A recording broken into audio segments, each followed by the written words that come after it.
happening in Liberia. Spoon gonna tell you what is happening in Monrovia.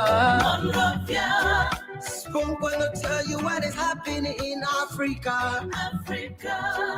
Just to spoon, you will know. If the children crying for starvation, just to spoon. You want to get a news update, my brother, to spoon. You want to know what is happening in Moravia, to spoon. Politicians want to make their decision, just to spoon. You want to know what happening in the ministry, to spoon. Yeah, to spoon. Yeah, to spoon. You from Funjama, Maryland, to spoon. Yeah, to spoon.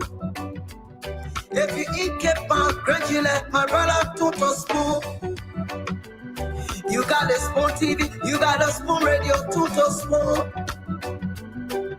Yeah, to spoon. You want to get a news update, to spoon. What? Yeah, Rastafari. Kilibamba, kilibamba, kilibamba. Kilibamba, kilibamba, kilibamba. What I want? Yes, what you got today? Spoon TV. Yes, what you got today? Spoon TV. Spoon. Bada. Skiddy dabado. Spoon TV. Spoon Entertainment. Kua. Wese kua, kujileo. Kua, kujileo. Todo Spoon. Yes, what you information. Todo Spoon. Yes, what you want. Batileo. Spoon television. Yes, what you batileo. Spoon radio station. Spoon television.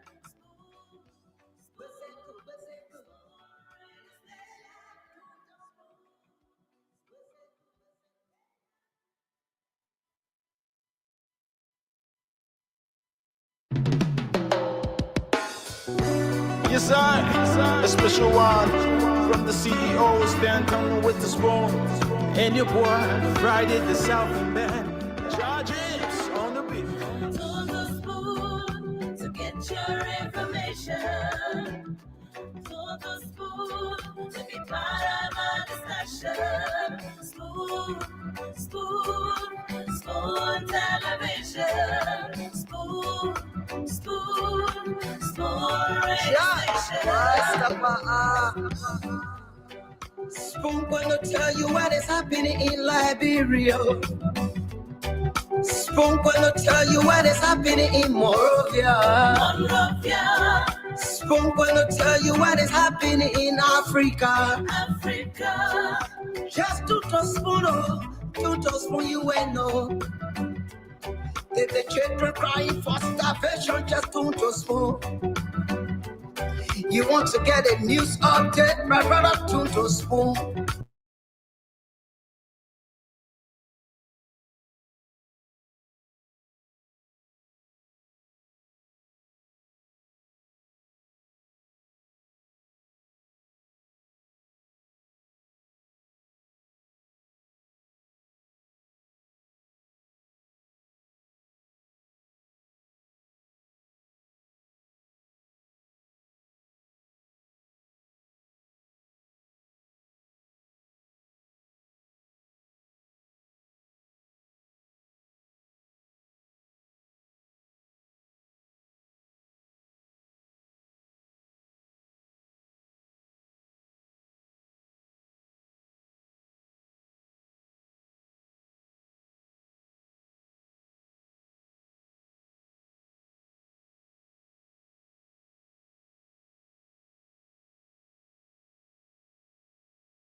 Spoon gonna tell you what is happening in Liberia.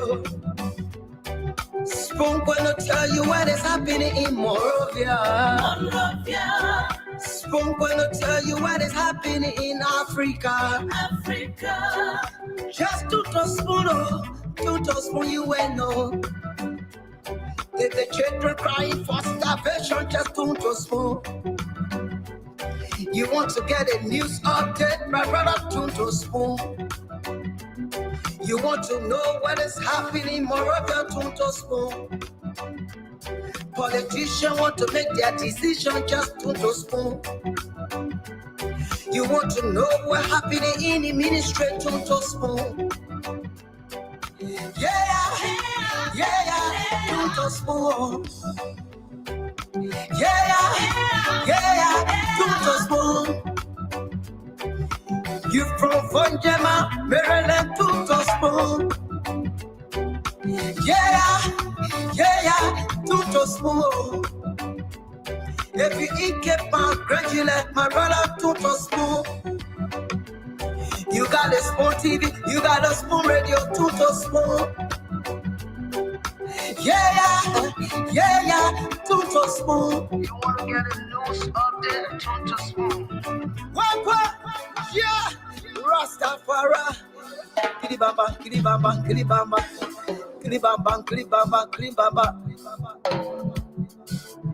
What I want? Yes, what you got today? Spoon TV. Yes, what you got today?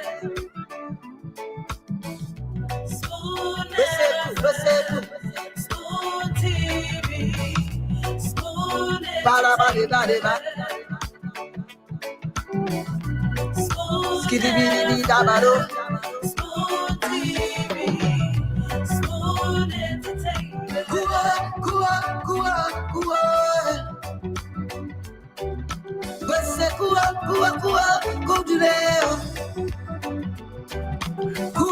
Kua kudileo. On the spoon. Yes, my true information. On the spoon. Yes, my true. Batileo. Spoon television. Yes, I true. Batileo. Spoon radio station. Spoon television. Yes, I, a special one from the CEOs, downtown with the spoon. And your boy, Friday the Southern Band. James on the beat.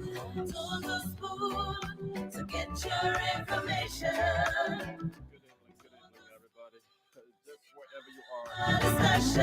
Good evening and welcome to another very, very intriguing and informative edition of your favorite nighttime show in Liberia. I'm going to tell you what is happening. Your afternoon show in in the US. Spoon going to tell you what's happening in Monrovia. Good evening, good afternoon. Spoon going to tell you Wherever you're watching us from, wherever you're listening to us from. Welcome to another spoon you wait. edition of the Spoon. If the It's church not a Spoon Talk, but 101 with the CEO, Danton with the Spoon. you want to get a news update, my brother, to spoon. Coming to you live on Spoon 107.5, Maverick 101.1. Monrovia, to Also live on our various politician want to make their social media handles, Spoon TV Live, Maverick TV Live, you want to know Super TV Live, via YouTube channel. So you can catch us up on those platforms. We're also being relayed on various radio stations across the country. to spoon. This evening, my name is Yekezi Zubet City, your producer. Maryland, to spoon. 40 minutes flipping 8 o'clock. Yeah, Let's have a wonderful time together. spoon. With the CEO. If you eat keep on, We have come back. The rest of the guys to join us. you got a spoon TV, you got Start the show in the conversation yeah, today. to spoon. As you may have have seen from the What? flyer. Yeah. Today, the guest is Musa Hassan Village. Bamba. Number 7 representative Bamba. Bamba. Limba County. Will be the guest. What I So want. it promises to be very, very inspiring and thunder-striking. Yes. Yeah, my name is Yekezi Zwobe. I'm sitting in as your producer. Let's have a wonderful time together. Update from the National Contest Sports Meet. That's all we're going to bring you update about this beautiful you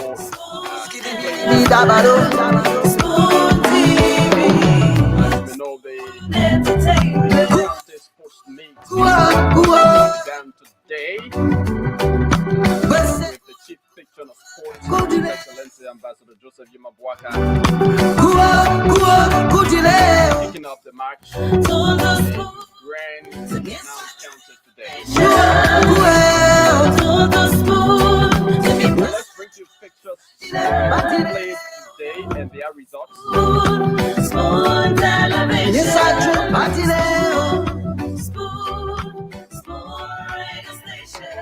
Okay, so in the football category today, Lofa took on Rapolo County, and that game drew 1-1. Bomi County took on Maryland County, and in that game drew 0-0. Montserrat County took on Mayibi County, and that game drew 1-1. Grand Cape Mounts County took on Nimba County, and that game drew. It didn't draw. Nimba County carried the day. Nimba was able to defeat Grand Cape Mounts County 1-2. Yeah. Bone County defeated Grand Bassa County 1-2. Grand Bassa defeated Bone County. I'm sorry, Bazolians. I'm quite sorry. I'm very, very sorry. Yeah. So Grand Bassa County defeated Bone County today 1-0. Sano County defeated Rivers County 2-0, and Grand Juda County defeated Grand Crew County 2-1. So that is for the football category. Yes, sir. Congratulations to all of the winners. From the CEO, Losers still have hope. and your boy, Still have chances to qualify. James on the beat. Okay, let's bring you results from the kickball category.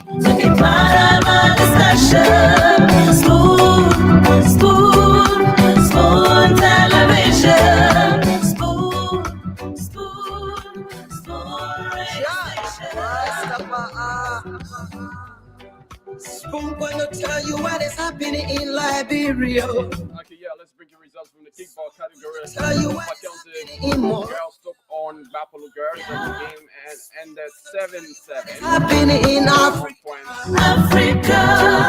Just to spoon, you ain't know. So that is, it was a draw. Children crying. Bomi County Girls defeated Maryland County Girls 2 points. To get it. 1. Update, my brother, to spoon. Montserrat County You want to know what Girls and Mayibi County Girls to spoon. due today. Politician want to Grand make Juda County was decision. defeated by Grand Crew Girls. You want to know 1 what point. in the ministry to spoon. Grand Bassa County Girls defeated Bone County Girls. Yeah. Sama County Girls were defeated by Rivers County Girls today in the National County Sports Meet. Oh yeah. Bonjema, Maryland to spoon. Yeah. Those are the results Congratulations. for the opening matches in the National County Sports Meet. You got a spoon radio to spoon. Congratulations to all of the counties that won, those counties that lost. Spoon. I think you still do have a chance, you know. Yeah. Rastafari. Qualified to come to Monrovia, Kilibamba. play on the Kilibamba. Tommy Okando Sports Stadium. Yes, man, you back today. Folks, we will open the lines right now. So listen to your calls now. First segment of the show. Call us and tell us what's on on your mind? What is that burning issue that you want to talk about this morning? Sorry, this evening. Yeah. So call us on 07777 077 1075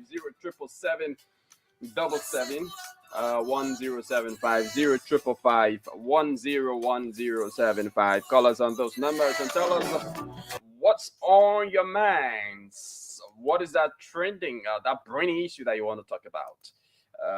Do you want to talk about the opening matches of the National County Sports Meet? Do you want to talk about some political, issues in the country?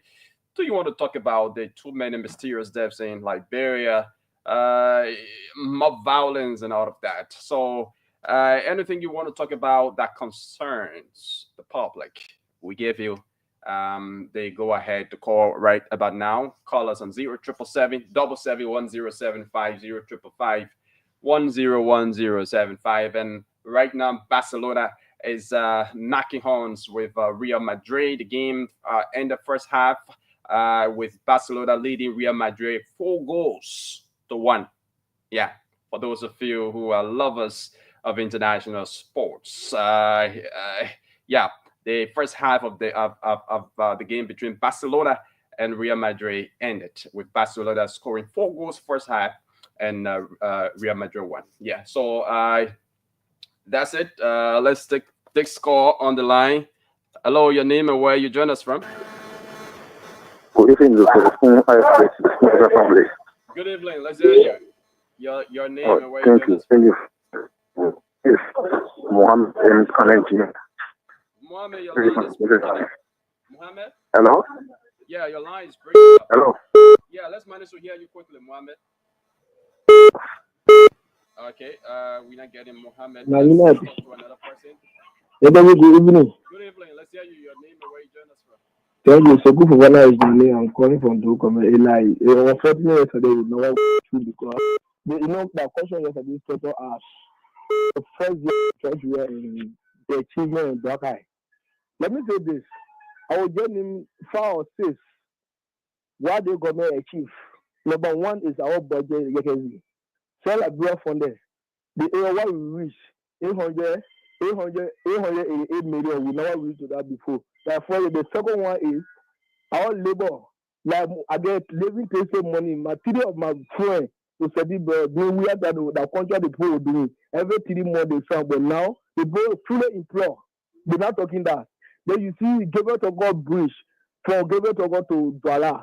The barrel messy with there, they never see it. That's it, the paper is doing it. You see water and sewer, you see NTA. Then the people still say they come, they don't know why we are inherited for early without the I don't know what, but we now want to see nothing with them, so they wanted to perform miracle. If you do that kind of comparison, you must think twice. Thank you very much. Let's talk to another person. Okay, Dennis? Yeah. I can't let I don't know. Yeah, let's hear you. Yeah, I'm very excited. Actually, let me see. Yeah. So let's have the big to extend the issue on the phone. So it was one of the eminent citizens of the country that was really contributing to my issue. 15 years was happening and was a lesson to things like pushing. So, and my rent was paid, it was paid consistently. Okay. Hello, you there? Oh, unfortunately, we lost him. Okay, so let's talk to another person here. Good evening, your name and where you join us from? Thank you very much, Marcus Henry. Calling Banansi 1603. Yeah, Marcus, go ahead. Thank you for giving me the opportunity today, at least for my call to be answered on Spoon FM. That is the biggest platform ever in the history of Bible. But I have a concern, and my concern is going straight to Yaka Koliba. Question people always ask concerning about Yaka Koliba, always criticizing president whatsoever. But that all corruption issue. Now, what Yere Yeke is waiting for? To declare his access to the Liberian people. To show that the man is a people that are come from heaven and are keen to help the Liberian people. And how many foundations Yeke foundation that you have in your district? Or your foundation for Yeke today? How many students on Yeke today that is supposed up? How many able people are from district 10 that Yeke is helping currently that they are not in the street? These are the questions I want to ask, and these are my concerns I want to spare on phone today. Thank you very much. Thank you. Thanks for calling. Let's talk to another person. Hello, your name and where you join us from? Okay, good evening. Good evening. Let's hear you. Your name and where you join us from? I think I want all the credit yesterday. Yeah, go ahead. Okay, like I was trying to make a reference. So I want to use this platform, or particularly, to the office of Minister Daniel Sano, the Deputy Minister, Director Noah Saudesi, or even related markability on the Minister State and whoever to the office of President Bwakat, and to the protein office, and to Honorable Jeremiah Kwan, the Vice President, pertaining to the issues of man rent aspect. I want the people then that is looking in a direction for them to gradually look in the attention of me. Okay? We need the help of them. What we serve, Minister Pia. On you, we are the Minister of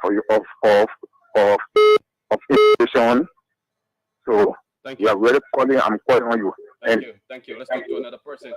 Hello, your name and where you join us from? I'm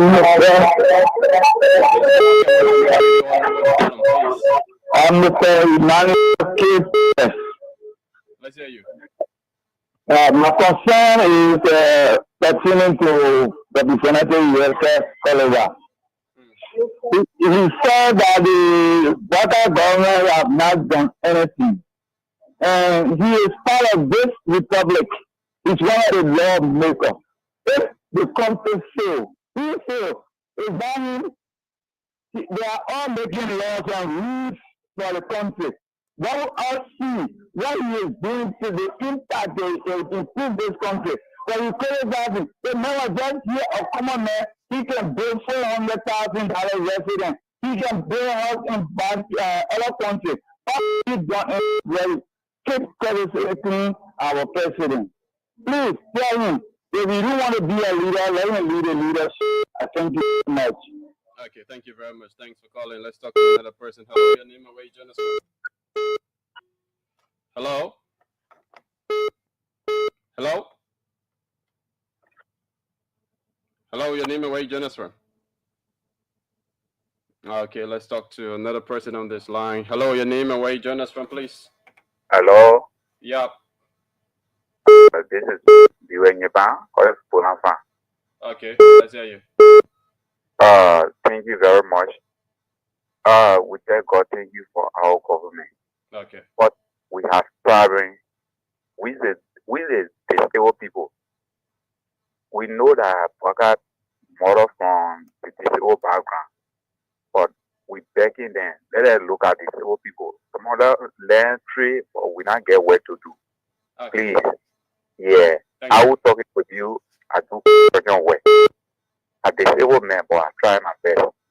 Let them do something about us. Thank you very much. Thank you very much. Okay, so for those of you international sports lover, the game between Barcelona and Real Madrid is 5-2 now. Barcelona is leading Real Madrid 5-2. Real Madrid was just awarded a penalty goal. Let's take more calls. Good evening, your name and where you join us from? Good evening. This is Yekezi. Good evening, let's hear you. I'm happy to get on the call today. If you want my man to get take CEO and get bring it up, we are putting there. Because you caution too much in country. So if you are alone, a level are alone, let me get take CEO and bring him in president. So you make you straight the arrow. Okay, thank you. Thanks for calling. Let's talk to another person here. Good evening, your name and where you join us from? Hello? Hello, please lower the volume of the radio, please. This is DJ Sim. Comment ça va? I'm joining from Ivory Coast this evening. How are you doing? I'm okay. I'm okay. Let's hear you. Right, Saba. I'm almost listening to you guys, and we have more than 1,000 people listening to you guys from Ivory Coast this evening. Some of these Liberians and these Ghanaians here. I'm one of the DJ in the Grand Judah between Liberia and Ivory Coast. How are you doing this evening? And I'll say thank you very much to Mr. Waterspoon. All the time I monitor the man on Spoon Talk. There's 1,000 people listening to this radio every time, every day. Yekeshu, how are you doing? I'm good. Thanks for calling. Thanks for calling from Ivory Coast. Thank you very much. This is DJ Sin. Thank you very much for your hard work. We always listen to you guys. Okay, thank you. Let's talk to another person here. Hello? Hello. Yeah, let's hear you. Your name and where you join us from. Yeah, Derek and Bella is my name. I call from Otis Congo Town, precisely Moscow community. Okay, go ahead. Yeah, my attention has been drawn to the beaches of Liberia. Yeah. You know, in the past time, many governments came to power and they are not paying attention to the beautiful beaches we have. And the beaches are used for sand mining. And that nature is wearing away. So I'm calling on, I want to use this to call on President Bouaka to pay attention to that. And secondly, my attention is also being drawn to the disabled community of this country. You know, during the past 6 years, it's something sorrowful to see. These people are always begging, and the government, they are not doing much to help them. So I'm calling on the government to, help the disabled community. Thank you. Thank you. Thanks for calling. Let's talk to another person. Good evening. Your name and where you join us from. Good evening. All right. So callers and have your say. So let me pin the WhatsApp number on the screen, because I know we have folks who want to call us on our WhatsApp. Let's hear you. Good evening. Your name and where you join us from. Good evening. Hello? Yeah, your name and where you join us from. Can I go ahead and read on the money? You can see? What number you want to read? No, I don't want to call and I was trying to make issue of my downstairs. Oh my God. Yeah, so just do that quick, man. Just do that quick. Okay, thank you. But 786 23 91 58 786 23 91 58. Okay, thank you. Let's talk to another person. Hello, your name, where you join us from. Yeah. Good evening. Let's hear you. Yeah, how you doing, sir? I'm good. Let's hear you. Okay. Yeah, how everything? This is Josiah Foley calling from this thing. Oh. Josiah, go ahead. Okay, I just want to thank you for the discussion you were having every day. My concern has to do with the caliber for my district. Okay? My district, there's no input in our district. We talk about the kind of destruction that went on in Liberia. We talk about the capital building burn. Then Yagakola is going to show every man that they're talking rubbish. We don't have to do anything like the Labrampo Heights. Yeah. The CEO is here already, so. You are very low, Yekezi. That's why I'm telling you, you got to increase your volume. You are very low. Oh, okay. All right. Is it okay? I think it should be okay now. Yeah, I was trying to signal to you from the back that you were very low. All right. I think it should be okay now. I think we have some of the folks that are making the arrangement for the late Senator PYJ. They should be, informing us about their different activities. I don't know whether they in studio You don't have anybody there now, right? Not yet. Not yet. Oh, okay. Yeah, they should have been there informing us, you know, what's the different activities. But what what's the different activities with that? Yeah. So, if not, we can discuss it more on the yeah. show. So I should have the itinerary here. So let me just go to it quickly here. But the entire process, the removal of the body from the Stracker Funeral Home, will Yeah. be on the 14th, which is going to be on Tuesday. After that, he's going to be taken to the legislature, where he's going to be laid in state at the rotunda of the legislature.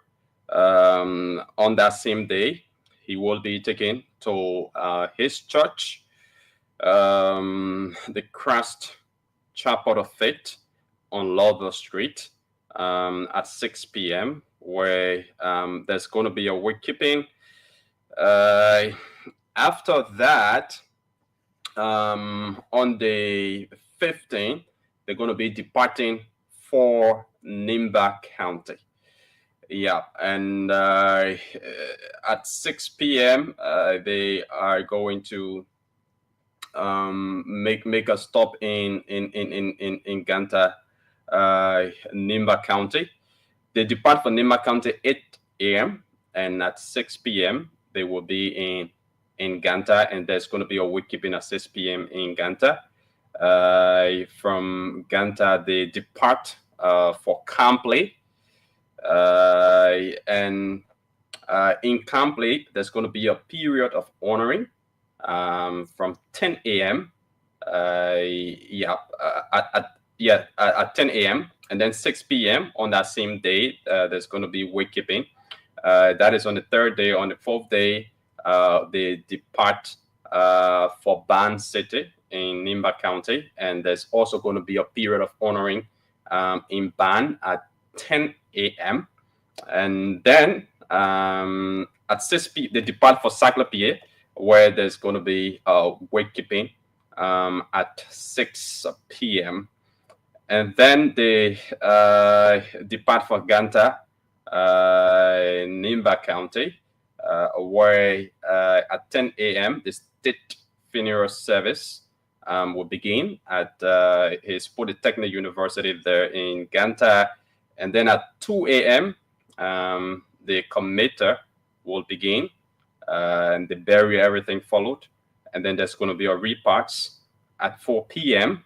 At the PYJ Polytechnic there in Ganta. Yeah, so those are the processes leading to the burial of the late senator. So the final place will be at the Polytechnic, right? Yeah, Ganta. Then after that, he'll be buried in. Yeah, he's going to be buried in Ganta at the premises of his Polytechnic. Okay. Yeah. All right. So we will. I mean, some group, those that put this itinerary together, reach out to me, and I told them we're at the station. Other than that, maybe they will come and talk more about it tomorrow. And we want to say welcome to the one-on-one with the CEO. Chief Cyril Allen should be joining us, and that of the Rule of Law Chairman Musa Hassan Bediti. We want to welcome Cooper Pass away $50. We get on feedback. Maybe the cell phone still on or the phone still, those phones are on. Cooper Pass away, welcome to the show. Christian Kaza, welcome to the show. Roland Cargo, Philip Peabody Senior. Want to welcome Backley, Tose Sin. We get on feedback. Yagazi. Yeah. You want to work on it? Something is sounding terrible. Elijah's Vai, Jay Whitten Inyanti, Patrick Snowier, Michael. Is it okay? No, it's not. Okay. Makes my adjustment. Yeah, some kind of echoing coming in. You got all this. If the phones are on, turn them off. Okay. Okay, the phones are off. Hello? The phones are Hello? off. The phones are off now. Okay. It stayed there. Maybe you guys can work on it. It sounded terrible. We want to say welcome to all of you that are joining us. Musa Sharif, Yanku Usagbi, Benjamin Boy, David Booker. Calvin passed away. Is Calvin passed away related to Cooper passed away? Maybe Jackson Payne, Elijah Cotto, Lee Papateo Zoo. I'm concerned. I'm hearing that. Is it true Prophet Key say he will be running for that seat, the Prince Johnson seat? What are you hearing, Yagazi? I haven't heard anything like that yet. It's been rumor since that Prophet Key has been ambitioning to become a lawmaker out of Nimba, but for the senatorial seat, I haven't heard anything like that. The names of individuals that I've been hearing, I haven't heard the name of Prophet Key yet. If maybe he expressed his intention, then it was quite recently. Yeah, but Yagazi, is something bad coming from your end, though. Who's there with you? Is Nelson or somebody there that you can work on that? That sound is terrible. So we just want to know, Prophet Key getting into this Nima race. Whoo! I mean, I'm in a group chat. Everybody's saying that would be a game changer. I don't know how far Prophet Key would go, but imagine Heron Solomon Subway, Prophet Key getting in that race, man. Emma Sharif. You know, I know Prophet Key very well, folks. But if Prophet Key getting in that race, I think Prophet Key will be seriously involved. Don't underestimate his strength. If he has the strength, don't underestimate his strength. So I think that's something to talk about. And other than that, we're going to have Mami on the show today. Let me get out and come back. I don't know if from my end. Let me get out and come back. Yeah, okay. Do that, let's see. Okay. Yeah, so folks, that's it. You are listening and watching the Spoon Talk right here on Spoon 107.5, Fabric 101.1, and we also coming to you live on via our various social media platforms, Spoon TV Live, Fabric TV Live, and Super TV Live. We're also coming to you via our YouTube channel. So yes, we are here, but we've been hearing that Prophet Key wants to run as a lawmaker in Nimba, but about the race, the senatorial race, if he wants to join, if he has expressed his intent of recent, well, then it's something to talk about. Yeah. So when you hello. Yeah. Okay, it sounds better now. When we make about this whole, I'm not laughing, but if Prophet Key coming into this thing, people gotta be concerned. When you make you think he's coming in this thing seriously? I mean, we're gonna have our conversation. I'm gonna call Prophet Key and ask him whether he's. I'm hearing Mepet gonna too. Probably she's gonna be running. Have she said no? She's not running. Yeah, I mean, she's a superintendent, so if she wants to contest, then she will have to resign. But Prophet Key coming into the race, well, for me, I think no disrespect to him, but he's not going to make any significant impact. Yeah. Are you serious? Yeah. I think two things Prophet Key can do. He's going to make a significant. So you can see. Yeah. You know about Nimba. But two things Prophet Key can do. Come in the race and be a spotter. Okay. Right? Knowing that he will not win, come and help somebody. Come with that Zico and just cause problem and make everybody afraid, and then maybe the person he helped win. Or maybe Prophet Key gonna go all in for Prophet Key. Well, I don't really think that Perfect King can be a spoiler. Oh, he cannot. I don't really think so. Is Prophet King Nimba or Gio? Is he Mano or Gio, rather? He's Gio. He's Gio. He Gio. Yeah, it should be from the Tapeta region in lower Nimba County. Wow. I mean, Edith Gongwe, where are you rooting out Edith? With the I haven't seen or I haven't heard her being talked about, so I'm not sure if she has an intention. But if she, we have her on the show, yeah, because we have her on the show, and we try to squeeze her. But you think that's somebody we should root out? Well, if she's showing her weight into the election. I mean, she's very important from past elections. She's always been neck to neck with the late Senator Prince Johnson.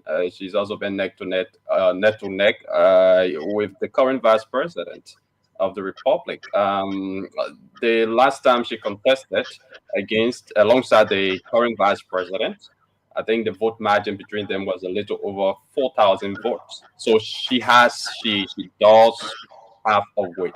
So if she gets into the race, I mean, it's going to be a very tense. Do you think she will? I'm not sure. What do you think? You think she should? Well, she has a right. So I understand she has a right. Do you think she should? Yeah, I mean, she should contest. She should contest, even though there are other things that will play, especially her role in the previous election. I'm not sure a lot of the Nigerians are happy with her support to the CDC when Nigerians in majority. Do you think anybody, and before I bring Kev on, do you think anybody on CDC ticket stand a chance? Anybody on CDC ticket? Anybody coming from CDC stand a chance? Yeah. So anybody coming from CDC, yeah, I mean, they will get a significant vote, but the probability of winning will be low. Okay, Kev, welcome to the show. It's good to have you. Gibson, Mame, Clinton, they're all joining us. Paul Cannon, they will be joining us. We're going to be bringing Musa Hassan Benedict, who will join us shortly. We'll be bringing on also Chief Cyril Allen today. We'll be talking to him. Let's take a little step one day at a time with this Nimba Quado. Kev, you're going off again. What's going on with you? I don't know what you mean when you said coming from CDC, they will not win, but maybe they can gather themselves more vote this time around. Kev, are you okay? What's wrong with your internet or so? You get it? You skip it? I fix it now. Yeah, so let me hear you. Youngest CDC stand no chance in Nimba for that seat. Well,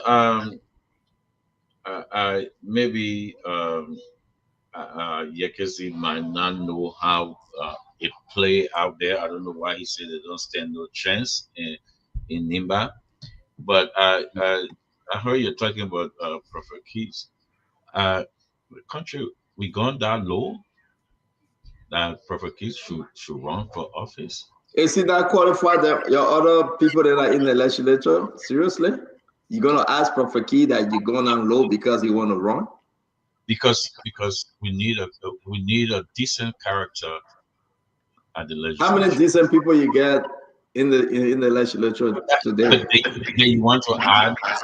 I mean, it's given right though, don't you think so?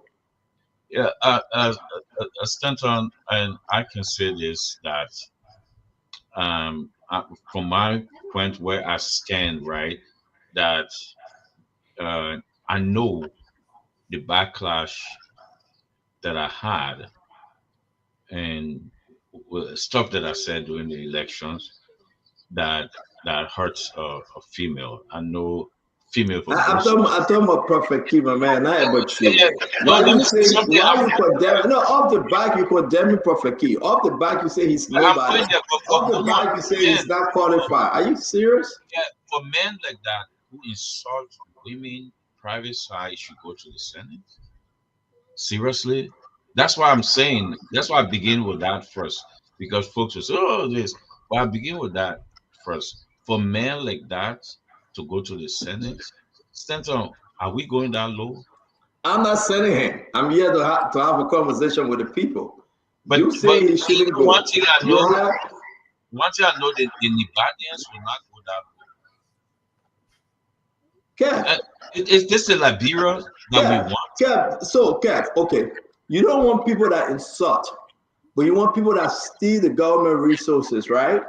You want people that are walking away with $27-30 million, take home to their family while the Liberian people suffer. But the people that are causing, you say they are terrible people. And Prophet K are one of those individuals that you don't want to sit with, you don't want to talk to. Are you kidding me, Kev? I don't want both. Oh, you don't want both? Yeah, because the folks who taking 30 million, 30,000, and Prophet Keys who insulting women private side, I don't want both. That's not the Liberia that I grew up in. That's not the Liberia that I know. But you grew up in a Liberia that your president built all the condominium with the Liberian people money, and you still support him. You grew up in a Liberia that your president would take a 50-day trip on the expense of the Liberian people to go watch football game. You still support him. You grew up in a Liberia that your president will ride private jet the rest of his life and say, hey, friend, give it to him. You still support him. You didn't say a word. You grew up in Liberia. That way you have massive looting and corruption under your government. You still supported him. You didn't cry wolf, but it wasn't a problem, Kev. But for you to say today that, oh man, it's outrageous, it's crazy. I don't want to see that. You want us to believe you, Kev Hassan? Okay, you want us to believe you? But let me say this. There's a difference between propaganda and somebody who go on the air and insults women private side. There's a difference. You know, people will say, oh yeah, you build this, you build that, you build this, but there's nothing. That wasn't a propaganda though, Kev. It was a propaganda because there's nobody in. And the last time I told, was it a propaganda that Joel went to see his son play football game for 50 days, for the 50 days? Okay. Was it a propaganda? Yeah, let me say this to you. No, yes or no? Was it a propaganda? I have to answer it now. But no, answer. Don't stutter. We know you're not to stutter. Was it a propaganda, Kev? Okay, Stanton, I have to speak now. No, so don't stutter. You and myself talking. The rest of the guys will judge us. Yeah, we keep early to have a good show. Was it a propaganda that your president went out of the country for 48 to 50 days on the expense of the Liberian people to watch his son play football? Was it a propaganda? It's a propaganda because every good father will go and watch his son. So it was it was okay. It was a propaganda. What do you call propaganda? What do you call propaganda? You got to let me speak now.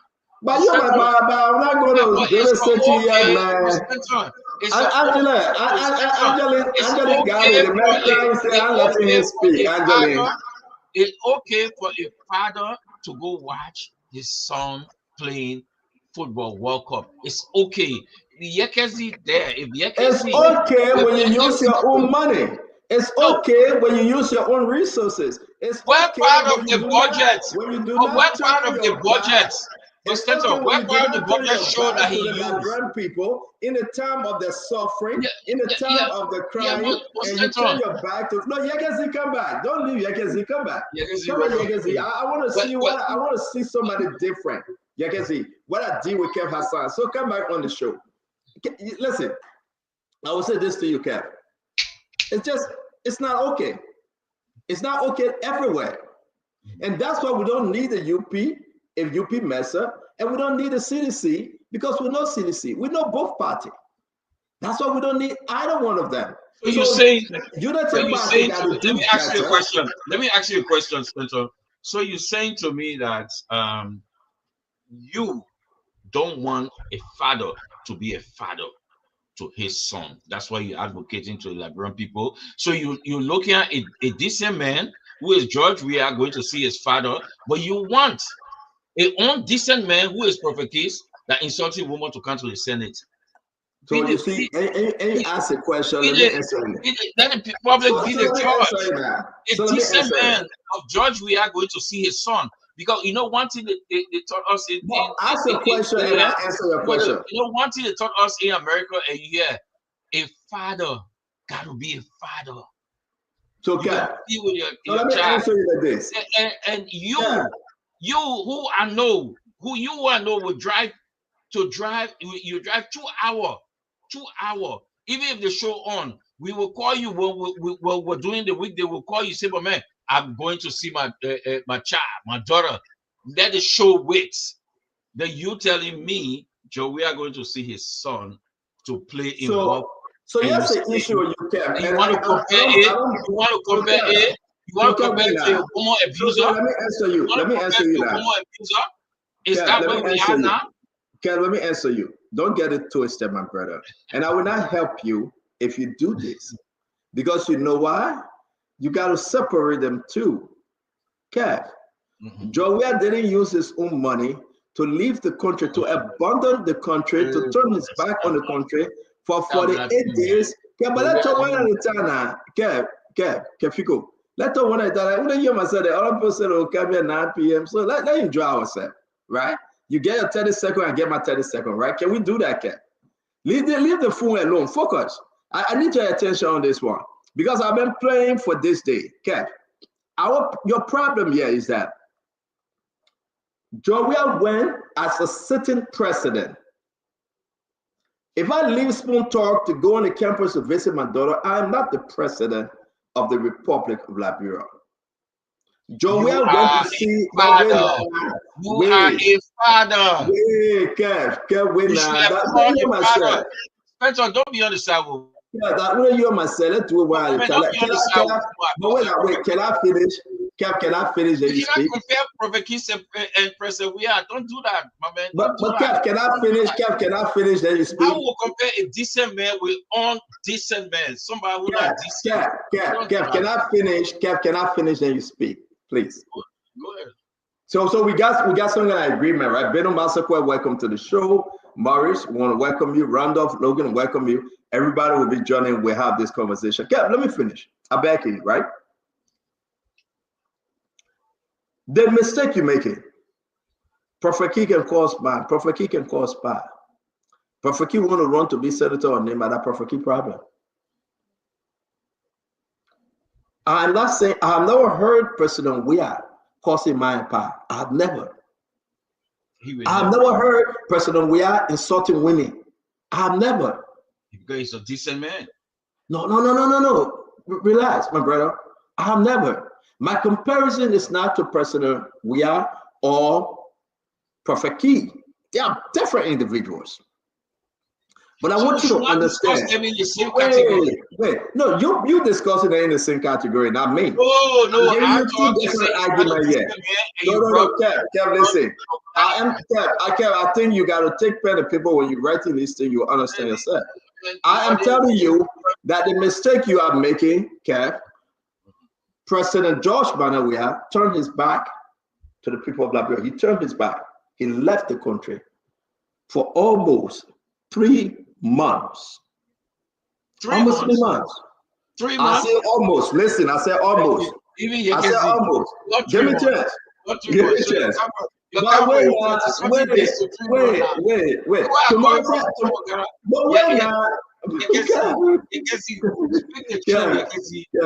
Yeah, wait. I wouldn't hear myself, okay? And I like that you hear myself, wait, my man. Okay? So the thing you gotta understand, we got so many people listening to us, and we can go back to them. Jowiah loves his children.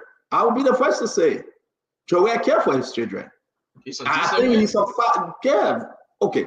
All right. Let me be quiet and you talk. Right now, it's 3:59. I will give you 1 minute to talk. When you finish giving my 1 minute, let me talk. You go ahead. Okay. Let me say this. Stanton, Prophet Keys and President Weah should not be discussed in the same category because we're talking about a man who is not decent, a man who don't have respect for women. He's not a decent man. President Weah is a different. We should not discuss it. That discussion should never happen.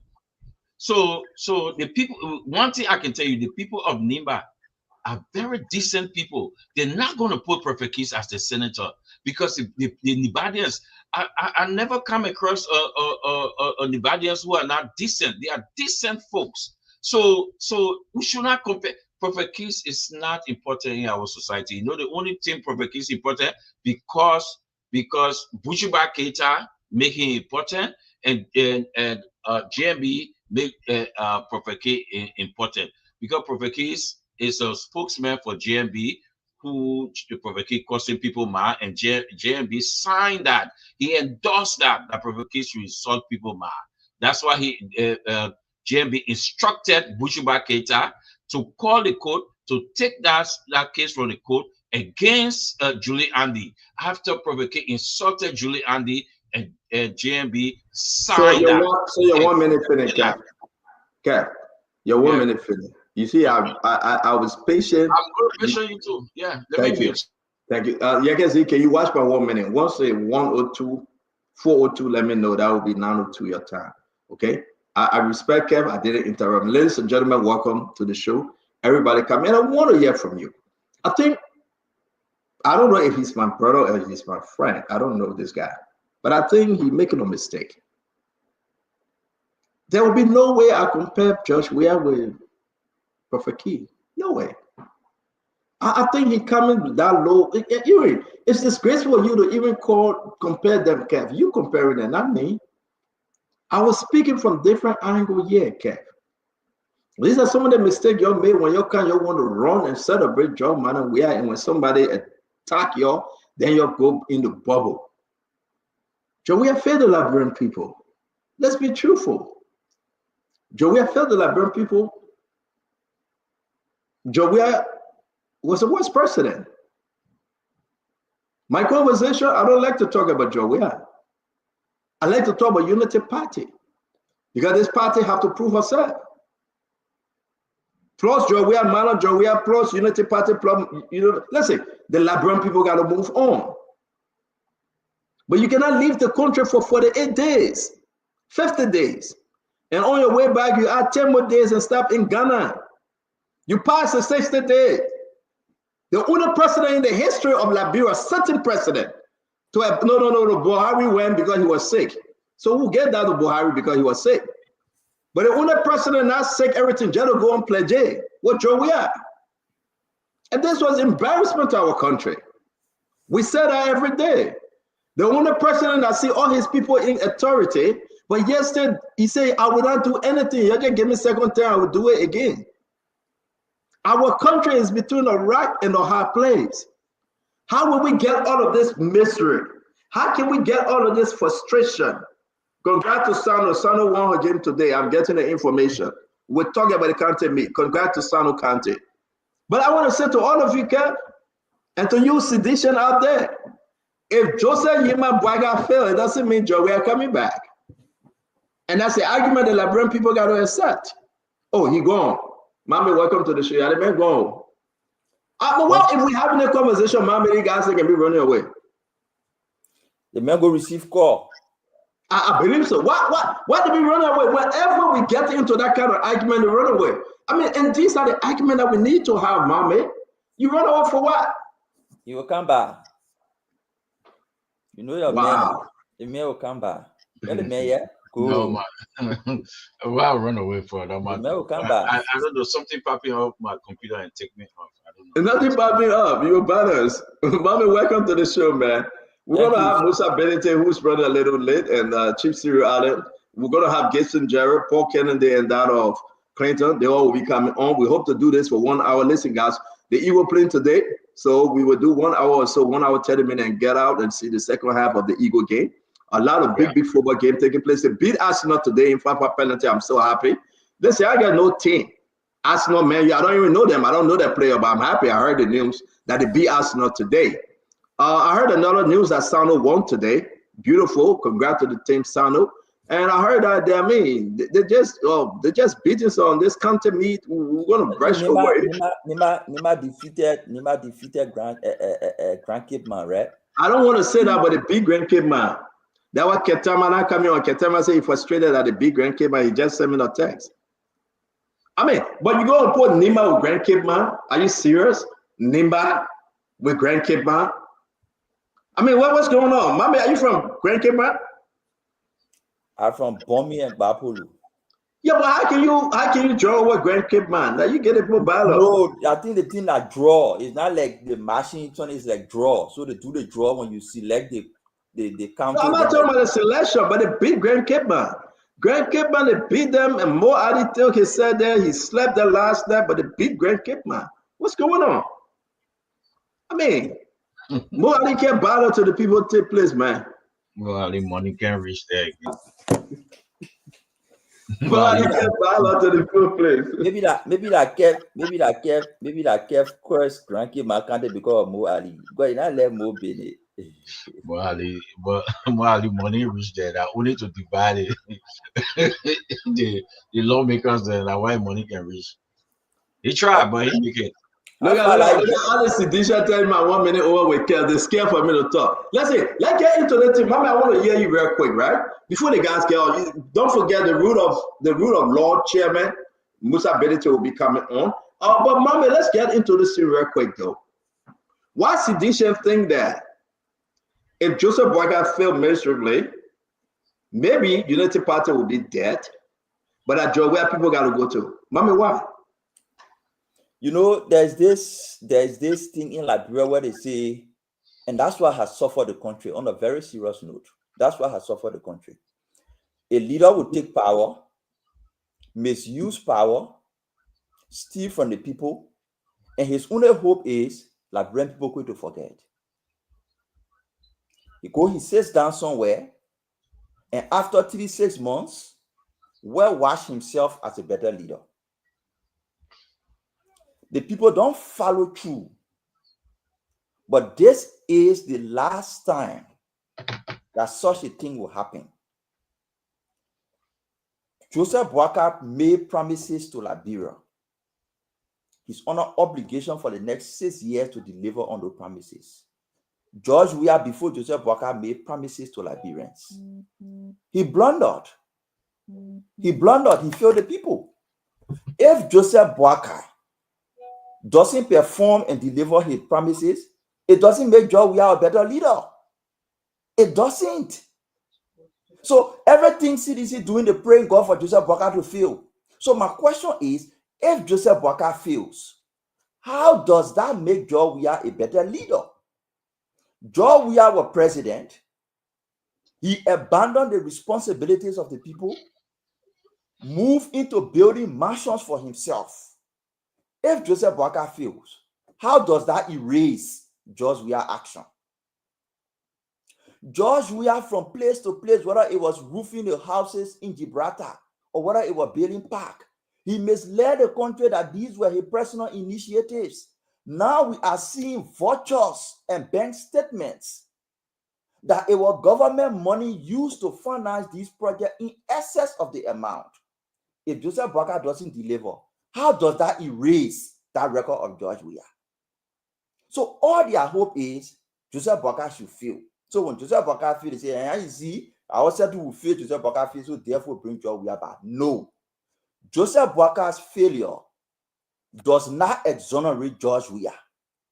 If Joseph Boakai fails, which I doubt he will fail, if Joseph Boakai fails, it doesn't exonerate Weah. It only shows that Weah fail, Joseph Boakai fail. Therefore, Liberians need a better leader. We cannot be choosing between two failures all the time. We must move forward. That is the message. I believe even if Joseph Boakai doesn't perform, his honor performance will be better than George Weah. But just in case, for the sake of the argument, that he failed like Weah, it doesn't make Weah right. It only shows to Liberia that the last two leaders in the last 12 years fail you. Therefore, you need a better leader to change the material condition of your people. And I would say the last two parties in the last 18 years fail you. The last two parties in the last 24 years, then it would be 24 years, fail you. So you are quite correct. Let's give Kev Hassan a chance. And folks, We want to hear from you after this discussion tonight. The rest of the guys, they are coming on. You know that's a quiet Sunday, but I want to hear from you. Listen to Mame argument. Kev, what say you? Stanton, in politics, we do that in every country, even America. You look at the first 1 year, you compare. We are hearing people talking your back, Kev. Can you something? Okay, no, it's fine now. All right, it's fine. Yeah. Okay. The first in every country, America, the 100 days, Liberia 100 days, and everything. So the reason that analysts and politicians, I'm not talking about biased people, I'm talking about people who actually and get feeling for the country, who want to see the country. I'm not saying like and my brother Mame, who is biased, who fascinated about George Weah. That's not the kind of what he's saying we're looking for. We're talking about and somebody who will look at it. The data. We should not just say something because we're against George Weah, we're against Joseph Boakai. Just look at the data. When you look at the data, it shows that George Bernard Weah first year in office is better than Joseph Yuma Boakai. It's plain, it's clear, everything. Don't believe me, believe the people on the streets because they feel the pain. You know, my brother Mame is in America. You know, this man have a good life. He understands, so he will not understand the pain of and our people. You know, so if you don't understand the pain of our people, he will start saying, "Oh, this person, this." So by he acknowledging that Joe Boakai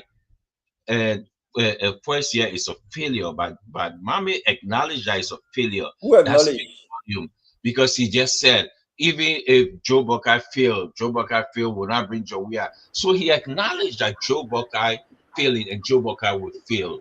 And that I would give it to him, that he been truthful to the people right now that he knows Joe Boakai failed. Who acknowledged you said that? Yeah, you acknowledge that, my brother. You acknowledge that. So by you acknowledging that, but we will say our 1 year is better than Joseph Yuma Boakai 1 year. You don't have to believe me. Believe what Spoon went on the street and say, like I always say to you, when Spoon reports something and you go on the street and you go in Liberia, Mame, I've been in Liberia for the past 2 years. I've been there 2 times. I've been going there. I know when people hear something and they see something, you ask the ordinary person on the street, they listen, they get it from Spoon. They will understand it, and they will feel the pain by the actual Mamere, the market women. Stanton. Let me end this. Yeah. Part of that tape, Stanton. A underage girl, which is less than 18 years old, she said, I'm going out there to sell because my father don't have a job. So a underage girl is selling. She went there to sell on the street. It's on Spoon. It's on Spoon. She said, I have to sell because I'm not in school. My father don't have a job. So I have to go sell. Okay. Let understand I would say. But let me go back. Let me go back. But now watch the time like Kev. You will not just be talking now. Let watch the time. 1 year. That little girl was in school our 1 year. That speaks volume. Pick your choice. Who you want. Okay, but Kev, again, let's just watch the time because I don't want to interrupt anyone. All right. Number one, let's just go back. And I think I so like this string now you can go back and play back what each and everyone say. Kev Hassan, yes, the problem. One man may reconnect and come back on. The issue here is that even if the people say we disagree with this government 1 year, we disagree with the government. We really don't like the performance of the government. Kev, okay, let me just ask Mame. Mame, you listen to what Kev said though. You didn't say that the government failed. You say even if. No. Where you guys come from? Even if now, I guess even if they say he said it, so that you're now. So where you come from? The man acknowledged that Joe Boakai failed. Do not change his word. So for us to have a better conversation, Kevin, you gotta give others the chance to speak, right? No, but don't yeah, but it doesn't matter. Just take your pen and your paper and just write it down. We are not that many. Let's hear you, Mame. I believe, and the evidence show, Joseph Boakai performed in his first year more than George Weah performed in his first year. That's my belief. Yes, sir. Evidence. Joseph Boakai first year, Liberians are experiencing reduction in the price of petroleum products. For 12 months, no shortage, no fight for petroleum products. Rice, 12 months, no fight, no shortage. Security, the trust of the people. You know, Joseph Boakai not bring manna from heaven and putting everybody on payroll and everything fine in the country. But the people are seeing actions that give them hope, that it's becoming even difficult for opposition to rally them into protest against the government.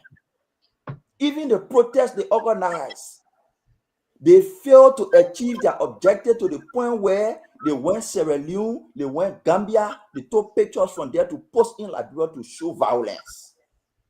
The leader of their protest had to go and put cool water on his face to show that there is violence because they were unsuccessful.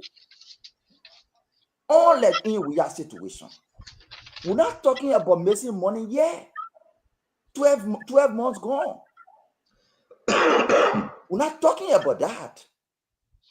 Civil servants are not worried whether their salary will be decreased.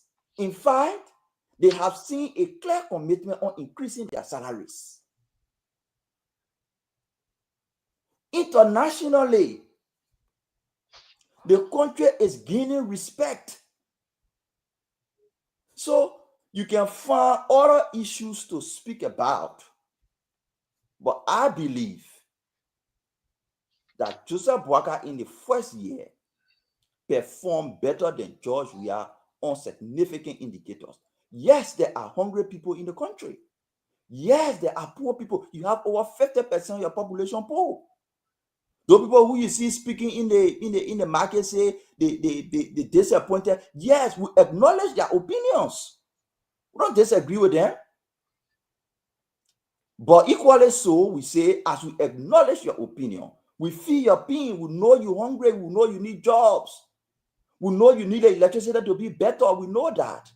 But we also know that in 12 months, you have not struggled online for rice. In 12 months, you have not struggled online for petroleum products. In 12 months, civil servants, you take your salary regularly. You're not worrying that somebody coming call it down. In fact, you see people increasing it. That is Thank you. position. Thank you. And let's say it's only fair we're going to be bringing the Chief Cyril Allen on. But while we wait to hear from Chief Cyril Allen, I must give Kev and Gamma Clinton the chance to respond to Mame. Folks, it's 4:18 Eastern Time, USA, 9:18 in Monrovia, Liberia. Let's make this, guys. I'm going to give you 1 minute each. From there, we'll bring in Chief Cyril Allen. Welcome to the show, Chief Cyril Allen. We'll get to you shortly, sir. Let's go ahead, Kev. Your 1 minute. And Ambula talk about security. Stanton, there is a massive kidnapping in the country as we speak. Massive kidnapping. The court,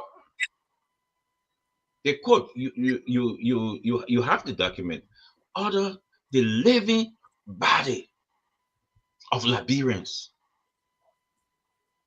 nowhere to be found. Is that a security in the country? We're talking about a man who was in prison 2 a.m. at night. They went there, arrested that man, gave the man up, nowhere. The lawyer, Councillor Janet, came on this platform and said he was killed. Is that security? Massive death, unexplained death around. Is that security? Come on, Mommy. And it's good to sometimes it's good to back your party, whatever political. But you know what's wrong? Is to hallucinate. Hallucination is a mental disorder, and that's what my boy Mommy is doing and hallucinating. He talk about there is a commitment for salary. Hey man, commitment. Show me in the budget where they say, okay, we will increase the post salary and give them $300, $400, $500 as the promise. The promise, the Unity Party promised up to $500 for civil servant. Show me in that budget where $500 for each civil servant. They promised that. They sold that. They said they were going to kill harmonization. Harmonization is still there. Am I hallucinating? Thank you, Kev. Let's go to Governor Clinton. Governor Clinton, let's hear you before we bring in Chief Cyril Allen. Welcome to the show, Clinton. Senator, thanks, man. Is when Mommy, you got something playing in the back? You watching again? Hold on one second. I watched it again already. Give her call that TV off. I watched it again. Disappointed already. You see that? That's you'll be fine. Call the TV off. I mean, be careful with the children bar. You get there on the bread. Yeah, let me call the TV off. Yeah.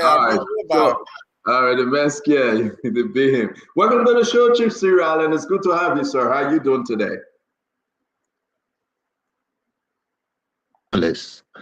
I'm very happy to be here. You have to permit me a little bit. I think the internet here up in Kakata is not too good, but I'll continue until it gives up by itself. It's always good to see you through the internet connectivity. We can see you, we can hear you. We want to say thank you for joining us. Whenever we interrupt, we understand. It's always good to have you on. Yeah, let's go back to Governor Clinton, and we'll come to you because you got a lot to discuss tonight. Clinton? Oh, look at it. Okay. Yeah. I'm still reading from the game. But look, Mommy, Mommy's talked about a lot of things. And one of the things she talked about, he said that the country is secure. The confidence in the Liberian people as far as security is at an all-time high. But that is not the reality. And I would not even want to go into an argument about whether President Boycott is performing well. You just need to ask the voters, I mean, you can't dismiss the people from Spoon. They didn't plan, they didn't plan people. This was just a very random polling of people and ordinary Liberians in different places. And even in places where historically the CDC have lost.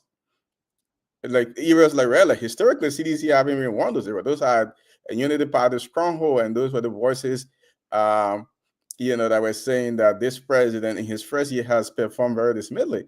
Look, there is not a single promise that this government has made that it has brought to fruition since coming to power. Look, they have not been able to overturn harmonization. And they've made a pronouncement about increasing people's salaries, but where are the facts to support that? We know that they went ahead and they removed a lot of people off the payroll. Even with doing that, we still know that they added about $3 million, even though while they're reducing the human resource force, they're increasing, the salary. So is my barking to Mommy, when Mommy said that, he has evidence. I'm looking forward to this evidence. When he talked about no petroleum shortages, Liberians are now crying for rice. Mommy, the facts are rice was reduced under the CDC government for, I think, almost 4 years. We had rice, the government subsidized rice The price of rice was low until about around 2021 with the war in Ukraine and global shortages on on the world market. So look, this government has not performed. You can hear it from the Liberian people themselves. We'll see. I mean, everybody now, even if you bring some of the best UP people on the platform and ask them to point out, a flagship project of the government, something the government can boast of in its first year, you wouldn't be able to point out to anything. So there is nothing there. Even some of the things that, at the very least, that they are talking about, Mo Ali is doing well at water and sewer. We know we laid the foundation for that. We laid the express pipeline at bringing water to Monrovia. We did that. We put that into place. We changed the pipes. Let's hold you there, Clinton, because we understand we're going to go back to it. I want to bring in Chief Siriale. The reason why he's on the show tonight, I want to say to all of you, thank you for joining us. Please share the show. We need your comments, by the way. Whether your county won today, let us know. Whether your county and they beat your county, let us know. Whatever the situation is, welcome to County Meet. And I think Councillor Ko Bangaro, though they started late, we'll talk about some of the achievement on this County Meet 2024. I believe it's a 2024 County Meet. Or do we call it 2025? It's 2024, right, Mame? Really following the county meet, honestly. I think maybe it's 2024, 2025, or whatever they will call it. Yeah, so I mean, I'm just disappointed that 2020, that 2024, I think they postponed it to 2025. That was supposed to happen. Okay, so whatever year it may be, just pray that your team make it, and if not, we'll see you guys in next county meet. Chief Siri Allen, I'm sorry, I mean, what's going on? The result from your county team. Were you guys successful today, Chief Siri Allen?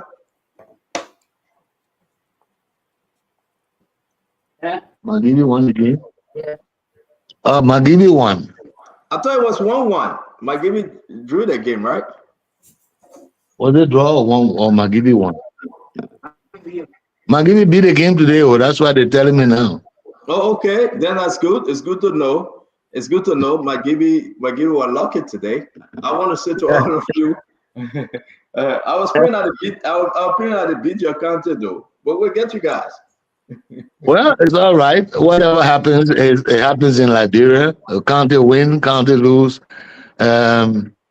Things continue. I think we should talk about continuing as a nation in union strong. I mean, for me, yeah. Welcome to the Spoon Talk. Let's get into the conversation. Since we were behind time, it's almost 9:30 at your end. You're joining us by way of Amame, the panelist Clinton, Kev Hassan. Maybe the rest of the guys will come. Yeah, let's start with one of the main reasons why you felt that it's a need to come on the show tonight. The lawmakers, the legislature. Welcome to the show, sir. Well, thank you very much. I, first of all, would like to start by commending your network for disseminating information to our people and bringing up issues that are of contemporary nature and being discussed. But I have a point with that. Your panelists are doing very well, but I want to be critical a little bit about this personal attack. Someone would say, oh, let me respond here because somebody attacked me. But I think we are talking about a general national issue. When Liberia is at stake, we are all at stake. When Liberia is doing well, we are all doing well and looking forward to the future with hope. And the whole idea of one government performing is to make it an enabling environment for the next government to continue from there. So to be critical about one administration as compared to another, for me, as an experienced person, I think it is not good for our country because people are listening to you. And Liberians depend on Spoon for disseminating information and for constructive engagement with these things. I think if we are critical about issues, we are supposed to make recommendations as to how to proceed to make it better for Liberia. I'm more concerned most of the time you hear me talk, and I've been talking about this right from the Taylor administration through the transitional governments and to the Saliva administration and the WIA administration during the coalition time. And I'm still talking about that now. I am a national legislature, the members of the Senate and the House of Representatives. They have to represent the interests of the people. It's good, yeah, they go and campaign and win elections in the various districts and counties. But when they come to the Capitol building, they no longer represent the interests of the people. They begin to represent their individual and personal interests. And I think we should desist from that and encourage them. I didn't come here I have no beef with anyone. And I have no issues with any members of the legislature or any group. But I came here basically to encourage them. One is we have to note one important thing, and it's good for our citizens to know this, to have this information. The legislature work 2 days in a week. They work 3 months in the year. And they pay themselves $15,000 to $20,000 for 12 months. I'm unpatriotic, and I think we should look into that and encourage them to try to do better. I go all the way back to the Taylor administration, where I remember I made issue about the legislature as party chairman. I was very concerned about it. Their response to national issues, the way they look at things were not in the interest of our people. And I will continue administration by administration. People come in all the time and blame presidents. Oh, the president is not doing this. The government is not doing that. But you have to understand that the check and balance there is with the national legislature. You come in as a legislator, and you should review certain things. You must look at for example, the first things that will enhance our economy, that will make the economy stronger and make it more binding. You look at some of these concessions.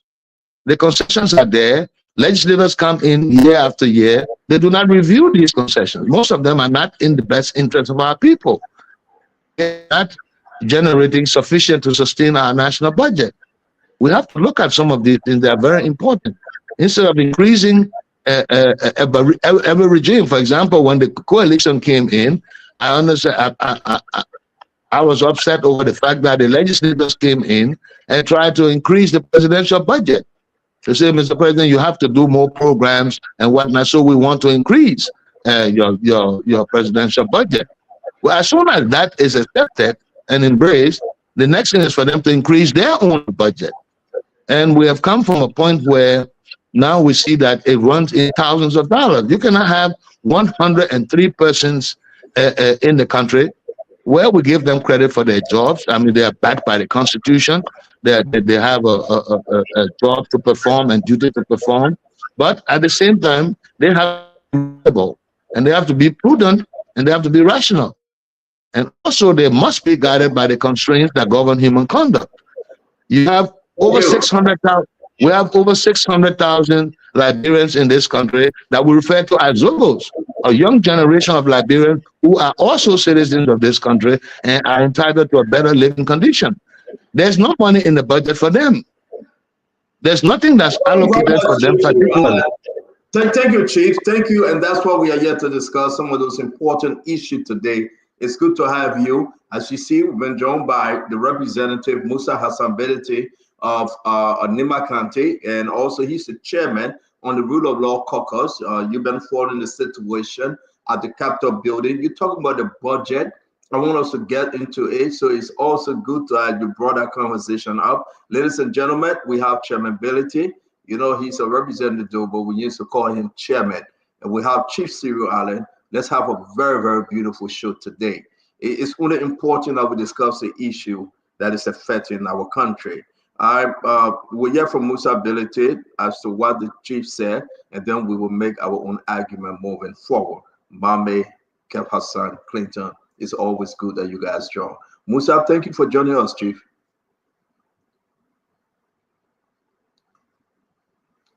Chairman Belete? Yeah, good evening, everybody. and good evening, Chief Ali. I hope you're doing well.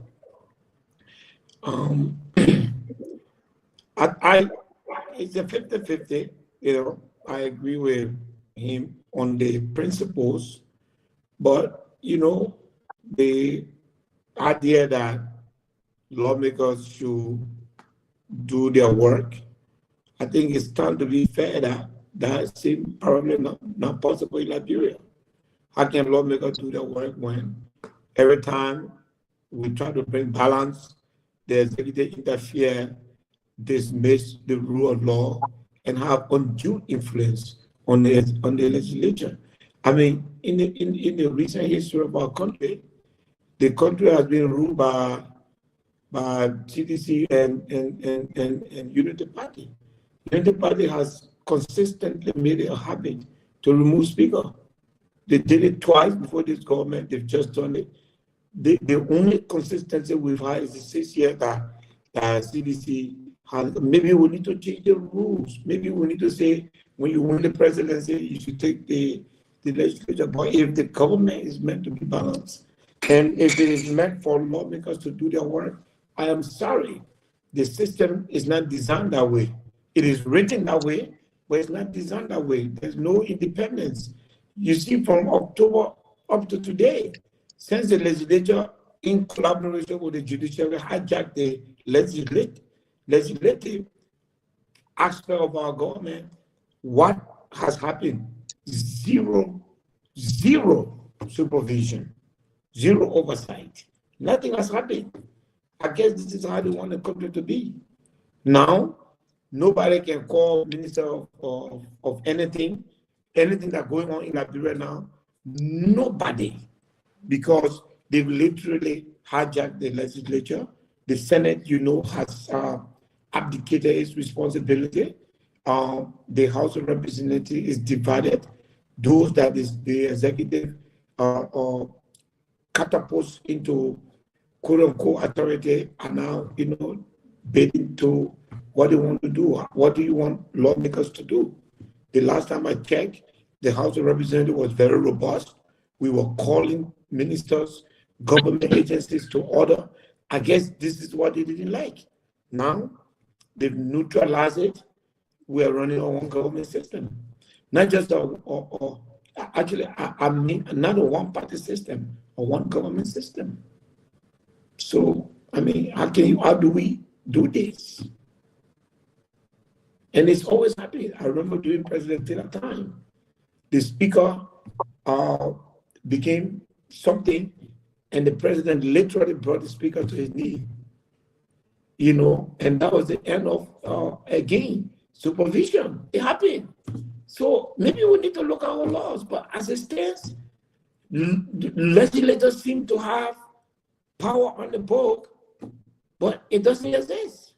And the speaker who have tried to stand their ground has been removed.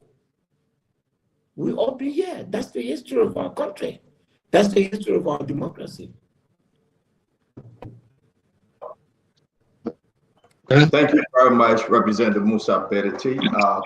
I'm going to give Mohamed Kef Hassan, Governor Clinton. I have so many questions for Chief Cyril Allen, and it's good that Chairman Bereti is here also. Don't forget, Chairman Bereti was called upon to serve as chairman for the Rule of Law Caucus. Or what that means, actually, I'm still trying to understand it, and I hope we can have the time to hear from the chairman.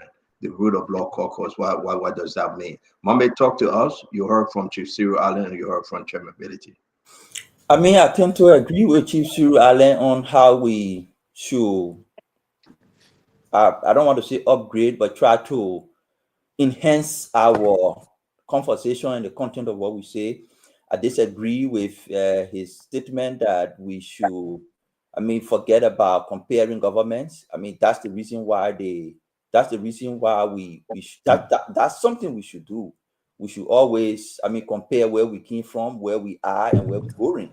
There's a benchmark. We started with something. We should be able to say, this is where we started. This is where you took the country from. How far have you taken it? Have you taken it forward? Have you brought it backward? Is it stagnated? We need to have those conversations. The way we have those conversations, the tone we use, the languages we use, We can always improve on those. But the principle of engaging and arguing about whether we're moving forward, whether we're moving backward, where were we when we took over, that conversation is healthy. It makes people to know that the public is holding them accountable. There is a fourth branch of government, which is the media, civil society together, that monitoring progress and acting in accountability. Chairman Velete, you can cry on the show about the responsibility of the lawmakers. You have power. The Constitution gives you that power and authority. Use it. Really? Use it and stop complaining. You have power and authority. Use it and stop complaining to the media. There are a lot of things, but we'll go into it. I know when the discussion go on about the whole, makeshift about rule of law caucus that you people established, we'll talk more about it. There's nothing called rule of law caucus. All the things we see happening and the people we see behind, rule of law and that group of people should not be mentioned in the same sentence. But we'll talk more about it. All right, let me bring in. Thank you very much. Thank you. And we'll give the guests sufficient time to express themselves and discuss the issue that brought them on. Kev Hassan, your time to speak on both Chief Cyril Allen and Chairman Velete. I listened to Chief Cyril Allen, listen to Chairman Velete. First of all, let me say hi to Chief Cyril Allen and Musa Velete, and welcome to the one-on-one with the CEO. But let me say that there is a troubling time in the country. Chief Cyril Allen, you should be able to speak to that. There's a signs and symptoms that happening in the country. That's something that happened back then in the 80s. And in the 90s, we saw a different Liberia. There's something happened in the 80s that the rule of law were completely ignored in the 80s. And we tend to see things happen in our country when there's no rule of law, anarchy take place. I'm seeing the same thing happening now. I remember back then in the 80s when I was a little boy, my father used to say this to me: the way the country going, it's going to be problem. It's going to be problem. My father worked at Lenz & Mines. He was the head and at the architectural school in Bomi. I remember as a little boy, Doe went there and said he needed that compound. We're living LMC compound. He needed it because he wanted that for the 6th Infantry Battalion, the military people, and they took over some of these things. And part of the school, it was called the PX. Those who involved in PX were controlled by the military there. The rule of law broke down. Something happened, and 250,000 people died. What we're saying today is the same thing I'm sensing and feeling that what's happening in this government. The Supreme Court is not respected. There is a massive kidnapping. There are folks who are kidnapped by this government that the court requested them. They requested the living body, and this government is knowing the court. It happened in this. We are seeing the government is chasing and going after people. Happen in the 80s. I'm saying to you, I'm asking you and Chairman Velete here, is the Constitution has been suspended? Are we ruling by decree? Because what I'm saying, the Supreme Court, the Constitution is not being followed, as we're saying in the House. The removal of the Speaker, the Supreme Court ruling is not being respected. You can put in the tenure position and everything. Are we ruling by decree right now? It's the Constitution is being suspended, because from my view, the Constitution has been suspended. This is to you, and Siri Ali and Musa Ability. You please explain to us. So thank you very much, Kev. Let's go to Chief Siri Ali, and then Musa will be last in answering your question. Chief, are we ruling? Is this government ruling by degree from where you sit, sir? I think that was the notch of that question. Yeah, if they're ruling by decree, yeah. Yes. Not. I think the legislature must be the body. That's the first thing. They have to demonstrate their strength by working together.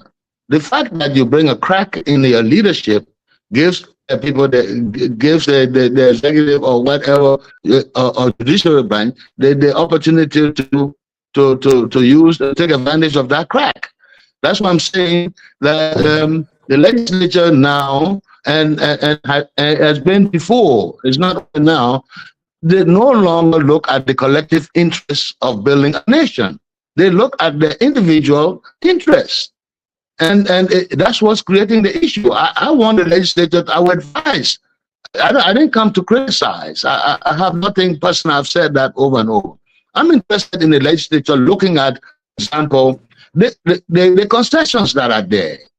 These people have joint venture with the Liberian government. You cannot give people in 2024 privilege to go and dig up gold, process the gold, ship the gold, and give you money, when the basis of your currency is the gold value. So you must participate. You cannot have people come in the country and the legislature approve concessions for them, and they take these concessions and go abroad, borrow money from large international banks, and invest those money in their home country without bringing money to Liberia to the concession. I was chairman of the National Investment Commission for 2 years. I know what a concession is. Most of these concessionaires tell us that they will build schools.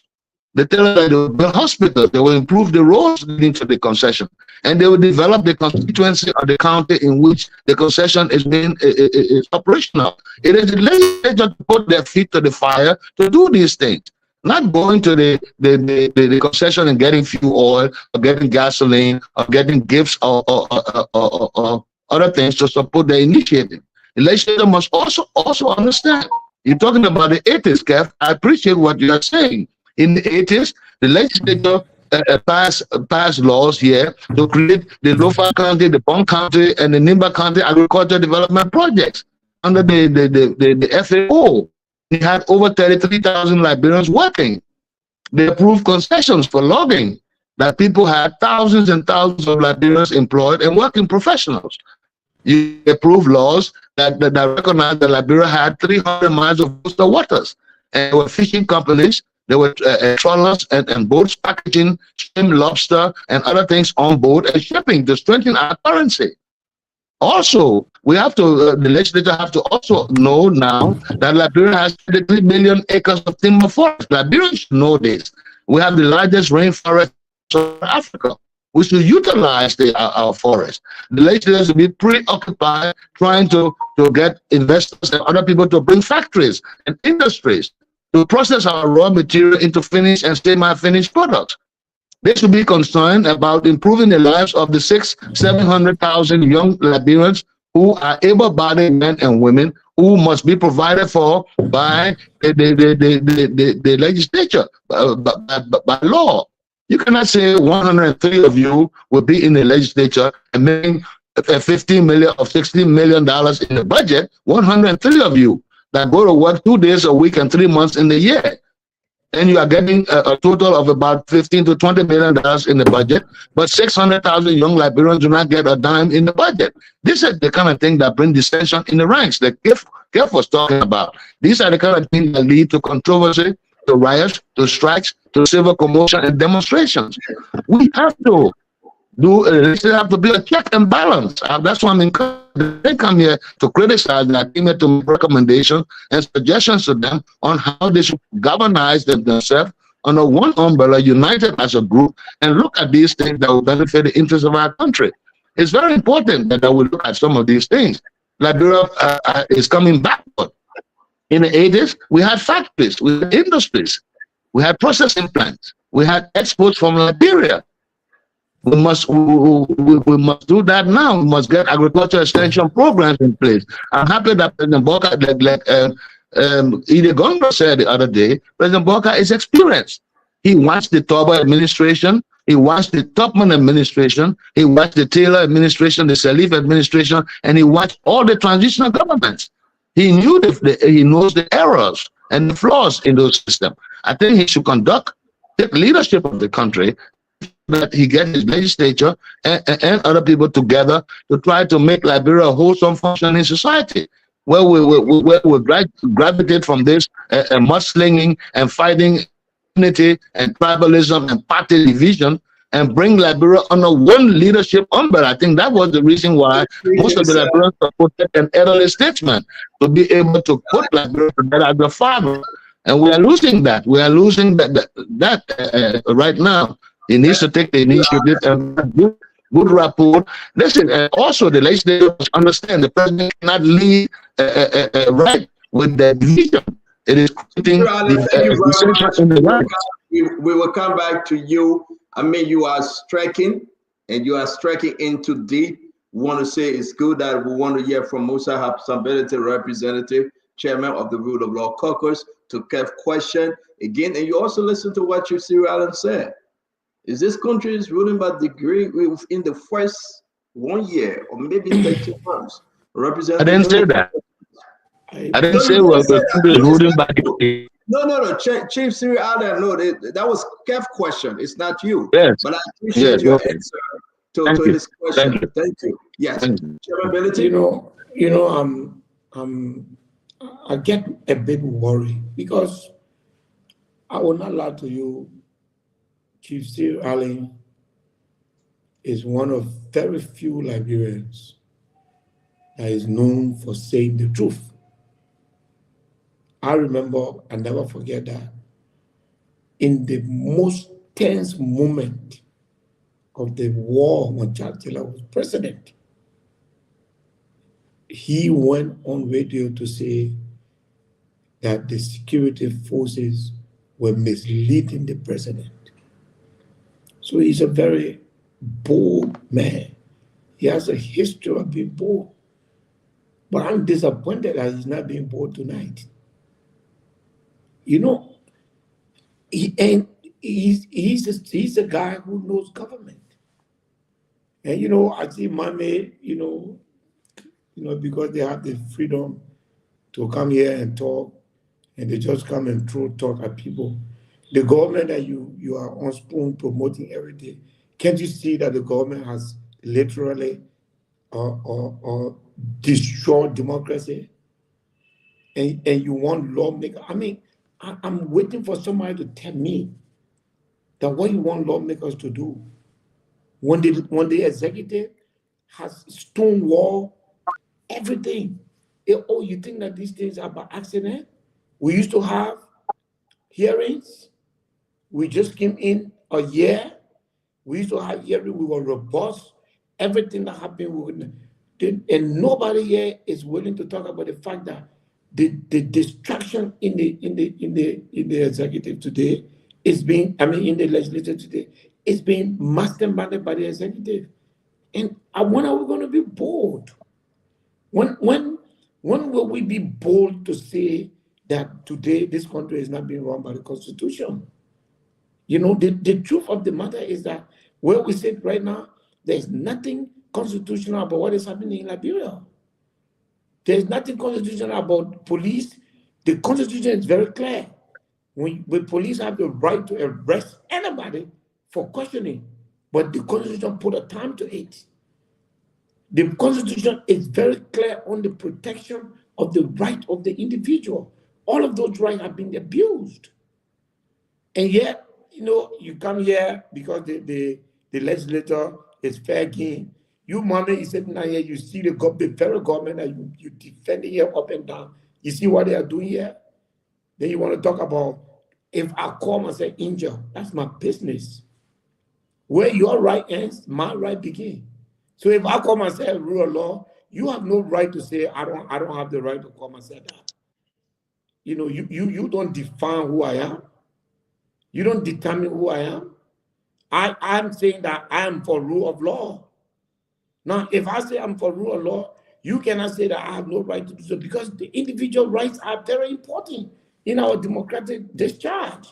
So, when you are giving these free spaces, don't be throwing talk at people like that. Let's come and discuss the issue. Under the second Senate today, what should a lawmaker do? I want to do my work. The very place I was inducted into office, today I can't even go there. The people have removed themselves from there. They have refused to go back there. The Minister of Justice is now the new counsel for election. When did you hear the legislature, the Senate, taking the opinion of the Minister of Justice to guide itself? When did that happen? That's why you have committee on or judicial affairs or legal affairs. These people look at your issue. You are independent. You are the first branch. In the midst of crisis, okay, you have gone to interfere. You got people. You want to criticize how government is being abused? Did you bother to know that people have stayed 90 days at RLJ and nothing is happening there? So if we want to come here and talk about what is wrong, I would like tonight that people stop criticizing the lawmakers. Tell me what I'm supposed to do. Since I came in you sitting down here, the first thing some of us came, we say, let's order the play. The very people you're defending are the people who have refused to order that building. Okay? Everything that we do, even to give Liberians the right to own 2 passports, something that can increase productivity and presence in Liberia. There is a struggle with that. Everything we're trying to do, all of a sudden, it's easier to blanket legislator. No, the people who are breaking the law. Talk about them, or tell me what I'm doing. I'm representing the city. Tell me what I'm doing. Don't blanket me and talk about lawmakers who do so. We will have that conversation. Tell me what you feel like talking. But so we have that conversation, Chairman. Going back to the question that Kev asked, is this government ruling by decree? It's not even ruling by decree, because decree is laid and defined. It's worse than decree. They are ruling by intuition, whatever that comes to their mind. Sentiment. There's no constitution here. Where is the constitution? Where is the constitution? Okay. What difficult it is? How difficult it is? Yeah, there's no constitution. Let me bring in Governor Clinton. It was good to welcome Gibson on the show. You guys are the guests. We're going to ask you our own question in our week ways. We'll give you enough time to answer. Governor Clinton, your question for either Chief Cyril Allen or representability. Look, it's interesting to hear Mami say that there's no such thing as a rule of law caucus. Mami has been on the show for the last, I don't know for how long, and he's been talking about majority block, but somehow we can have a rule of law caucus. But it's okay for a group of lawmakers to, put themselves in RIJ, and it's okay for him to, call them the majority block. Look, I agree with Chief Cyril Allen that there's a need to call back on the legislature. I think we need to make the legislature unattractive for people who want to go there and exploit the position.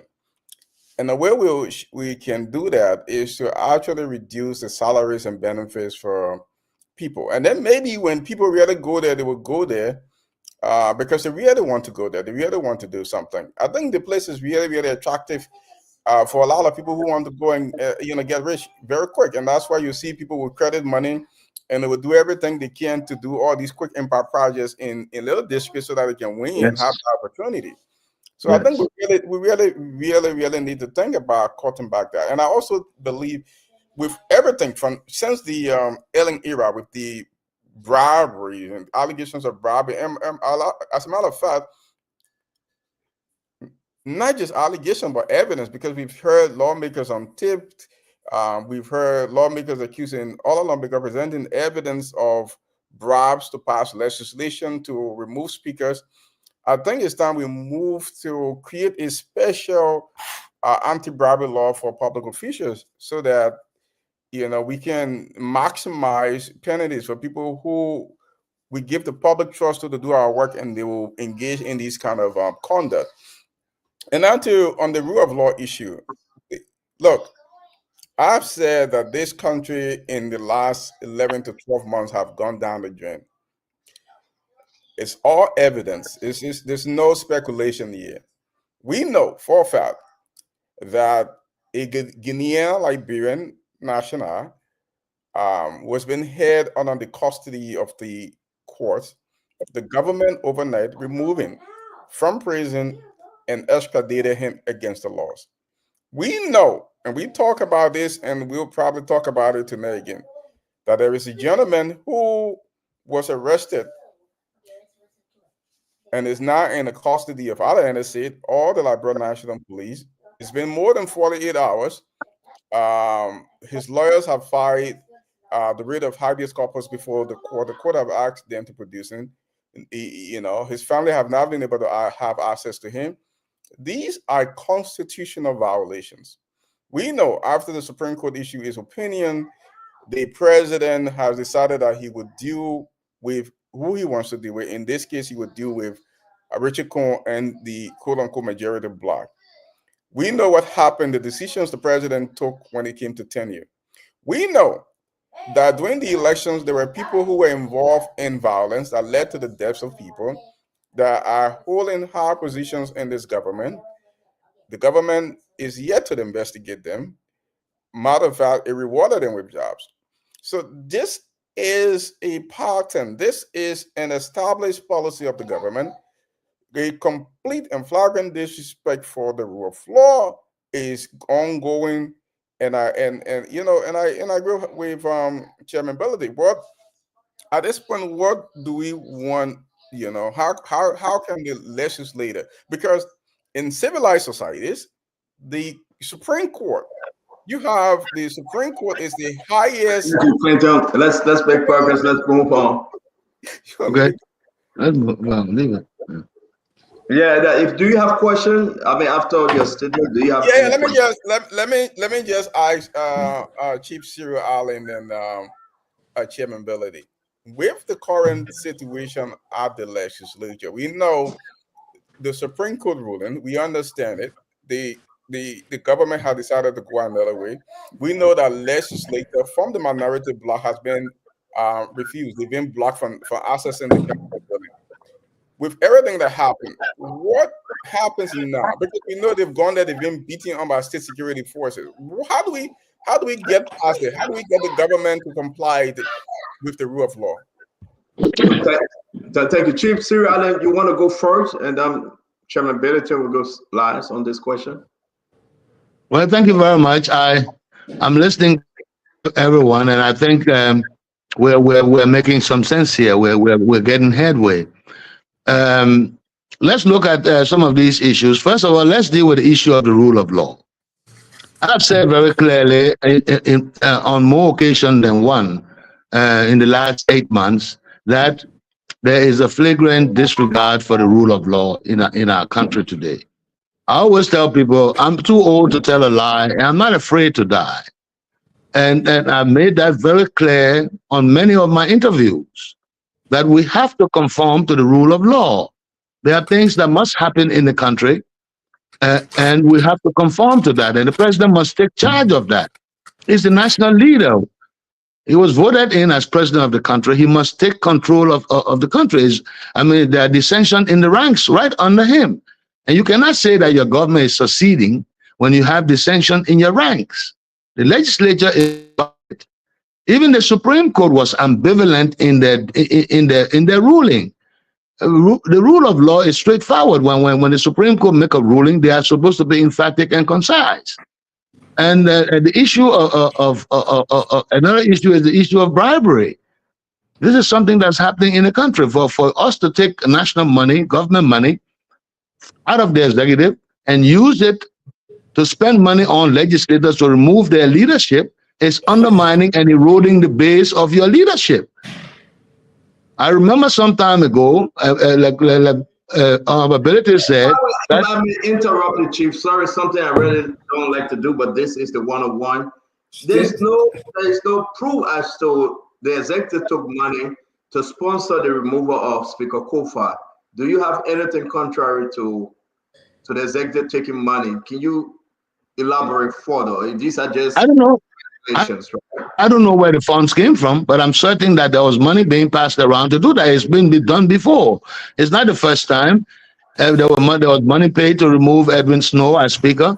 There was money paid to remove Speaker Tyler. I'm certain and 100% sure that there was money used to coerce as representatives to go against the decision of their leadership. And that is undermining and eroding the base of your leadership. No one is going to criticize me to talk about that. I remember the issue of bribery also. Madam Salif said at one time that she did not give the legislature money, they took it. I think people remember her expression on that. She was quite frustrated when she said that was in line, I think, with one of the concessions. And the fact that bribery is going on, that people take money to pass concessions and give contracts to foreigners in our country, it's undermining. So we cannot divorce ourselves from that. These are some of the things that we must let our citizens know, and we must let Liberians understand. That, I mean, there are dissension in the ranks right under the leadership. You cannot say that a government is doing well when your legislature is divided. My last question to that real quick, because the other guys got to come. If this is your second or third time saying dissension in the rank, directly where? We have a government in place. The legislature is a part of the government. The president is the leader of the country. He's a part of one of the branches of government. To support a division in the legislature is to undermine your leadership. And no, it would be naive if we do not admit that. And the decision to support the quasi decision of removing the speaker, the executive, is another way of undermining themselves. We would be naive if we do not admit that, Stanton. And you people, we have to be frank with these things when we come out. I'm not in defense of the legislature or against the executive, but I'm saying what is prevailing in the country. We cannot take that for granted. You see, when you support something, you have to be honest. We have to be open and honest. I do not believe in justifying anything that is out of order. It's against the interest of the, excuse me, Stanton, it's against the interest of the people of this country for what is going on at the legislature and the executive. It is a disservice to our country, and we have to make that straight. And we have to tell the president, as our national leader, that he must take control of the country. Thank you very much. He must be a robust leader. If you want, excuse me, if you want to change in the leadership of the legislature, is it to call?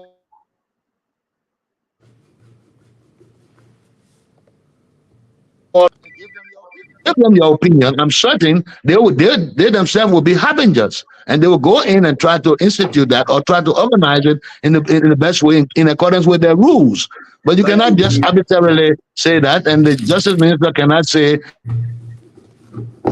Thank you, Chief Cyril Allen, and that's why we have you here. We have this reverse conversation. What is it? Yes. Thank you. That's why we have. Thank you very much. And that's why, please do not call Chief Cyril Allen because he's using his cell phone. Do not interrupt him, please. We are appealing to everyone. Let's enjoy the show. It's good to have Abdullah Kiachamba, the big grandkid man today, so he came on the show. But we'll talk about that. The question, by the way, Chief Cyril Allen, Magibi won 1-1. Magibi didn't win the game.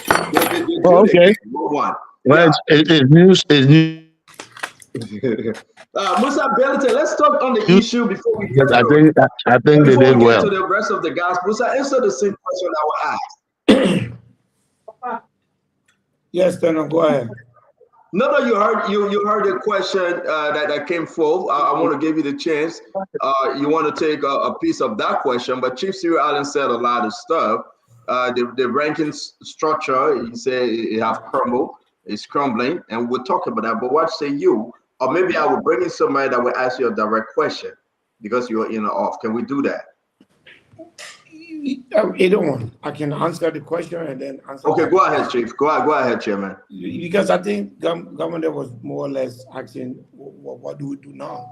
But at this point, when like he said, when legislators are being prevented from doing their work, when 28 members of the House of Representatives are being denied their benefits and salary, the opportunity to reach to their people, when the Supreme Court rules, and the rule is very clear, and that the executive decides that it will go on the way that everybody knows is the wrong way, something is wrong. It's time for people to speak up. You know, I just got off the phone with someone who told me that the NSA were reporting that we had meeting at my guest house, and Kofa was there, and I was passing. Nandana Magiri is one of my closest friends. I was passing through through Bon from Nimba. I called him. I said, "Are you around?" He said, "Yeah." I went to him. I called Marvin Cole. And we sat there and took a picture and put it on Facebook. Can you imagine how these people think that this country belongs to them, and they now brand that as a threatening meeting, even adding Kofa being in that meeting when Kofa was nowhere in that meeting? Extended, you saw that in fact, I spoke to you when I was in Banga. Yeah, we spoke to you guys. You, yes, McGill, we cannot and Yeke. So, for me, at this point, if anybody, I would not take criticism from anybody who refuses to see what is going on in this country and want to force and want to point. Let me get you a real quick because we got to bring Ketema, Gibson and I said, let me ask you real quick. What's this thing about the Rule of Law Caucus? Let's get to it real quick. It's very simple. We believe that the rule of law has been thwarted in this country. It started with 10 new officials. It's gone to removing, quote unquote, removing the speaker illegally. We're not following the rule of law. We decided that we've been here for 90 days. We need to put ourselves as a caucus, and we give a name to our caucus. Whether or not Musa Belete is in that rule of law caucus, and yesterday he was not a man of rule of law, it didn't mean nothing. What it means is that Musa Belete has committed himself to rule of law. What we are saying, from the day we formed that organization, everything we do or all advocacy we carry on will be based on the rule of law. This organization is 2 weeks old. We will not be branded by anything yesterday. What are you looking for? Ketema get ready to come, and Gibson will follow. Answer will come next. What are you looking for? Rule of Law Caucus. What are your objectives right now? There are several things that's wrong with lawmaking in Liberia. I think the Liberian people themselves, they have problems because they are the first problem. If you want to elect people, you have to examine them properly. Make a good decision. So what we are trying to do now is to put ourselves in this, commit ourselves to the rule of law, and everything we do in this caucus, including passing of bills, including anything, including the budget, everything we do will be held accountable for every action. So this caucus will, of course, we'll go beyond that. Thank you very much. Ketema, let's get you for 2 minutes real quick. Everyone will have their 2 minutes. Man, we need to know more about the Rule of Law Caucus. I'm not getting anything yet. Maybe we will at the end of the day. Ketema, don't be afraid to ask questions. No, I'm going to ask you a question, but let me give all of the chance to ask. Abdullah Kiatama, welcome to the show. You're muted, Abdullah. Can you unmute? Good. Yeah, can you? You're super. Talk to us. Okay, well, thank you guys. Happy to be on the show. I do see that Stanton, you guys are doing well so far. Cyril Allen, happy to see you, Chief Allen. I see a massive flood of sedition on the show tonight. I don't know whether it's a campaign rally of a return of the CDC government, but I'm happy to see them well organized, armed, and ready to shoot. But look, happy to be here. We think we close to 1 year mark. We crossed the 1 year mark, President Boakai. We hope that we'll see some great things happen in 2025. The first year has not been the best. It can be better. We say that. We think that there's some missteps and lapses and failures, and there's some progress, there's some good work, but we think we need to find a new direction. The on the street could not be clearer. Do you believe us, Spoon, going out your network that you sit on, going out in Douala Market, Relay Market, they will be in Wallace, they will be in Raditan, they're going to Bangetan Market, Omega. Do you believe the people speaking from the heart to say 1 year into this government, Waka didn't score he has no better record than George Manawea? Well, first of all, I think it was a brilliant move by Spoon. I think when you try to put your hand on the pulse of the country, it's very important. We say all the things we can say, but the people that matter, their voice matter. Their opinion, their assessment is more important than us, to be honest with you. So it's a brilliant move. And I think other media should do that now, because that way it helped the president to make sure that there's some reflection and there's some action. But I also see that it is not a verdict. It is an opinion in time. Basically, straight that they are concerned. They not say these things have failed, have collapsed. There's a difference between verdict and expression of opinion and frustration. And I think that is very important. So there are two people, there are two audiences. One audience, which is the opposition audience. Yes, they say the people feel that time for to come back to power. You fooling yourself. Go sit down somewhere. But there's one audience that say, Mr. President, we want to remind you of your commitment and we want you to do better. And we're not feeling your policy. Your policy is not trickling down to us. That is the message. The message is not saying the other people will come back to power. You will not say that. So if you read into that way, you are deluding yourself. You live in a complete utopia. And you must rescue yourself from your own utopia. But the message is that, look, you've done some great work, but the policy has not trickled down. And we understand that. Look, Stanton, Obama won the election like 80%. His first year opinion poll dropped below 50. Because there's difference between running a campaign and governing. Gumo say you campaign in poetry and govern in prose. So this is the message to the president. But to think that the first year is the best way to measure one man who has already been rejected. Well, back to you, because I think you are scoring our point right now. I saw the person that want to come back. Again, ladies and gentlemen, we have Chief Cyril Allen on the show. The chairman, Musa Hassan Ability, the rule of law chairman, the chairman, Liberty Party, the chairman, ANC. But he is the people's representative for Nimba Kwado. We want to say, let's bring in Gibson. Jeru, it's good to see you. I said, though, we'll go back to Abdurrahmane. If you have your question, you can also post your question to Chief Cyril Allen or Chairman Ability. Gibson? First of all, I'm going to do a devil's advocate tonight a little bit. Before I begin that, I think Chairman Chief Cyril Allen and Representability, you guys need to sit to your seat. When you interview on CNN, you will stay to your seat. So you need to sit at least to give us the time to see you. But here's what I want to say. Cyril Allen accused the president or the executive of bribing the lawmakers. Unfortunately, Musa Ability cannot attest to that. He is the chairman for the rule of law branch of lawmakers. But he cannot stand here tonight and corroborate Chief Cyril Allen's allegation. But you didn't ask him. Why can't you ask him? I'm asking him a comment. Okay. I'm asking him a comment. Can he tell us tonight, instead of blaming Joseph Boakai, that Joseph Boakai bribed lawmakers to remove Kofa, can Musa Ability stay here tonight and say, yes, there were money that were given to the people to remove Chairman Kofa? He will not do that.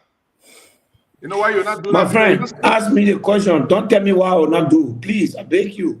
Ask my question. Don't I'm speak for asking me. him a statement, but let me You have, finish my no. statement. You have At the the end of right my to statement, ask I a will go. question, You have your but you don't time have the right because to you have your tell me time. what You I'm can going to ask. say. Listen, I beg you you, have man. thousands of people watching us right now. Can you please ask the No, chairman I and reject let that. listen to him? Can you Ask the ask the question. I chairman? will answer it. Don't get the answer for me. All right. So Okay. hold on 1 minute. Okay. So Gibson, I got two questions, right? Gibson, wait. We hold on your time. Can you respond to Gibson's question? Representability.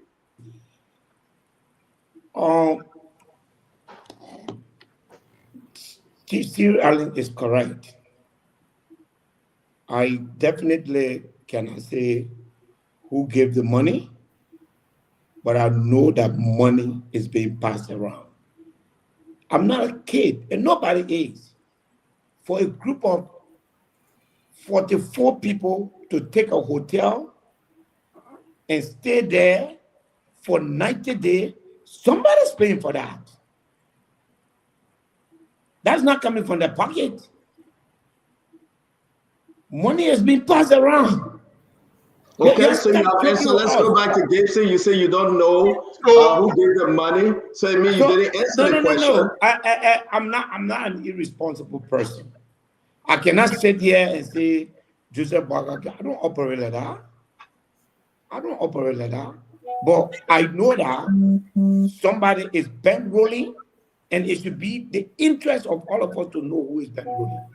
But to keep people in a hotel for 90 days and over, paying over $200 a night, that's a lot of money.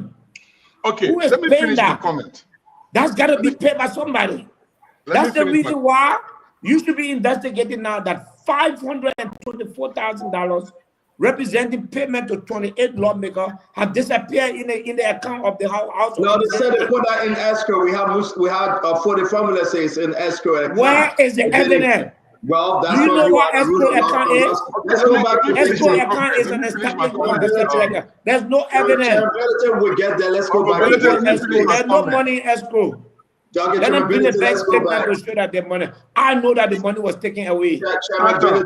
Let's go back to Gibson, please. Stanton, this is what we call conjecturing and bickering to truth. He does not know who gave the money, but he assumed that Representative Coker, who has been in the parliament for 2 consecutive times, is unable to pay his $150 at the hotel. So somebody is paying for Coker. My man, you're not serious, man. You're not serious. He is you're not serious. Chance. Chairman, let Gibson the chance. Chairman, please. Chairman, let Gibson the chance, please. You have your time. Let me finish. There are so many things you said tonight I got serious problem with. If you want to be a man of rule of law, you should be like it. If you think the rule of law is being violated and people are bankrolling and sharing money to lawmakers to do illegal things, you have the ability to get a lawyer to force the hand of the court to do what it's supposed to do. You can file a writ of McDonald's. You can file whatever rate that is. But the what code? The what code? Okay. The what code? The code that cannot even answer a simple bill of information. Chairman, please allow Gibson to finish. We still got guys on the floor that want to speak, and I believe Chief Cyril Allen want to speak too. Let's keep it as we were doing. Let me move on to the next thing. Now, two things I got to say when I'm done. Yeah. Let me go to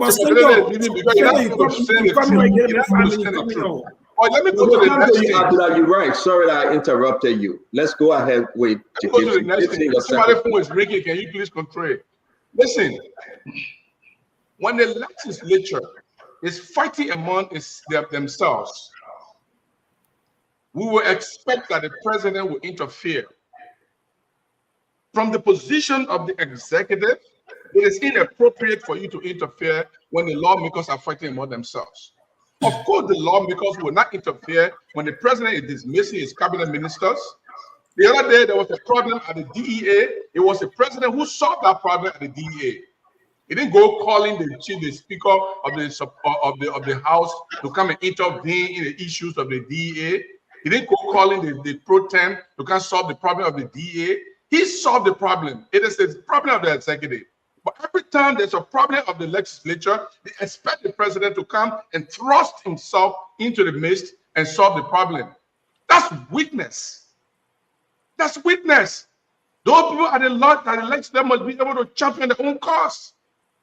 They should stop blaming the president for doing for messing their own place up. The last thing I want to say, start to put that rate up, that rate of habeas corpus. The National Security Agency is not mentioned in there. They say the Justice Administrator meet the Director of Police and their deputies. How do you expect the national security to obey a law that an instrument of the law that they are not a target? And Governor Clinton knows the criminal justice more than me. But if you are not mentioned, if you are not enjoined, I will speak the legal word for it. If you are not enjoined to a lawsuit, you have no responsibility to that lawsuit. Thank you. The National Security Agency has no responsibility. Thank you. You see, now I want to come up because you use your time now. Let's not make progress. Guys, we gotta move to a place. Yeah, but let's look at the rate now. Let's look at the rate. It's the rate right in the chat room. Gibson, can you reset it to me? Let me put it back. I'll send it to you right now. All right. So we have to come to Asido before we do that. The last thing I wanted to say was Gibson, level you right there. I beg you, please. Let's try to be within the time. We are many. You have your last point to make, Abdullah Kiatema. Abdullah, can you unmute? You have your last point. Well, basically, I'll go back to the assessment of the performance of the government. I mean, at 2 minutes, at 1 minute you go.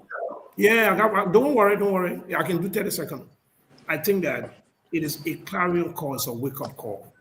And I think the people on the streets matter. Their voices matter. And I think this president should take it seriously and move in the right direction. I'm here about reshuffling. I'm here about an assessment and evaluation of performance. I send it right to you.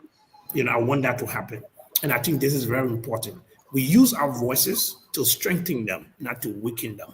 We use our voices not to weaponize their failure so that someone will rise to power. But we use our voices to make them better leaders, to make them pay attention to the needs of people. That's the Chief Siri Ali said. Siri Ali actually captured essential part, and I appreciate his voice tonight because he kind of captured some of that's what I will say for now. So thank you. Thank you. As come in now, make your point and we'll go to Chief Siri Ali to speak to representability. Then Mambe will take it away with Kev Hassan. Isaac? A person was turned over to the police under the leadership of the Ministry of Justice.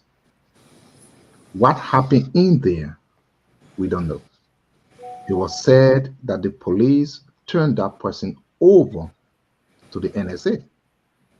Someone went to court, and the court system asked the police to return that person.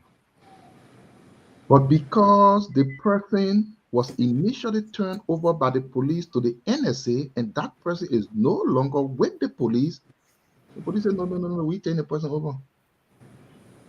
My brother Gibson said it's a rule of law. Though the person is in the custody of NSA, and NSA's name is not on whatever he's talking about, so NSA don't bring the person, just keep them, your name on here, just keep the person, that rule of law. When majority of good people keep silent, the very small number of bad people will keep doing bad. Bad and good exist because good people and bad people exist. If no bad person existed, there would be no bad or wrong done. And that is a point against my own Pape Chief Siri Ali. I know you redeem yourself later, but I think we have to speak against the ills in the society. Speaking against wrong does not equate to criticizing anyone. We know bad exists, good exists, unless you say no bad exists in our country. So we should not speak against it. And I want to end up by agreeing with my brother Kev Hassan. He said something earlier, which is a fact based on what we are seeing. That the president is ruling by decree, and it does seem though that the Constitution is suspended. Here's why. The Constitution tells us to respect the court. The president said he will not respect the court. That is not a constitutional rule. The Constitution tells us how a speaker can be removed. The president recognized another speaker that was not elected in accordance with the Constitution. That is a rule by decree. Whenever protesters gathered on the street, whatever the police would do, they would do it on the sole basis that they have authority. That seems though like there is no constitutional rule. So that is true. And I think if our country will be better, we cannot go back to judge the past, but we can use the past to better now and the future. We can keep comparing what happened in the past. How good will it do us if we don't use that to better today? And I think if our country will do better, the people on the street voices should be important. We've been listening to them speak. You can sit in an air-conditioned house and beat on spoon and talk. Go on the street. What you say should be impacting people on the street. Those who you are talking for are saying something different. You can tell a 3-person, 2-person, that 1 person spoke. Oh, they say, yeah, that is your business. But what they're saying should matter to you. Thank you, Isaac. Thank you very much. I'm going to come to you. Chief Cyril Allen, please talk. We'll go to representability, then Mame will come in.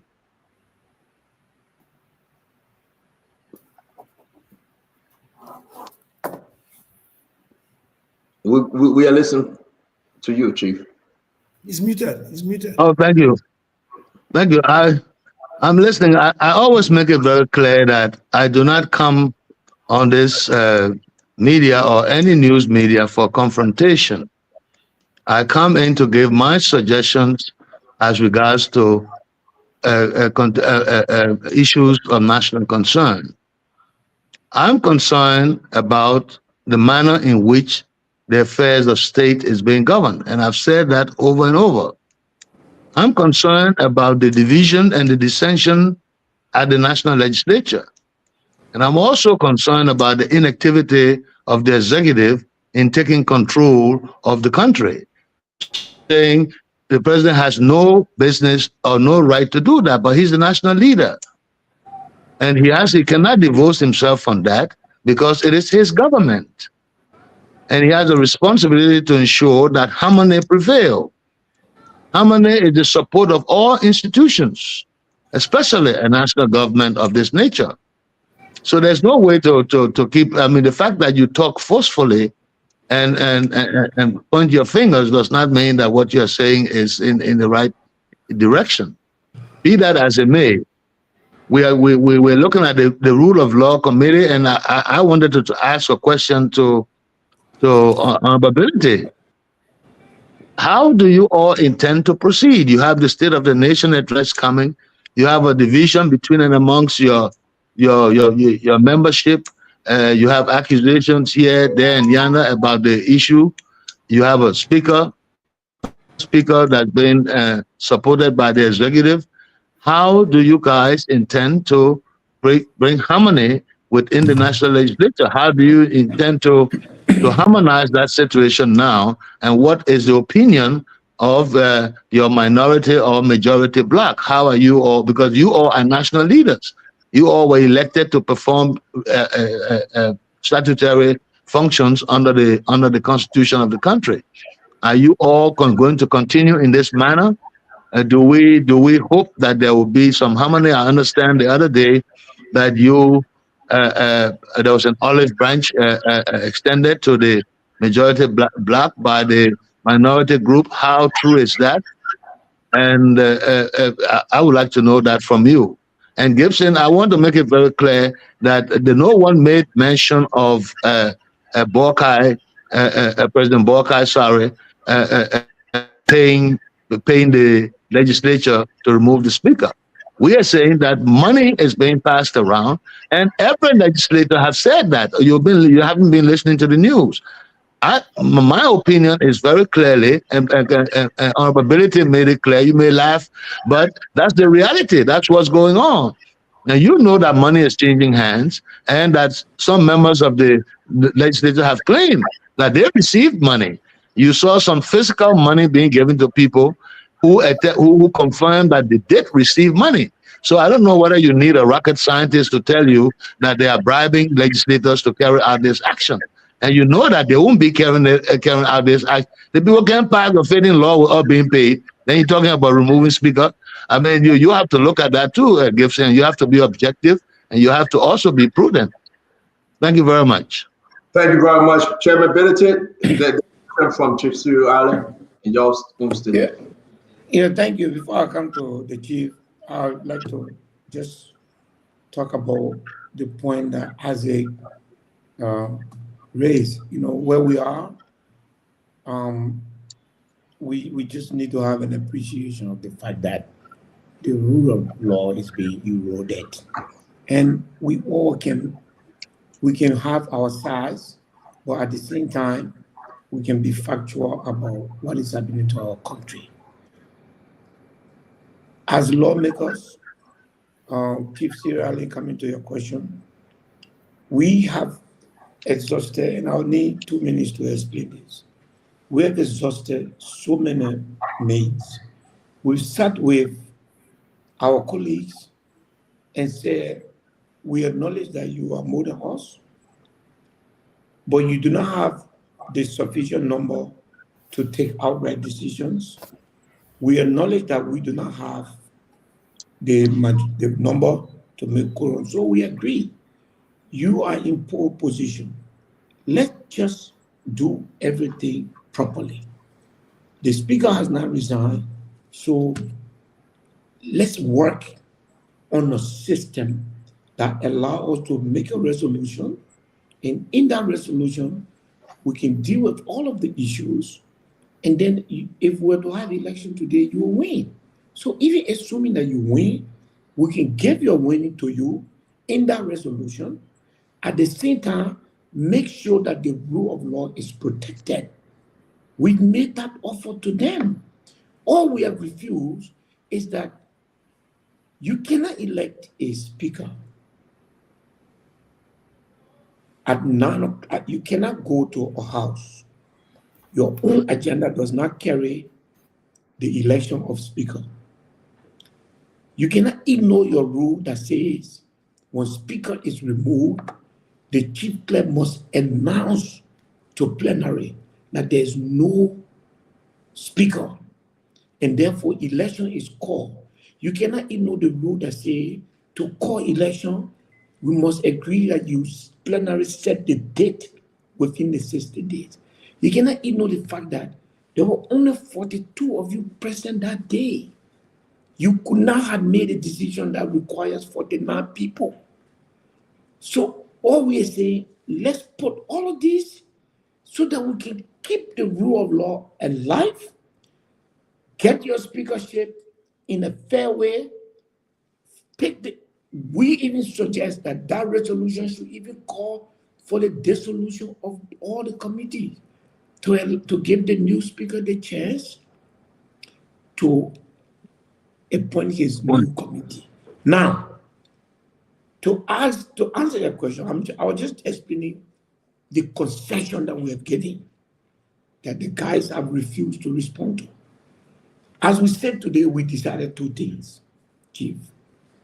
One, that we will go to session, and as soon as session starts, through legislative channel, we'll raise our objections. First objection, how can you have a speaker?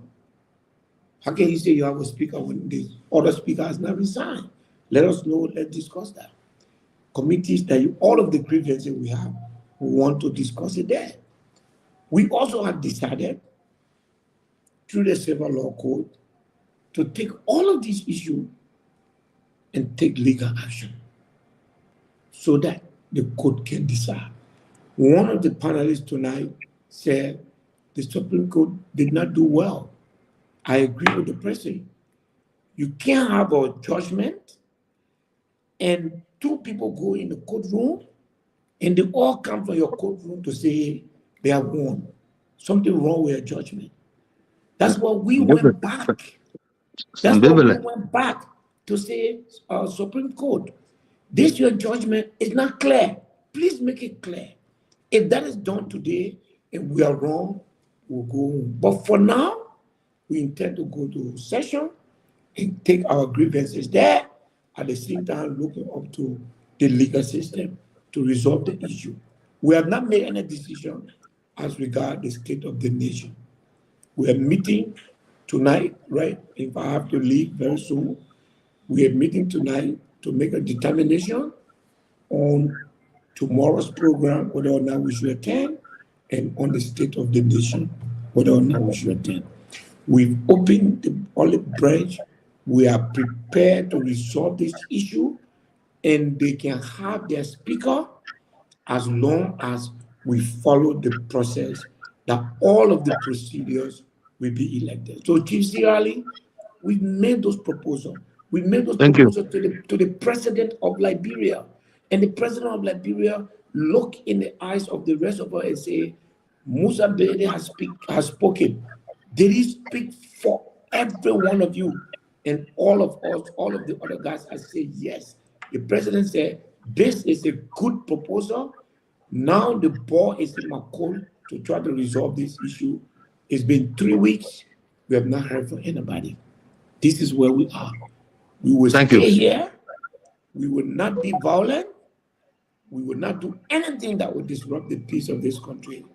We will continue to call on the court to decide this thing if we cannot reconcile ourselves. After all, that's what the court is there for. Thank you, Chairman. Before you go, I know you say you got to go. Allow us to squeeze in one more question to you. On the same, we'll be keeping Chief Cyril Allen. Will you guys attend the State of the Nation address? I just said maybe you were not listening. Our rule of law caucus is a very democratic institution. We're meeting just now. As soon as I leave this line, we're going to meet. We'll make a decision whether or not to attend tomorrow's meeting. And during the course of the week, we'll make a decision whether or not we'll attend the SONA. Can you confirm information that some members, some staff from your office were arrested or called in for investigation by the Liberia National Police? When? Due to the fire situation? Did they call anyone from your office? On the day of the fire, yes. All of the staff from our office were called to the police. They spent the whole day there. The lawyers signed for them. Since then, nobody from our office, or since this whole crisis, nobody has asked me. Have you answered a question where you called by the Liberia National Police or the National Security? Absolutely not. But if they want me to answer anytime, I will go to answer. Mami, come in. The chairman have to go very quick, so we'll give everyone a chance to ask the question. Mami, please. Yeah, I mean, I listen to the chairman. What I can say is some of the things he outlined, we look forward to seeing how they will end. Like he said, everybody can decide how to describe themselves. I do not believe that the coming together is intended to protect any rule of law. That's my belief. Posterity will be here to judge us all. Visibility, I'm not talking about anything that happened in the past. I got no reason to come and hold you say, oh, because X, Y, Z happened in the past, so you can't say you call yourself rule of law. I can't do that. I'm talking about the current, the present. I'm saying the gathering is not intended to uphold any rule of law.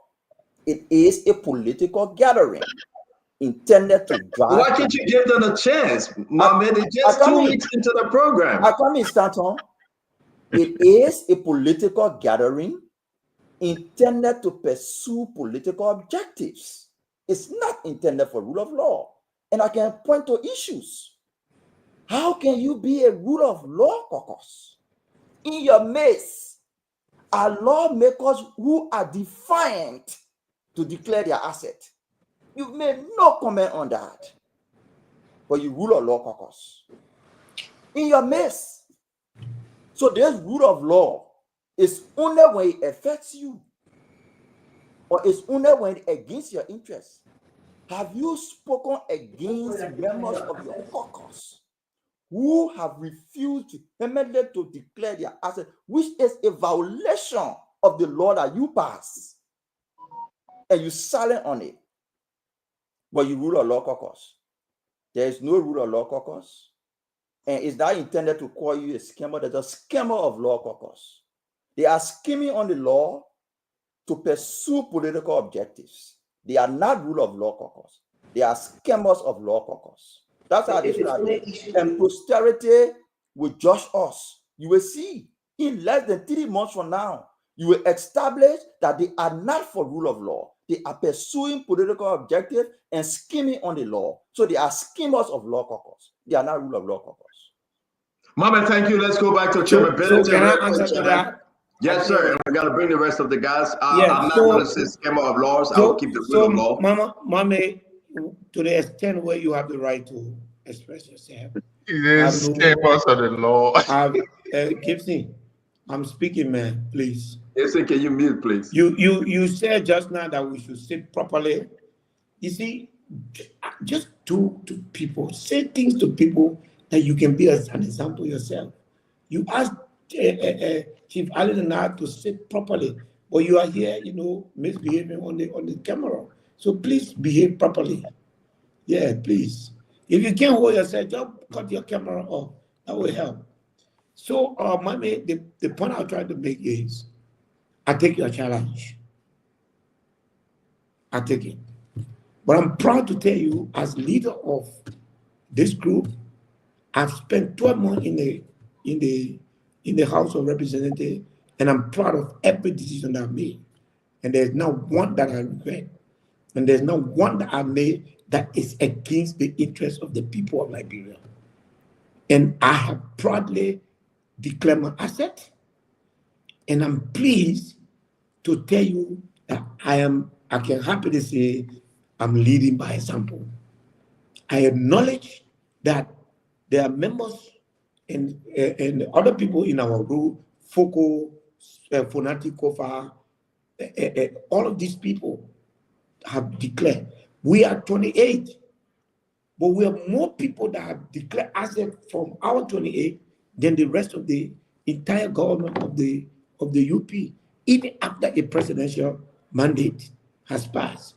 But the challenge is the truth to us today. I want us to mark the day so that a year from now, you can review us to say all of our action had been for us. We have the right, according to the law, to go for election. No election has taken place. We have foregone that. We say we are prepared to have a resolution so that we can have time to do a Liberian power. But the only thing we ask for today is to uphold the rule of law. But what you said, I can't oppose that. I respect your view. It only challenges me as leader of this caucus.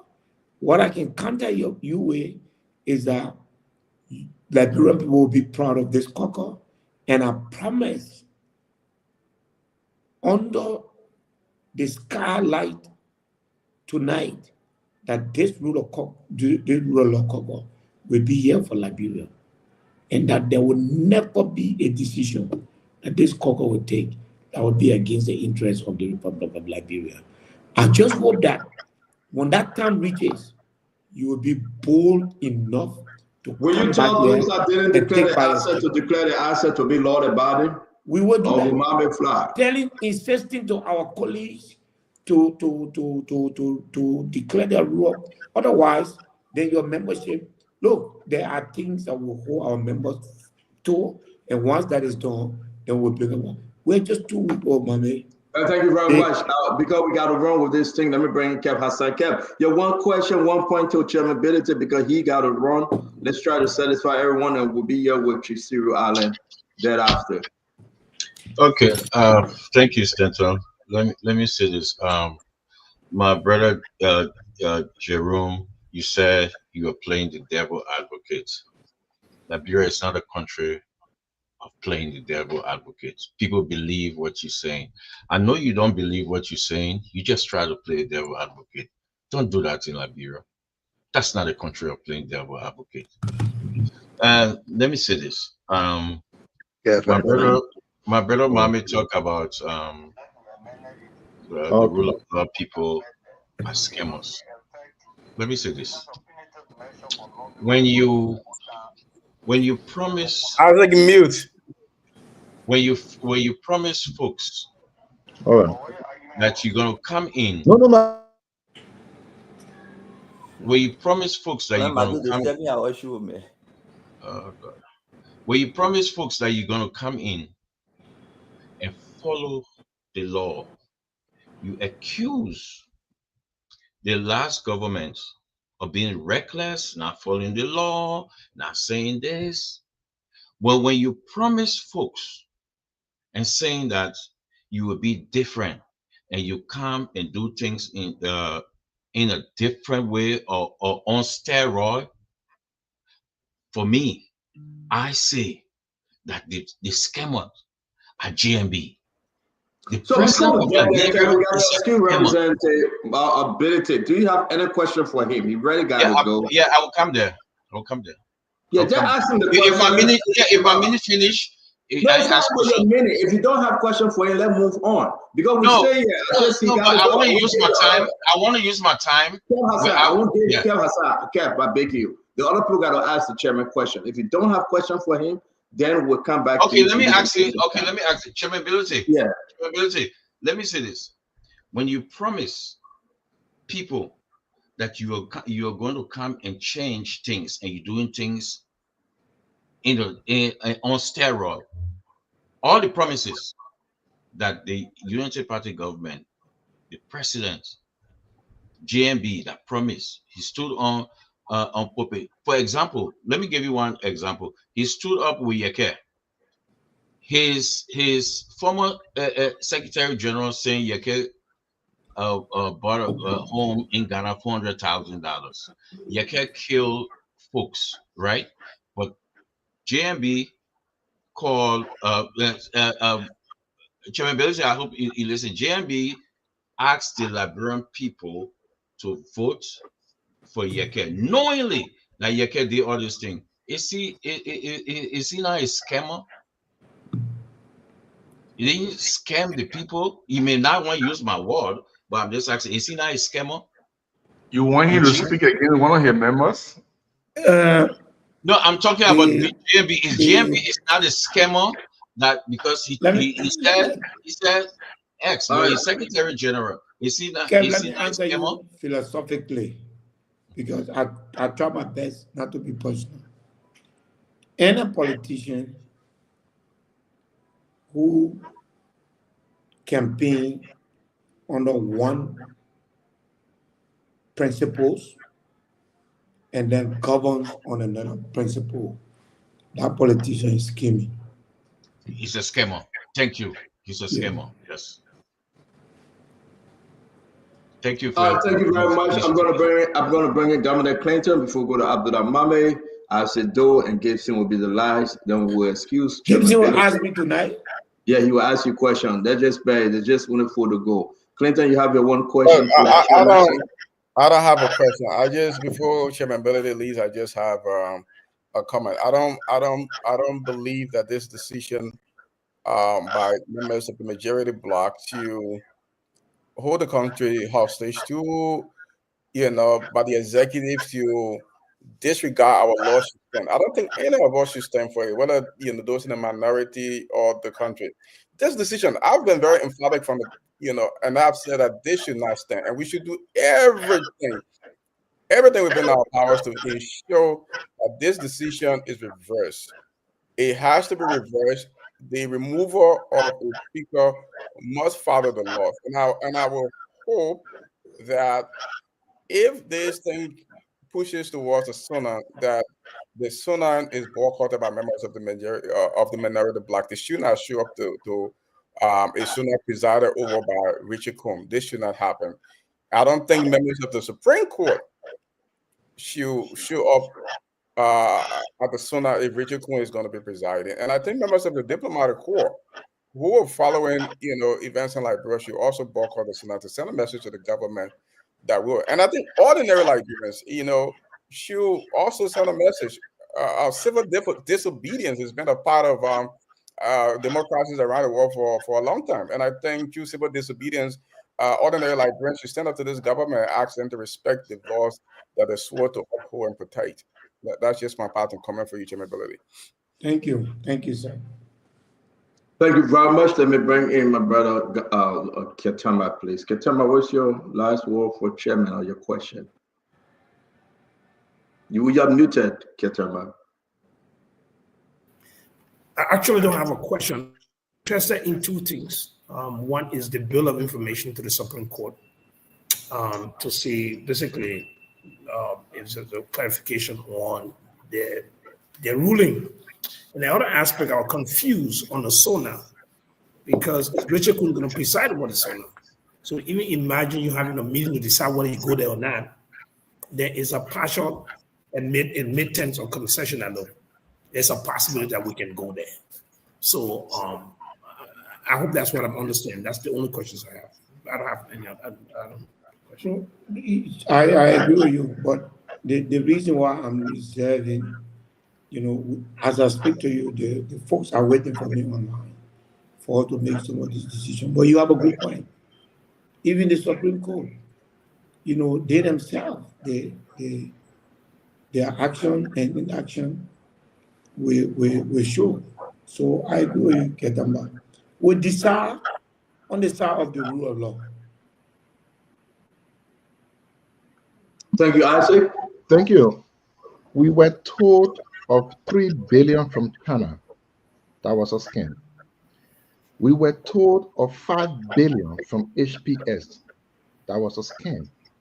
We were told of 300 Oyoyo buses from Ghana. That was a scam. We were told of gentleman agreement from Yellow Machine. That was a scam. We were told of scholarship with foreign ministry. That was a scam.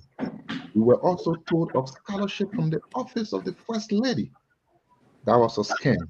You decide who is a scammer. President Bwakai appointed an ombudsman whose most important function, Chairman Belete, is to ensure compliance with the Code of Conduct. President Bwakai's political party sued the ombudsman appointed by President Bwakai to stop him from performing his most important function. The ombudsman is taking paid salary. Chairman Belete, why do you think this is happening? That is serious. That for me is very serious. It's hypocritical. It's dangerous for our democracy. And what I don't even understand is that, as far as I'm concerned right now, we don't have a code of conduct. It's as simple as ABC. So, but I with all due respect to the rights of the individual that took the case to the court, it's just a little bit, I would expect members of another branch to do that, but members of the same branch and the president can stop it, can tell it, because remember, they are all working in his government. He can say, don't do it. So until I understand what's going on, I've been following it.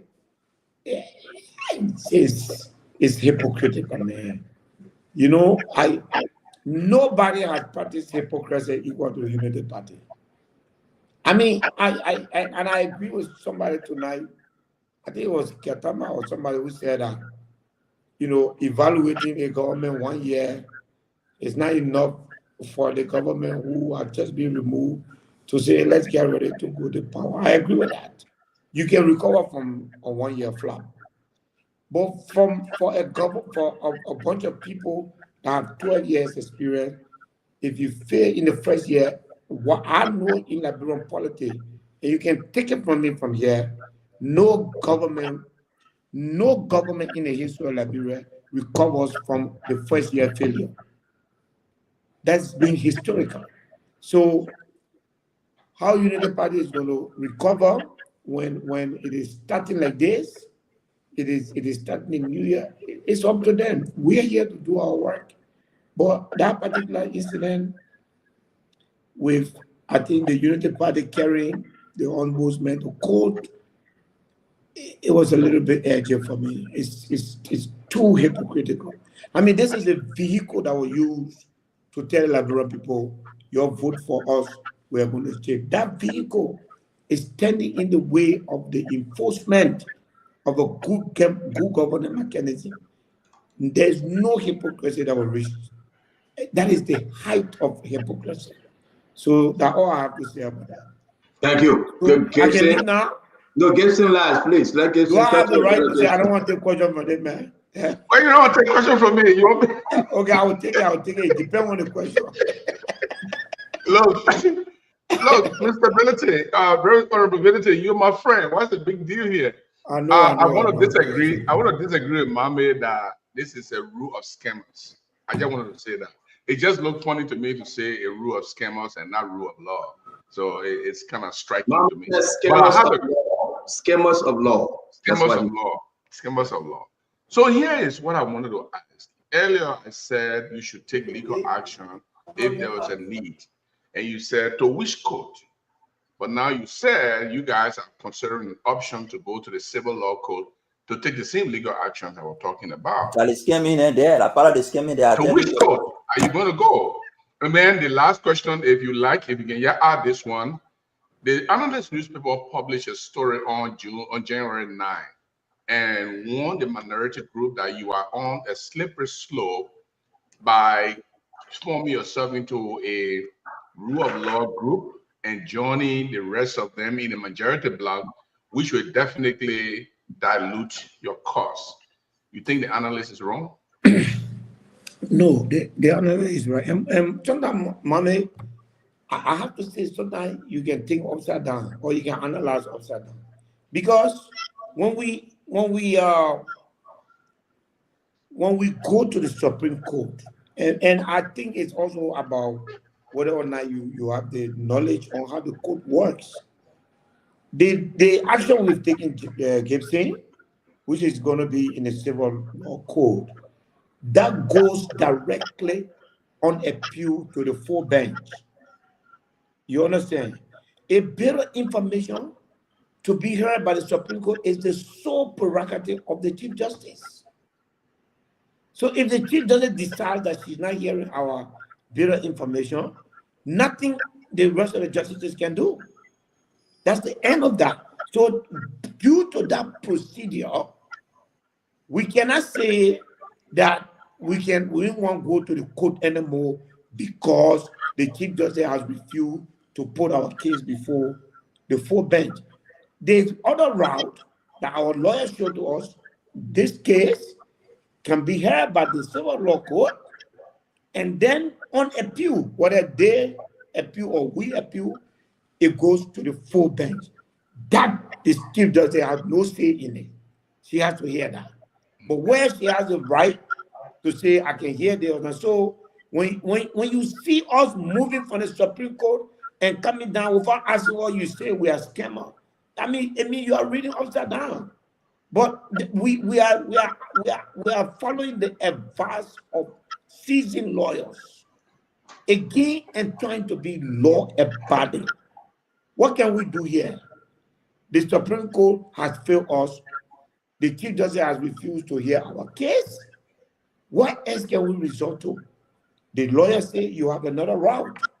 That route is take your case, put everything before the civil court, and they will hear evidence, they will take evidence, and then you go to the commander here, he's a lawyer. That is the only route we have. And on the issue of, and I agree with you and on that being a slippery. At this point, we have to cater to 28 people. We are being threatened. Their pay has been held. The people removed the speaker with 42 people. And the Ministry of Justice accepted that. So you don't want to go to work as they claim, then they can say, they can use the same illegal way to say that they have canceled your seat as a lawmaker. The Election Commission will suck up to them the same way the Supreme Court is doing. So we say, okay, we are protected by the Constitution to say or take any action on the floor of the no policeman can stop me from entering there. Nobody can stop me from entering. These are the only two options we have left. My brother, in order to remain representative of our people, we will go there, we will sit there, we will make sure we use every legislative means to point our case through. At the same time, listening to what the court will say. We have no choice. At the same time, stay keeping the olive branch up for the resolution of this country. The government, the check and balance is no longer there. Nothing. When have you heard the Senate, you know, is an extension of the executive? When have you heard anybody calling anybody to order? At the end of the day, this is what these guys want. Let's talk so, we talk so. They're having fun. There was a budget shortfall. There was no accountability for it. We are told that, I mean, it's just too much, man. And no accountability. Even me, I cannot put anything before the House to represent my people. The budget is a farce. The most important instrument in the country came and passed through. They have budget hearing in offices. They have budget hearing at RLJ in secret. So these are the things that we don't want to be, you know. And I'm sorry to say, but the population keeps saying, you know, the population is not sensitive to these things. It bothers me for people to say, oh, the legislative representative, they are problem. We have no problem. I came, that my first time in that building, they took me in one room and said, this is the place you will come to work. They saw me in office. That's the place I've been going every Tuesday and Thursday. Chairman Bennington, thank you. Chairman, I know you got to go for that meeting. Your guys are hitting me up. They are hitting me up. We want to say we appreciate you. As always, come again. Let's understand more about the rule of law. Again, we appreciate your time, sir. Thank you very much. Thank you. Thank you very much. Yes, sir. So while we wait for Chief Cyril Allen, let's get into it. I'm kind of confused. Mommy, you call them scammers of lawyers, scammers of lawmakers, root of scammers. Whatever way you call them, but you came too hard to them, mommy. I mean, that's where it's heading. I mean, that's where it's heading. We'll see it. I mean, it's like, I mean, they say pregnancy doesn't go behind. It will always come in front. I mean, I know the people who leading this effort. I know their agenda is not intended to protect any rule of law. They don't have the track record of being champions of rule of law. They don't have the courage to stand for rule of law. What they are doing, they are using rule of law as a conduit to pursue political agenda. Look at it. Look at something we've not discussed on the show. It's happening in the executive. Local lawmakers taking their family members, they're calling themselves rule of law. They're taking their family members who are working in different offices and putting them on payroll in the House of Representatives in violation of their own rules. But the court Mama, if we'll interrupt you before I bring in Abdullah Ketama, it's good that the chief is with us again. Mama, on both sides though, both the majority and minority side. It's not one-sided thing, right, Ketama? Yeah, they all did the same thing. They all did it. Who has been doing extremely well with this. He has published from Thomas Fala. He has published from Rachel Kuhn. he has published from both sides. But my point is, if you say now you this rule of law caucus, then take action. Maybe they repented. Maybe they repented, right, Ketema? I mean, repentance. Let Ketema come and come because I want us to bring it to Syria Island. Listen, you can commit sin today and run back to Jesus Christ and say, Lord, don't forget now, you died on the cross for me, you share your blood, so I'm covered by your blood. Maybe these guys repented. I support that.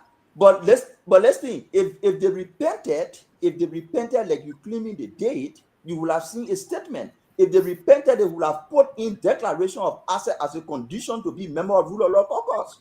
But they get people in the caucus who are violating the code of conduct on declaring their asset, frequently violating. They don't say anything, but they call themselves rule of law. They are scammers. When you say the same thing, Becky, I hate to do the Ketema. Cut me off, my man. You look at me. He's hearing few people within the rule of law caucus say they didn't declare the asset. Maybe that might be the strongest argument. What were people within the government that the public have given them grace period, but yesterday they have not declared their asset?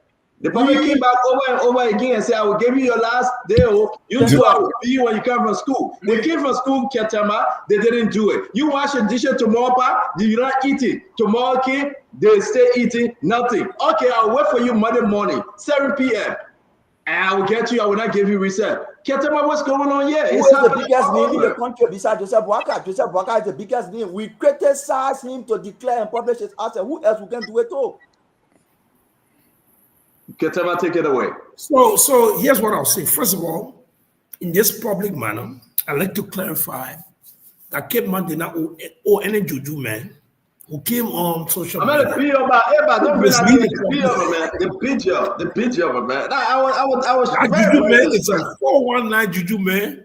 That man listen to that Jesus, not a scammer. That juju probably a real scammer. But let me say this though. No, Stanton struck a point, and Mami struck a point. There's something I hear preachers say the redemptive power of the gospel is redemptive. It's about second chance. Whole life is about second chance. You know, God say, come back to me, come back home. Whatever you do, I'm a forgiving God. If people want to reform themselves and put themselves on our banner, I mean, I respect that. You know, it's a work in progress. There's no perfection in politics. So I respect that. But it still means they have to be held accountable. You know, they have to be held accountable. But like Mambe said, they got to do that by setting some examples. And that example is low-hanging fruits. Declare your asset. Low-hanging fruit. Don't pad the payrolls with people just because to do that. Low-hanging fruits. So those are low-hanging fruit. If you say you build a mansion or zero first, let's see the zero. How the zero looking? But if you can afford a zero, you build a zero and then he wants to build a mansion, that's difficult. But I think Musa is sincere. Honestly, I think Brother Musa is sincere that they want to do this. I want to give them a chance. I want that to work. If it works, it works for the country. That's my position on that, Center. I want to give you a chance. Bring to Syria. Let's bring you in on everything you have heard, and you know, let's squeeze you because you are the only man standing right now, so you will take more bullets. Talk to Ochi Syria. Thanks to all the panelists. I'm listening to your views and your opinion and your comments, and I'm very pleased that the conversation is going in this manner. But I'm looking at all those who have been in defense. You've been defending the Unity Party government for the past year. And some of you have done a very good job in trying to do that. But let's look at this thing holistically. Whether it's majority or minority bloc, this is a failure. The executive have not taken the requisite action to calm the situation, and there are dissension going on in the ranks. That's a failure. The judicial branch did not make a comprehensive and a cohesive decision. In the final analysis, we had chaos, we had demonstration, we have pandemonium, we have misunderstanding. The matter is still not resolved. It's a holistic failure on the part of the Unity Party. We have to look at it realistically. Let's stop bickering about it. Every branch of government has failed and is failing in the last few months. We have to fix our country. This will be better for all Liberians to live in. A government comes to being, there are no excuses.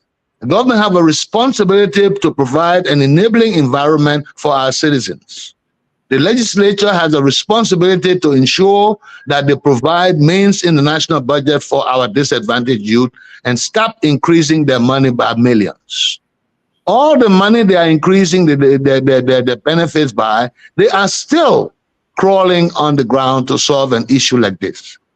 Whether it is rule of law committee, whether it is majority black, they are all failing in trying to make a decision and take the country forward.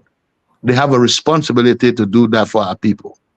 All of those who are in defense of a government to say this government didn't do that, what the other government did, this thing should cease in our country. We should look forward to the leadership of the country to take control of our country and try to make it an enabling environment for all. Nothing is happening. Everyone is complaining.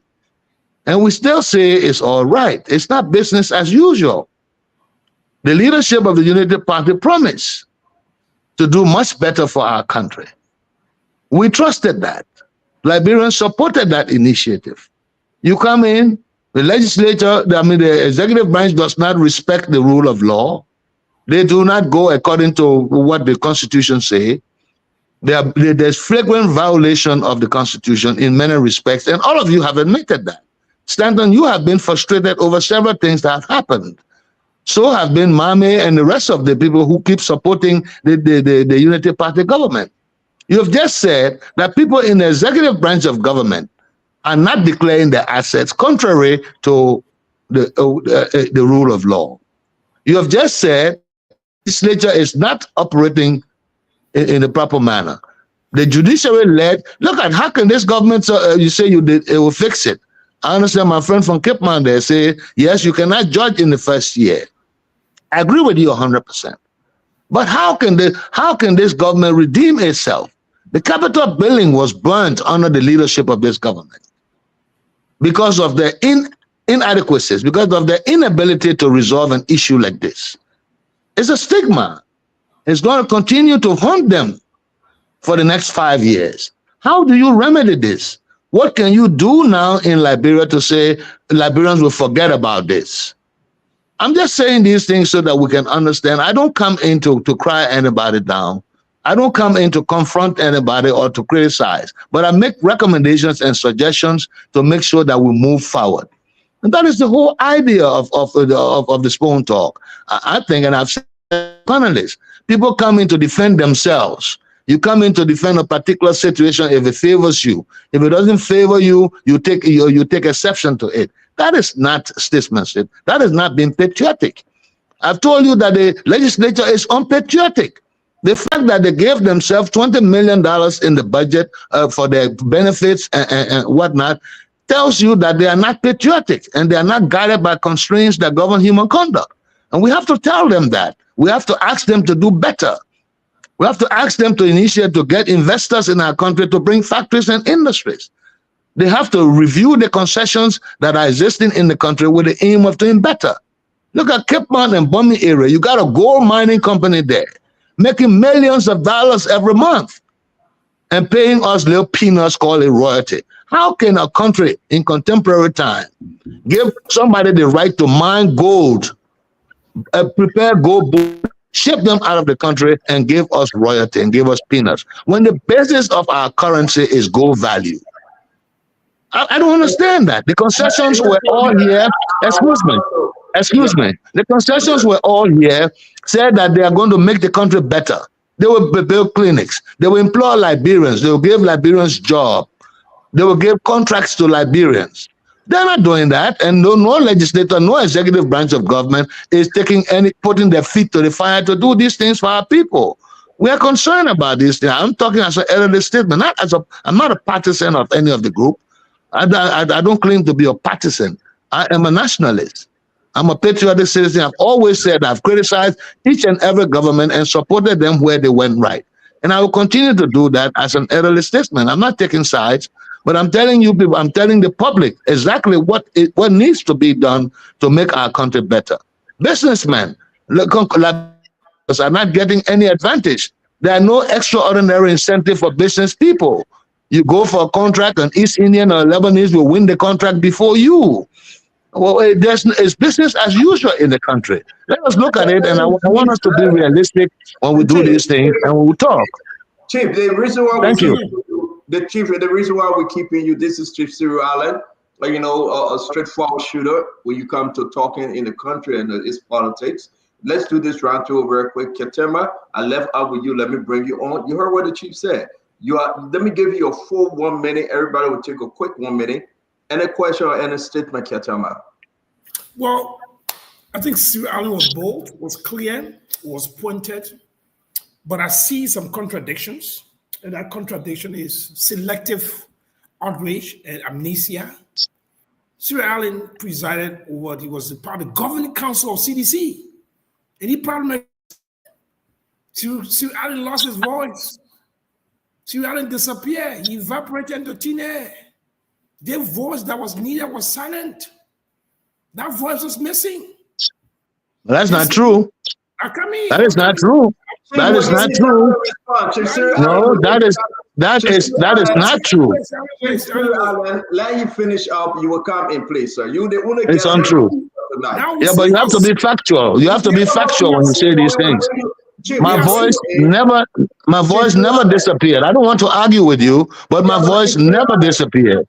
I was very firm and strong on my own government. I was very firm and strong on the Taylor regime. I was very strong on the Ellen Salim regime. You have not been listening. No. I mean, let's be fair. For us to do it better, you would give everyone a chance to ask you the question or make the statement. Then we'll give you the chance to respond. Please, let Ketema finish up. You will come in, sir. So the sudden political resurrection from the grave, from a vegetative political state into an energy of men pumping air and punching everybody in the stomach, that was missing. But let's assume you said that. It means you failed because nothing changed. You were part of the governing council. The business climate, the national investment climate report by the U.S. State Department, a terrible hostile business environment. On the CDC government, 3 years. I have the report. I can send you the report. You're talking about businesses. They were undermining the growth of businesses. They were not investing in technical support to expand wealth and create wealth and expand opportunity. You presided over that. You even say that India should be given a chance. So I like your voice now. I wish I had this beautiful voice sounding and powerfully as it did today. But I missed that moment. So I'm glad you're having a second chance. The second coming of Cyril Allen. This will be we'll roll out the red carpet and then welcome him. Hosanna, the king is back. The king of powerful voices and conviction and principle was missing from the list. But look, here's what I will tell you. I think the government have made some missteps. They are falling short in areas, but I think they have done some good work. I want to use my voice to encourage him. I want to use the voice to tell the president this agenda is getting unpopular on the streets, in the villages, in the halls. You need to step up. Sometimes it appears that, look. Thank you. 1 minute up. I'm not finished yet. I miss Charles Taylor. And I said somebody got angry with me. That thing happened at the Capitol, it was the wrong image. Emblazoned on global headline. 49 international headline with fire raging and burning at the symbol of power. Stanton, throughout the Liberian Civil War, nobody burned that place. The whole Civil War. We'll come to you after we hear from Chief Cyril Allen. Guys, don't you leave because we got to be firing after the Chief. Cyril, you want to respond to Ketema? Then we're going to ask it though.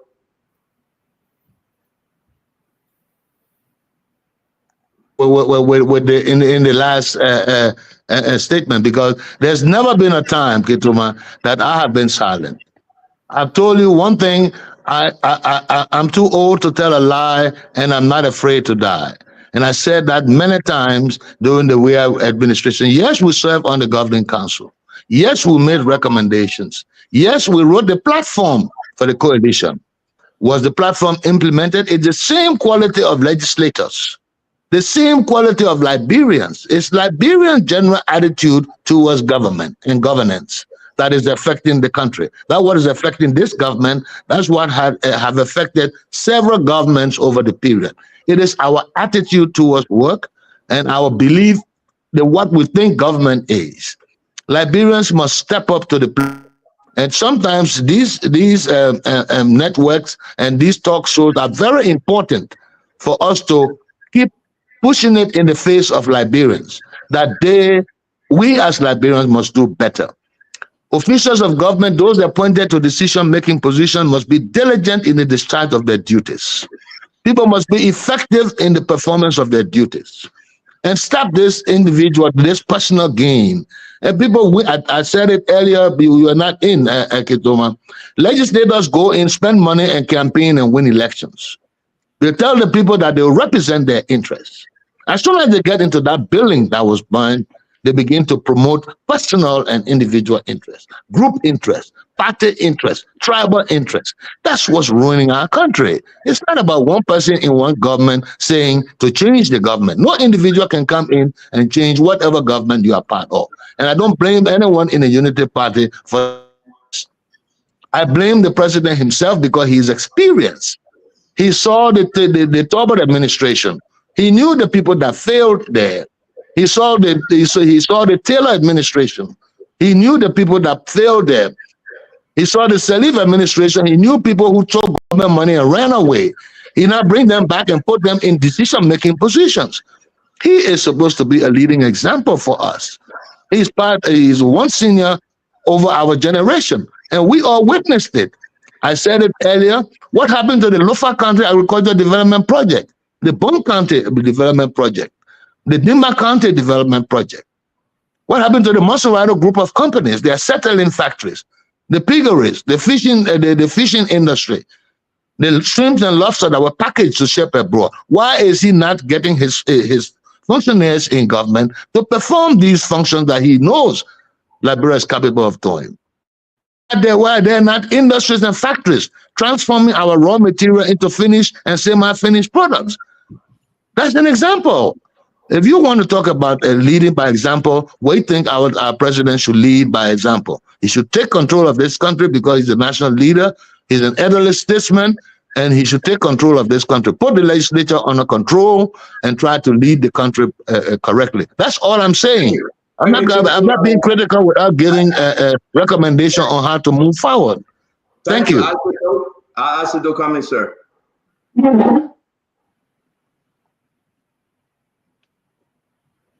You hear me? Yeah. You hear me? Go ahead. I said we hear you. Okay, thank you. So I'm not sure the exact discussion, but I wanted to quickly say to my brother Katama, there is the reality of life and there is the imagination of life. The realities are recorded on the books. George Weah administration undermined businesses in his first year. When George Weah started his administration with the construction of market buildings, he undermined businesses in his first year. When George Weah launched the 3 million microfinance loan for small businesses through our Ministry of Commerce, George Weah undermined Chief Cyril Allen here. So the evidence of records are available. And you are trying to push so hard. I appreciate the fact that you want to push. We always said we don't want to go back to the issue of comparing first year and second year because we all can agree that President Walker's first year has been bad. You can't compare with anything. But let's do a little bit of it. Where are the evidence that eyes can see? Katama, if you were to be going to SKD right now, you can pass the back road that is called the Michael Francis Road. It was constructed in George Weah's first year. Katama go to Door Community right now. You will see road there. It was constructed in first year. My brother Katama, many other things, military hospital, all of these things we can talk about it. But in my mind, though, when you come to speak outside of the reality, some of us want to believe you still think you are running campaign. Because it is only in campaign people give this scenario kind of a picture of the world. That when we take over, we will bring the street lights, air condition will be on the streets, Liberia will never be hard no more. When you are there now, especially 1 year later, you should be telling us what you've accomplished in the 1 year. Then you can give us further picture of Adam and Eve, wherever garden they were in. But you will be failing to tell us anything that the Liberian people can hang on to for 1 year that you've had. The only thing you want to tell us is you will bring back the Garden of Eden because you have not had 1 year in power yet. Where's our country? For me, that whole thing about scam, not scam, I'm not sure that's a discussion we want to get in. I'm not interested into it. You can sit on a show and list scams. You will even come down to the presidency and you will see scam. So there's not anything for me. It's not a thing. I only appreciate though that we have men and women of courage who have seen it upon themselves to stand up for something. If the issue of not declaring your asset is somehow equated to you not being who you say you are, then plenty people in government will not be, even the people in the judicial branch will not be Supreme Court people.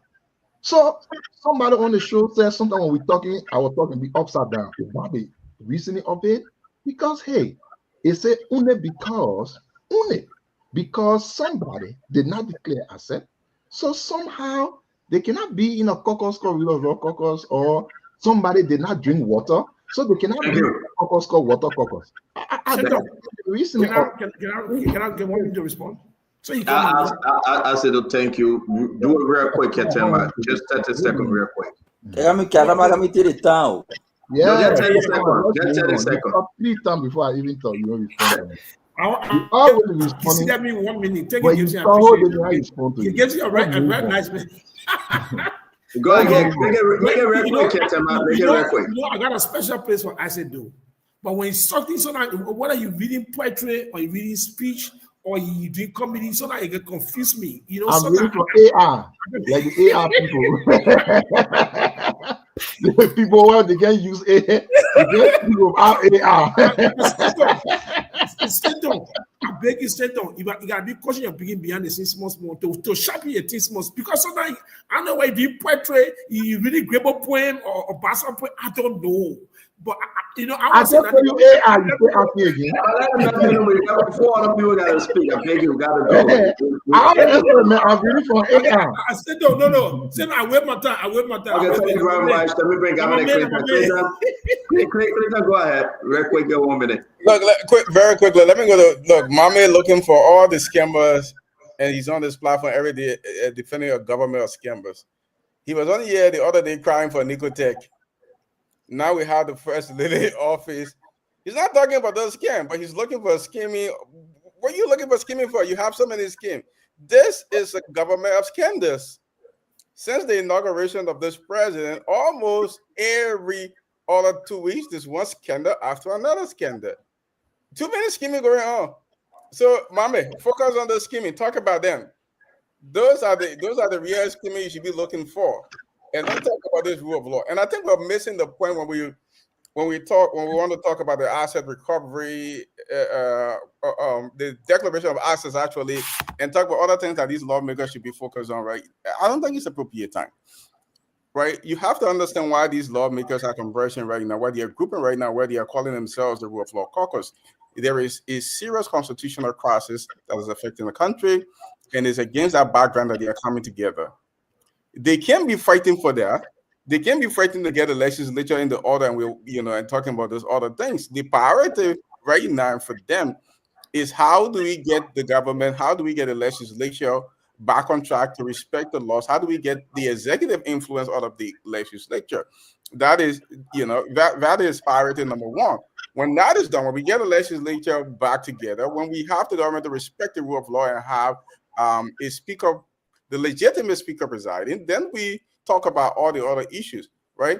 These people are basically fighting for their lives. Their benefits have been withheld. We have a country that is silent as these injustices are happening, and we are talking about this issue. Look, talk about things that within the president's power. The president, like Stanton said, have said over and over every time he comes at officials to declare their assets, and he come and say it again. He can't. It's like nobody moves when he talks. Like, you know, nobody moves. Yesterday on this show, a young man has been in jail under government custody. It said the president instructed his justice minister. We still not seeing this young man family is reaching out to people up to today. We still can't find this young man. What is this president? What, he doesn't have control over his government and his officials? What's happening? These are the important issues we are supposed to be focused on. Since that the president, look, who's in charge? Who's really in charge? It seems that the country is on autopilot. Everybody is doing their own things. All these officials are operating by themselves. And President Bouakai is in some state somewhere. They put him in a little bubble. He doesn't know what's going on. And the people are just operating and running the country as it's pleased. I think Ketama would disagree with your last line. That Ketama can disagree. Of course, this is what this platform is about. It's about disagreement. And how do men not disagree? But you know the message is so I says, okay, if you disagree, it's okay. Kevin, come on, let's hear you real quick. Then the Chief Siriana will be closing up after. Kev, let's hear you. Yeah, today is the first day I'm gonna go against Isaac Doe and Gamode and support Ketama. Ketama, I want you to tell them, please, Santa, if you agree, I want you to teach my brother Isaac Doe and Gamone that because you said there's a good thing in the government, good things. So I want you to teach and tell them, name us the good things that this government in time of bread and butter issue. You know, on your side now, go against my brother then. Please tell us the good thing in time of bread and butter that the government not do. Contrary to Douala market and real market. Tell the people they're lying. I want you to explain. Tell the people they're lying. So, on your side. On your side. I don't need to be on my side because all the side you go on again will lose. Hey, my man, no, answer that question. You went on Konadu for side, they were removing. So every side you go, I don't want you to come on my side. Just stay on your side and show. But let me finish. Answer the question. But let me finish. I can be chair. So I want you to understand the context. I said again. Oh, that context now? No. But you asked me a question. I want to be for those who did not hear the question. It's good for you. I said the president should take charge. The government is getting unpopular. There are a lot of mistakes. There are a lot of failure, and there's some good work. Yeah, so it's a balanced conversation. Now, I don't think you disagree with all. You must disagree with some. You agree with some that the government is. You will choose the bad one and leave the good one. The agriculture minister, for example, they launched a massive agricultural policy, which is a massive improvement. An expansion of farmers, sustaining and training farmers, a new breed of farmers, increasing the number of farmers, and trying to mechanize agriculture. That is progress. Where can I find that? You ask question, then you give me a chance, let me answer. No, but you cannot just ask a question. But you cannot. Now you want to start a show. You ask a question. Wait. Kev, what you want to do? You give Ketama the chance to speak. You ask questions, you be answered. We're backing you. Ketama, please. Relax yourself. So we say that the agriculture sector, for example, there is a massive improvement, huge improvement. So on that count, I give the government a credit. One of the problems we faced was building international relationships, even the non-prime minister. It is about how we build a coalition in Africa, supporting Liberia stand, that we will stand with you. These are progress, but there are a lot of missteps. I'm not a spokesperson for the government. I'm listing that I think touches my heart, and I think that is important. There's no government who has not done some good work. There are good people in this government who are doing wonderful work. Their stories are not being told. The Minister of Education, understand doing major assessment across the country on the capacity challenges of school system. That is good work. To understand where we need to intervene. What is the class sizes? That is good work. Everything was not bad. Can we do that? No. Let him finish. Ketama, please hurry up, finish my man. So you ask a question, you gotta win. Because the tribe you said, you're not a good Ketema talk about agriculture, international relationship, education. You have any more, Ketema? So I will stop there for now. Okay, you stop there for now. Let me take it away real quick. Under agriculture right now, I beg you, Kevin, stay on the floor before we go to Mame and Gibson. Right. Is Ketema right, Chief Cyril Allen, because you are in the agriculture business? Alexander Nuta, Dr. Nuta, is he doing exceptionally well to improve the education sector in the country, sir? I think Ketoma is on the right track there because agriculture is improving. There are lots of support for local farmers. You have the World Bank and the LACF that is doing very well for local farmers, and I'm a living example of that. And we have over 7,000 farmers in Nimba, Bong, Lofa, Magibi, Grand Bassa.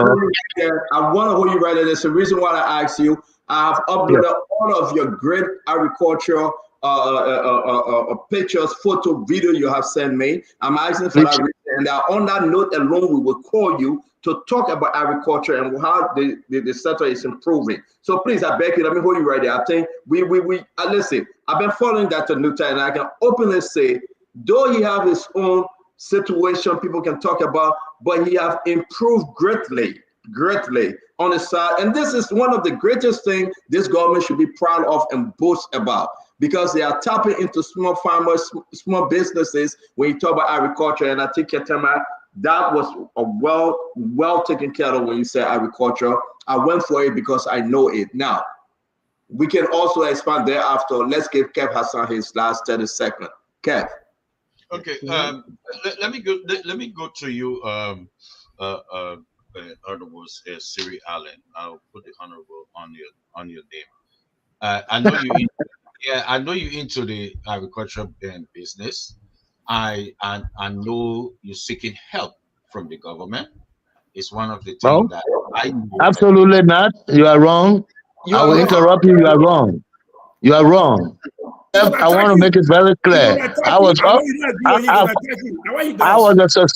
a successful farmer before the LACF program came into being. So I'm not seeking help. I'm encouraging the government to do well, to do more for agriculture. I'm not seeking help. I'm not a sycophant. I'm not an opportunist. I'm an independent, self-made farmer. And you can look at my production, see my equipment, see my machine. I have 121 workers at my farm. No, Isaac, wait. We got to move on, Isaac. Please, don't insinuate that. Don't insinuate that I'm looking for help. I don't need help. I don't need help. Please make it clear, Kev. We are buddies and whatnot, but let's make it clear. I was a successful farmer from Taylor time. Yes. So let's go back that far. And I think many people are evidence to that. I'm not seeking help. I'm appealing for additional help for many local farmers to and that's how we bring you on the show. We have a special edition. Hold on 1 minute, Cap. Let me say this because people don't know. We'll be having a special edition with Chief Cyril Allen. We're sending folks to his farm, his rice farm. And listen, I have everything.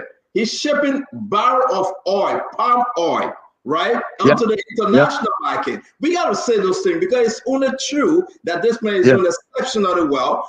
Now we can make the argument whether this also because of what Dr. Nuta from Agriculture Ministry is doing to empower small farmers. I want to encourage. Yeah, but we're going to talk about that, Cap. We got to leave you now. Give it your best shot. We got to leave you. Hey, 8 minutes. We got to go around it. Listen. I get 1 minute. I will get 30 seconds to Isaac. No, we can't get those seconds. We gotta go to Abdullah Mame and get let me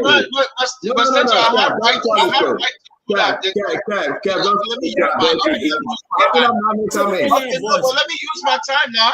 You got 30 seconds. Hurry up. Please. Let me use my time. Go ahead. Okay, Honorable Cyril Allen. Let me say this. You say you're encouraging the government to pull money into agriculture. You are encouraging. So that defeats where Ketema say they already put. You are encouraging Ketema say there's money. But let me say this to you. Let me ask you this. How much the government at this moment put into agriculture? How much the government put into agriculture at this moment. How much? Thank you very much, Kev. We're going to leave you and allow Chief Cyril Allen to Okay. Let me say that I still think that much more money needs to be put into the budget to sustain and support agriculture. I have not said that it is excellent, but it is encouraging because the government now, excuse me, besides what they have proposed in the budget, the World Bank and the LACF and the ADB are also sponsoring and supporting agriculture through the initiative of the government. I want to get that clear. Yeah. Thank you very much, Chief Cyril Allen. We got to go to Abdullah Agriculture. Abdullah Agriculture is your area. This is what you do on the international front. Let's bring you on. The Chief Cyril Allen is a living testament as to being fed and balanced with the agriculture ministry, and you openly rebuke them when necessary. But he's improving greatly with his farming and everything. We have pictures. Listen, I saw some of the video. I said, wow, we have to have a special edition. We have to have a special edition on there by sending the guys on Chief Cyril Allen farm. Right. Chief Cyril Allen at the government issue now. I beg you, let's have a good conversation now. The rest issue, giving rights to the Bible. 100 and some more bags every 3 months. We have those videos. Let's hear you, Abdullah Mame. Let's hear you about this, improvement in the agricultural sector, something that Chief Cyril Allen. Mame, you got 30 seconds. I'm not even talking about agriculture. Chief Cyril Allen will speak to it. The harvest from the farm will speak to it. The farmers themselves will speak to what is happening to them. We will see the rice, we will see the cassava, we will see the plantains, we will see them on the market. That's how we evaluate those sectors. We evaluate them based on outcomes, right? So I leave that for the future. I leave that for, Cyril Allen, who living the reality. I'm way here in America. I don't know what's happening on the ground. I've read reports and that's okay. But I want to put something in context. I can't give credit. And Chief Cyril Allen, this is not an attack to you. I can't give someone credit for speaking out when you should be addressing the issue. For example, you appoint me as a minister. I have a responsibility to deliver. I should be judged on my deliverables rather than how many times I have press conference to criticize or critique because I want to be seen as somebody who can speak out. So Chief Cyril Allen, as member of the governing council of the CDC, should be speaking about the decisions they took that move the needle on attracting investment, that move the needle on reducing poverty, that move the needle on creating jobs. That is why I will praise you on. And any other person, not you as an individual. I wouldn't be giving credit to anybody say, okay, I was in the government, I spoke out. I was in the government, I spoke out. We didn't put you in government to speak out. We put you in government to sit and deliver. At the end of your tenure, we want to measure you on what did you deliver, not how many times you spoke out. This culture of saying I was in government, I spoke out, so it make you a hero, we need to do away with it. When they put you in government, work, deliver. And when you're speaking out, you must speak out on your deliverables. The decision I took, it led to 10,000 jobs. The decision I took, it brought 5 million investment. The decision I took, it reduced poverty by this percentage. But you leave all those basic social indicators and come and say, when I was in government, I spoke out. I was a vocal person. How does that help? We're not looking for people to be in government and be vocal. We're looking for people to be in government to make decisions that address the bread and butter issues of the people. It is the opposition responsibility to be vocal. Let them be vocal. People in government, take your job, deliver, and speak on the outcome of your job. And take pride in that, and not take pride in whether you spoke out or you did not speak out. Thank you.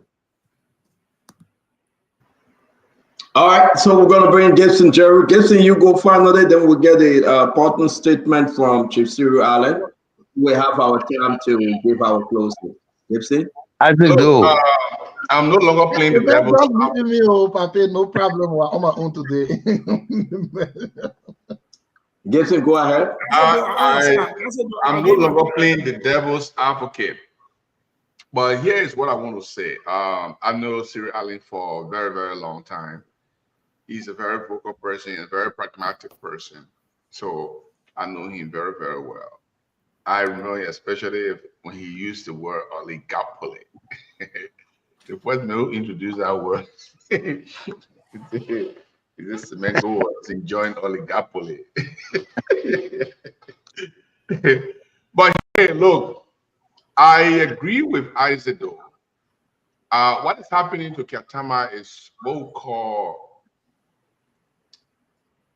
it's a bad bet that is happening to Ketama. When you bet on something good, when you think it's going to be good, and it turns out not to be what you wanted it to be, you suffer from complications. Ketama is a great person.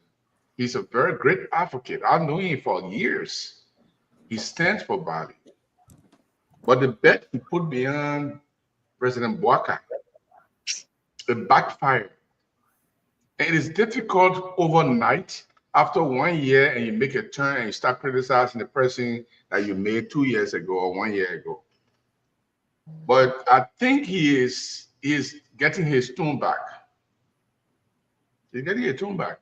Ketama, I know Ketama is getting his tune back. What is happening to the Joseph Boakai government is a disgrace. It's a big disgrace. We are experiencing a tsunami of misruled, malfeasance, and nonfeasance. We are experiencing in our country today a government that is insensitive at the start. Because those some of the things that are happening, like Chief Cyril Allen said, a simple issue of the House of Representatives. Who tell you the other government now have problem in the House of Representatives? They handle that. They handle that. But under the watch of a man who spent 42 years in government, 12 years of vice presidency, who professed that he is the panacea of good governance and the progress that Liberia have been yearning for, under his watch, the only iconic building for our capital is touched to ground. Yeah, that's key. And they stay and got the guts, the audacity to still look in people's faces and say we are doing well. Exactly. This is a shame. Shame. It's a disgrace. And if it continues like this, we may have no more rule of law in our country. We may have, look, I sent me that 22 people list you have about people who have died. I want to see that. Listen, when we say Gibson Jero is not good, when Ketama say Gibson Jero is not good, I'm calling him because he's my friend. When Ketama comes to do what I was doing, at least 25% of what I was doing, he would do it better. Yeah. But you cannot do 110% of what I was doing. Look, this government has failed from the first year, and this is why it happened to Ellen. Ellen admitted and said the first year we failed to corruption. It's a big monster. I think. Thank you, Gibson. We'll see you tomorrow. I want to make a suggestion. Hold on. I think President Bouaka, I'm going to make a suggestion to him as a way of humility to the country. When he go deliver his sonar, he should tell the people, sorry. Yeah. I failed to govern. I failed to oversight. I failed to protect the rule of law, but I'm now beginning to do it. I think that would be better for his image. But as for now, President Bouaka is in the abyss of failure. Thank you. Okay. Chief Cyril Allen, please give us your comments. I just want to excuse Chief Cyril Allen because I know you guys want to be I beg you guys. I beg you guys. I beg you, everybody. Everybody had the time. No, you give me time for agriculture. Hey, man. Here, though. Gedo, why you Gedo 1 minute, man? 1 minute. Gedo, are you 1 minute or you go ahead? I think you start down. Chief Allen. As I spoke, then Chetema came and said the man was saying portrait. So we finished with that. Okay. So give us your okay. Totally against time, then we will do our own firework when you leave. I wanted to something. It's all to you, sir. All right. Maybe an accusation. I think you need a BF so I can respond as a standard. Yeah, but let's see true and close. If you choose to be well, what I said, but no, let him go ahead first. Now you are talking about Gibson. Go ahead, Chief Allen. Okay. All right, thank you very much. I want to thank all of you for this evening. And I like to see the young, I call you all young people because I'm 72 years old. I'm older than all of y'all there. And I've been around for a while. Though I served in government only for a few years, but I've been a private businessman all my life. And somebody mentioned oligopoly there. That was something that was introduced during the Taylor administration, I think, where we thought that 300 tons of frozen food was being consumed in the country. And we got 5 importers, 2 Lebanese and Indian, and 3 Liberian, Lawrence Doe and Chapman Logan and others, and we brought in 1 consignment. Now, this is there's something that people could learn from. When you import volume, the larger the volume, the lower the freight, the better the price, and the most secure is the commodity because you won't have rotten fish or rotten thing coming from one source. And each of the distributors will take their consignment from a abundant warehouse or cold storage and then distribute to the that keeps the price constant and the quality good. That was the concept of introducing the oligopoly. That was something that I introduced. But be that as it may, let's take our issue today. And I want to maintain that we are encouraging our legislators to do better. They have not been doing well over the years. Let's go back from way back Samuel Dotan. The legislature have always been an impediment. That's why you see presidents are being blamed for failures. The House, the failures start from the representatives and senators right in there because they are self-centered. And we have to change that attitude. They have to provide an enabling environment. They have to serve as a check and balance, even for the judiciary. The executive in this government have done poorly. We think that our president, Madam Salif, said it before he was even elected. The reason why I did not support Joseph Yema Boka because I think he's weak and he does not make decisions. Coming from the legislature as vice president presiding over there for so many years, he could have taken the bull by the horn in this thing. Gibson was right when he said that. Experience is the best teacher. The judiciary also, Liberia is the only country where only Liberians can practice law. And you find out that our legal system is to the bottomless pit of degradation from their own inability for their own inadequacies. Lawyers are backing up concessions against the national interests. They are the richest professionals in the country, but they are all siding with concessionaires and contractors and foreign businessmen against the interests of the country. We have to checkmate that. The executive have to checkmate the legislature and bring down some of those expenses. They're getting too much money. People work 2 days a week, 3 months in the year, and they pay themselves $15,000 in benefits and whatnot for 12 months. That's unpatriotic. No patriotic citizen would conduct themselves in that manner. They must put more money into the budget for healthcare. They must put more money for agriculture. They must put more money to take care of our disadvantaged youth. Identify them, test them, examine them, train them, and utilize them effectively for national development. They are all over the country. You can't say you don't see them. Every town and village you go in, you see young, able-bodied men and women doing nothing. That's a natural resource that God gave us. No European country has as many young people per population as Liberia has. We should harness that and utilize that effectively, train them. Previous government used to do that under the agriculture extension programs. train these people to learn how to operate small-scale machines and plant agricultural produce to sustain our economy. We have to do that. Our government have to look at the 300 miles of coastal waters in Liberia and encourage fishermen, people to bring electronic radar fishing vessels and model vessels and put them in our 300 miles water. We have the longest coast in West Africa, and we are not utilizing it. Why is Liberia not the biggest exporter of shrimp, lobster, and whatnot?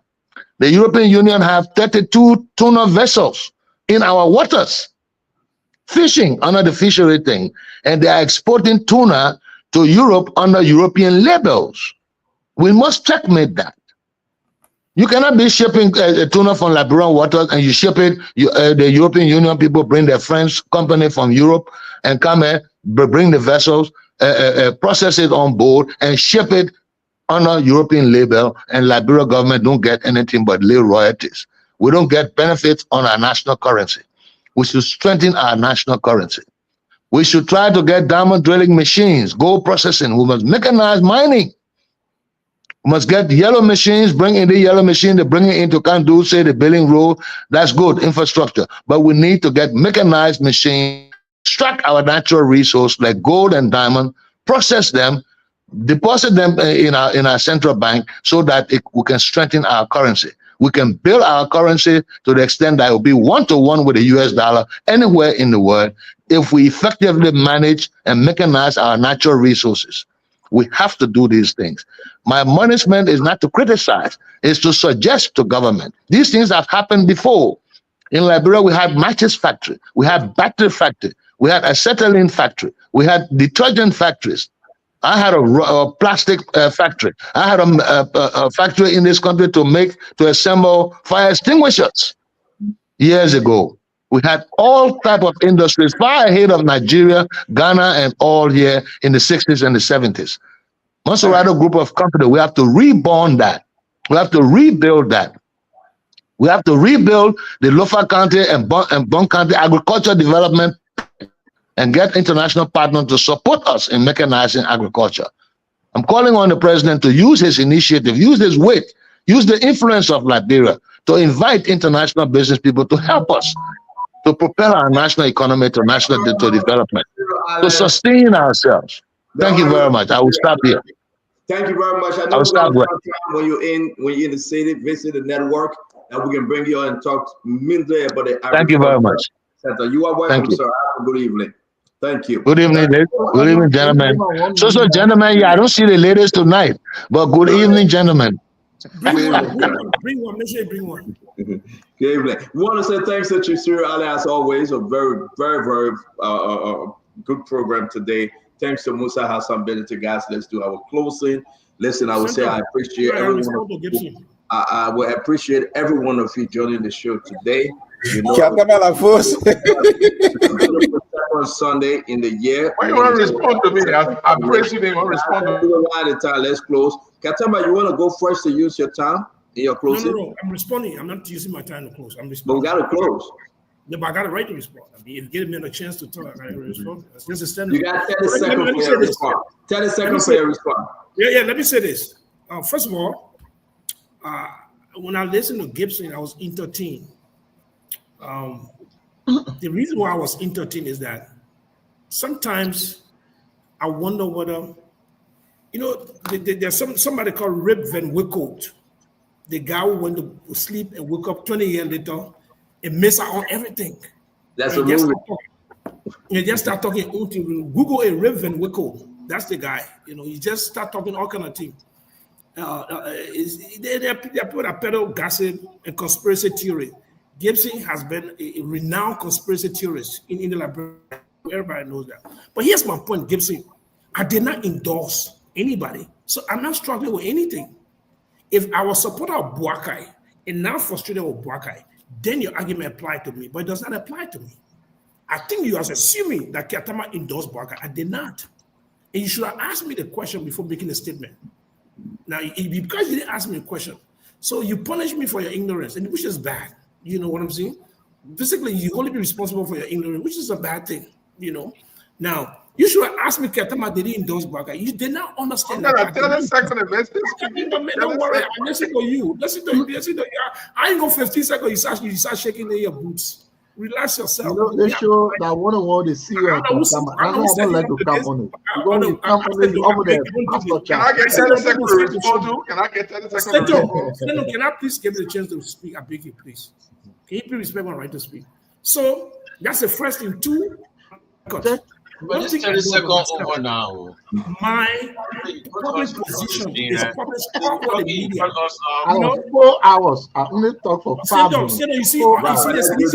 Let's do this. Let allow Ketema to finish up. Ketema, So my public position is on records. I criticize when necessary. I'm not opposition like you guys. All you guys want to do is the government to fail. That's your right, but that's not my position. I don't speak like y'all. I don't talk like y'all. I don't research like y'all. I don't do that. I don't come on the show with one agenda. Baka is a killer. Baka is a scammer. Baka is a this. I don't do that kind of stuff. I don't talk like that. I'm not trained like that. I'm raised in a home. I don't speak extreme, crazy talk. It's conspiracy theory. I don't peddle that kind of stuff. And nobody can do that for your day.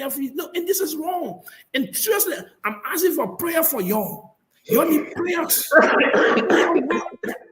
Go ahead, Ketema, let's move on, man. I'm like a powerful Nigerian pastor. We need to pray for y'all. Because Pastor Dada is coming. Let's go ahead. Ketema, we got to move on. We got to do our closing. You bring all your CDC men on the show. When they talk, then they say, so guys, let's close the show. Ketema is CDC friend. I want to say this. Let me do my closing real quick. I got more friends in CDC than other men that are the CDC. I want to appreciate each and every one of you, especially Chairman Musa Ability, for taking the time off to come. Let me also appreciate Chief Cyril Allen. We're scheduled to bring him on again this week to talk about the agriculture. So listen, I see what this guy doing. If you're shipping 5-6 different container of oil, 40-feet container, that you're buying it from Chief Cyril Allen for $20 for the 5-gallon barrel, and selling it for 60 to 65, including shipping fee. That's a lot of good business you'll be doing. We want to say we'll tap into that and talk more about the agriculture sector with Chief Cyril Allen. I appreciate every one of you. That was a great show today. Though we started so slow because of time and everybody jumping in late, the big Ketema team, Mo Adi was going last night. I told him, I said, man, you can't bring bylaw to Cape Man. They will beat Cape Man. He said, man, they will not beat Cape Man. And Mo Adi and myself bet on it, by the way. So I think I'm looking good right now. They beat Dr. Richardson Hospital team, the Pittsburgh Steelers. They beat them today. They're out. They're out. They're not coming back the next season. And I'm happy for that as well. I'm happy that they beat Cape Man. Cape Man, I love the Cape Man people. You say you want to run for president 2029, you happy to beat Cape Man? My member, let me tell my own, leave me alone. You want to tell your own, you tell your own. Man, you can't talk about Cape Man like that. You know, I'm married. I'm Cape by marriage. You don't try. But right now, for every country that running in this league, but if they beat you, they beat you. No if and a but. I'm not going to pretend that for you. I want to say to all of you, let me do my closing real quick. Tomorrow's show will be very interesting. Join us tomorrow. A lot to be discussed. Again, we are still talking about the First Lady office. Ketema, you didn't speak to that. I hope you can do that during your closing. Vavi Holmes and Lemuel Vi, the attitude that they took money from students under the scam that they were offering scholarship. We have not heard from the office of the First Lady. They also, again, Bill Maggie Jones. What's going on with Gafwa? You're going to let that sleeping dog lie, and this thing will continue again. That's another issue. We also hearing from the foreign ministry, man. The African department within the foreign ministry, the scam about another scholarship. What all this thing about scholarship scam? Is that how they can make the quick money? We get scholarship to Europe, you got to pay, and we send you. We get scholarship to Africa, you got to pay. We say, what's going on? I hope the government can step up the game and prevent our Liberian people from spending the little money and little resources. Ketema, I hope you get investigated likewise. You should call me and let me give you some of this information. This doesn't look good, but we're still hopeful that the government maybe, and only maybe, will do better. And maybe President Joseph Boakai will wake up one day and be the Joseph Boakai we know. Other than that, the government is failing. We can put it other way. I mean, if they say government, it doesn't mean different, I mean, all the sectors in the government, but the majority. Show me one place that we don't have anything on. I challenge each and every one of you. Give me one ministry or one entity that Miss Stanton, Alexander, Opa, Tia, Witherspoon have nothing on. If you show me that ministry, okay, I know y'all going to come with water and sweat, right?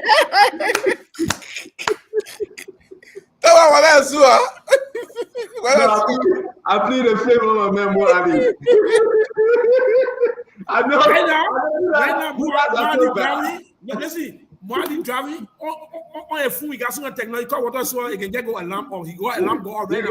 You guys are so bad. Why you directly front of the water and swear? No, Moadi is doing something better, but he got a little problem though, and we gotta address that problem. I think he's working on it. But besides Moadi, everywhere,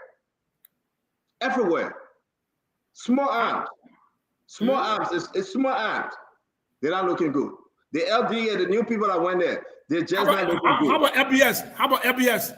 Fagon is in serious trouble, but Fagon said the LBA will never be the same, and he was right. LBA is not the same. He said it will be better. He said it'll be better. No. You meant the opposite. It will be worse, and that's what happened in the LBS. But we'll discuss it. Let me bring in my brother Abdullah Mahmoud. We'll go to Kev Hassan. Then we'll come to Gibson, Bill Clinton, and my brother Kiatama will take us home. Guys, thank you for the great program. Mahmoud. I said the Bonkante win their games. I didn't follow. I heard that they beat Bonkante. Okay. Yeah. I don't even know where to start from, where to end. So this is a closing statement, right, CEO? Yeah, we don't know. Mama, you're not following the show? I'm following the show. It's funny, but it's too much. It's too much to talk. I don't know where to start from. I don't know. I'm gonna start with Gibson, or I'm gonna start with the Scammers of Law Caucus.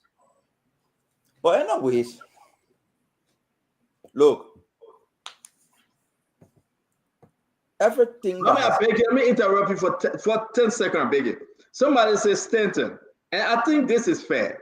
Do you have any good news for this government? Yes. Elegant Design. I think I know her personally. If not, I'm making a mistake with the elegant name. Mommy, I beg you, let me take time. Do you have any good news for this government? Yes. The good news that I have for this government is that this government still have time to improve on all of its mistakes. That's the good news. Time is still on the government side, Elegant. If the government can turn this thing around, we all will be happy. If the government continue what it started last year, we will be disappointed moving forward. Mommy, go ahead, please. Yeah, but before I do that, Stanton, I wanted to do the announcement regarding the funeral of Senator Johnson. I sent it to you. Please pull it up so I can just read it. Oh, I didn't know that you sent it to me. All right. Yeah, I sent it to you. Please just pull it up so I can read it. The senator, I mean, everybody knows he's deceased. The people of Nimba deceased. The burial is supposed to be happening. There are a couple of activities outlined for the course of the week beginning tomorrow. We just wanted to announce that as part of our small little contribution to what is happening. Okay, so mommy, just wait. Let me put it up here. It's burial, yeah. The official itinerary. Yeah, I got it. I'm putting it up. Go ahead. Be talking while I put it up. Beginning Tuesday, day 1, removal ceremony. The body will be removed from the Samuel Stryker Funeral Palace. The time is 11 a.m. lying in state.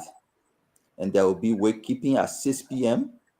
It will be at the Christ Chapel of Faith Ministry, Love Street, Pinsville. I think that's Senator Johnson's church. So that's a Tuesday event. The Wednesday event, 8 a.m. in the morning, they will depart for Nimba. They'll be departing from the Samuel Stryker Funeral Palace. And there will be another wakekeeping in Nimba that will begin 6 p.m. Day 3, which is Thursday, they will depart for Ganta in Kampley. They will be departing at 10 a.m. They will have a wakekeeping there. It will be at the Nimba County Administration Hall, Sanikole, Nimba County in Kampley. 6 p.m. They will pick up 10 a.m. and arrive 6 p.m. 6 p.m. the program will start. On day 4, they will depart Campley for Ban. They will be departing at 8 a.m. They will have a honoring program at 10 a.m. and they will have a wakekeeping at 6 p.m. On day 5, they will depart from Sackley P at 8 a.m. They will have a state funeral service at 10 a.m. at PYJ Polytechnic University, and then 2 a.m. will be the commuter. 4 p.m. will be a repast, and the repast will be at Prince Johnson Polytechnic, Ganta, Nema County. That's just the itinerary beginning on Tuesday from Samuel Scraggle Funeral Palace, 10 a.m. to Prince Johnson Church in Sincor, 6 p.m. A long list of activities to just honor the memory of the strong senator, fought for his people, fought for his country. He hurt people in the process. He makes some people happy in the process. He died as a hero. He died as a strong man representing his people. And you can go up and down. The people of Nema cherish Senator Johnson. And it is time, like we say in our tradition, it's only good to say good about the dead. Senator Johnson was a statesman. He fought for his people. Everything he said was about the people of Nimba. I remember during the campaign, the only message he had was how come our social development fund, our county development fund, we have not received it. Because we not receive it, the people of Nimba will not vote for we are. He stood his ground, he mobilized his people, and they protested against the government not disbursing the social development and county development fund. But for more than that, he fought on different fronts for his people. We hope he will rest in peace and God will have mercy on him as we pray to have mercy on other people. Thank you, Stanton. But Stanton, I just want to say, I just quickly, Mami, when you're talking about Prince Johnson, the other people affected too. I don't want you to just recognize that. Look, I said it. I said he hurt other people in the process. No. There was no need to highlight it. I said he hurt other people in the process. He made other people smart in the process. That's the fact. Prince Johnson's record is documented in Liberia history. I'm not here to redo it. I'm not here to restate it. I only said he hurt people in the process. He helped people in the process. He stood for his people. He represented them as senator. He stood for their causes. That's Senator Prince Johnson. All right. Mommy, thank you. Is that your closing, Mommy? No, that's my announcement. For closing, Mommy, close, man. I feel like you said, yeah, Mommy, go now, man. So you get problem with announcing Senator Johnson's funeral issue on the show? No, my man, the Ministry of Foreign Affairs will do that. I'm asking whether you have problem with it. You already did it. The part of your closing. Yeah, so now I did it. Let me continue with the show. No, 1 year again. You not talk plenty today. Go. Okay, come on. Are you trying to scare the man with the Nima? Mommy, please. Yeah, he was scare me. He was scare me. The official dance there. We get that about Mommy, please do your closing. You know, you get Nima girlfriend a few days. But on a serious note, we started here with a conversation. And we maintain that. You can say all you want to say. 419 Ibomaf and Eton Lunk into the country because President Boakai did not bring investment. It doesn't make Iboma and Eton a good deal. The mining sector, we took the licensing of mining from the Ministry of State and took it in the president's office, exploited that process, and took mineral resources from the people and put it in the hands of few warlords, diamond and mineral laws. If President Boakai doesn't correct it, it doesn't make we are right. Auditors conducting audits die under mysterious circumstances. If President Boakai doesn't bring justice, it doesn't make it right. Drugs took over the country. If President Bouakai doesn't address the drugs issue, it doesn't make it right. Rice, yeah, we're talking about agriculture. It was a promise to make Liberia self-sufficient as Bouakai has promised. We have failed to do that. If President Bouakai doesn't do it, it doesn't make we are right. The message I'm sending is this attitude of comparing failure and using it as a justification is wrong. When you fail, you fail. Another failure doesn't make you right. President Bouakai had 5 years to deliver on his promises he made to the Liberian people. The first year was marked by success, challenges, and failures in some instances. He has 5 more years. At this point, given everything that has happened over the last 12 months, we are optimistic that the president will deliver significantly on his promises to the country, and Liberia will not be where it is. I'm an optimist, believing in my country. If you see Musa Belete say he formed a coalition of lawmakers intending to go and hold government accountable, that's a good sign. I'm optimistic Liberia will be 3 times better than what it is today. But in an event where Joe Bouakai fails, Joe Bouakai failure doesn't make we are right. It only shows to Liberian that 2 leaders, Bouakai and we are, failed in 12 years. Therefore, we need a better leader to solve our problem. Thank you, Mame. Thank you very much. Go ahead, Azedo. Well, so thank you. It was a good show, and Spoon, I'd kindly ask you to carry a microphone around the house of President Bouakai and ask the people how they feel about the economy around President Bouakai's house, please. You know, the people that are living there here and there. So I wanted to do this. I know Chief Siri Allen had already left. We cannot just put information out on this platform and just run like what we say is true. No, we have to provide the right information. We talked about the issue of agriculture earlier on. I wanted to make that one of my closing. And someone said the government is doing well, they're improving agriculture. You know, you can't be doing this to the country. How do we know a government is doing right or well? It's by the actual results that show, not our words that we use. So what are the facts? In 2024, the government budgeted a little over 7 million for agriculture department or agriculture ministry. As at the report, at the time of the report they released, they had only disbursed 4 million. That is almost 3 million less than what they budgeted. But what is very important in that 4 million that they disbursed, though, they have budgeted only a little over 90,000 for grants to those in the agriculture field. Of that amount, they only disbursed 70,000. Let's give you the big one for non-financial assets. They had budgeted 1.4 million. They had disbursed only 81,000. 81,000 out of 1.8 million. Isaac, you gotta look out. You reading for your computer too much. Look out.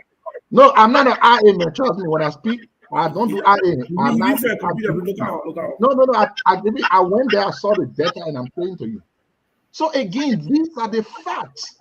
Now, somebody will argue that outside of government, they have other projects that happen supported by development partners. That is true. But all of the projects at Ministry of Agriculture were there before the government came to power. Not a single project this government initiated on its own. I'm not for agriculture. Agriculture, but what is on the record? Now you are distracted. You don't want to be defeated in that argument you are making. What is on the record? From a recollection, I posted some things in the chat room. Number one, they had some on the retrap project, CDC. The projects are posted in the chat room just for the sake of fact and evidence, not just come and talk. But then we end up by saying, this is a fact, Gibson. Liberia has gone bad. Rule of law, Liberia has gone bad. The economy, Liberia has gone bad. Security, Liberia has gone bad. Education and everything else. These are evidence by what the people are saying on the streets, not our opinion. We can come on the show and give our political spin and give our opinions and sway things in our favor. At the end of the day, we are doing this for the people. And what the people are saying, Katama, they are saying George Weah's first year was better. Not me. I didn't call anybody to say go there and interview you. They were there and the people reached to them unannounced. That's what they said. Or you want us to create robots and program so that the robots can come and say Joseph Boyka did better? I don't know what you want. I know, right? Clinton, you get technical problem. I don't know if your computer went bad. Let's go to the man reading from computer. Samuel to say information. Clinton is on and off. Jason? Look, I don't usually respond to individuals on the show. I usually discuss my issue. Katama, I say you're a smart guy. I always said that. You know, when I was news editor, Katama was sophomore student. He was still learning how to be an advocate. I was already a news editor. Also, in 1985, when I led the student demonstration against the government of Samuel Doe, Katama was in the 6th grade. So, Katama, you and I, we know each other very well. I don't honorate you. You're a very smart person. You've been advocacy because of Taylor. Your advocacy started from Taylor. But before Taylor, we were already writing and doing advocacy. But here is what I want to tell you. I listened to you when you appear on OKFM many times. You do not have to say, I endorse Joseph Boyka before it becomes an endorsement. If you make a decision between two people and you say Joseph Boyka will be better than George Weah, you are already endorsing without saying you are endorsing. And you have said that many times on OKFM. You said that many times on this very platform. You said that many times on how do you call that? All those the final argument. So you don't have to say I endorse Boyka. He said it today too. Today. Thank you. You don't have to say I endorse Boyka. The moment you make a decision and say this person will be better than this person, it's an endorsement. That's what I say. That was a bad bet for you. Because when you trust somebody and you put somebody in front and say this person will be better than this person, and the person feel you sometimes feel disgruntled about the person's attitude. You feel disappointed, and you feel like you let yourself down. No, you didn't you did not leave yourself down. Let yourself down. You actually meant well, but a person like Joseph Boyka was never going to be good. I said it from the beginning here. I used to have my 2 seconds, 3 seconds, and I still made that comment. And I thank you, start off for not booting me out immediately those days. Joseph Boyka was never going to be good because I told you many times he will go to work 12 o'clock and go home 2 o'clock.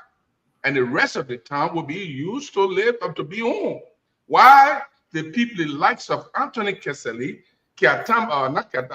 Steve Quia, Jacob Kabakoli, Gafwan, Alara Toba, they will be running the government. Didn't I tell you people?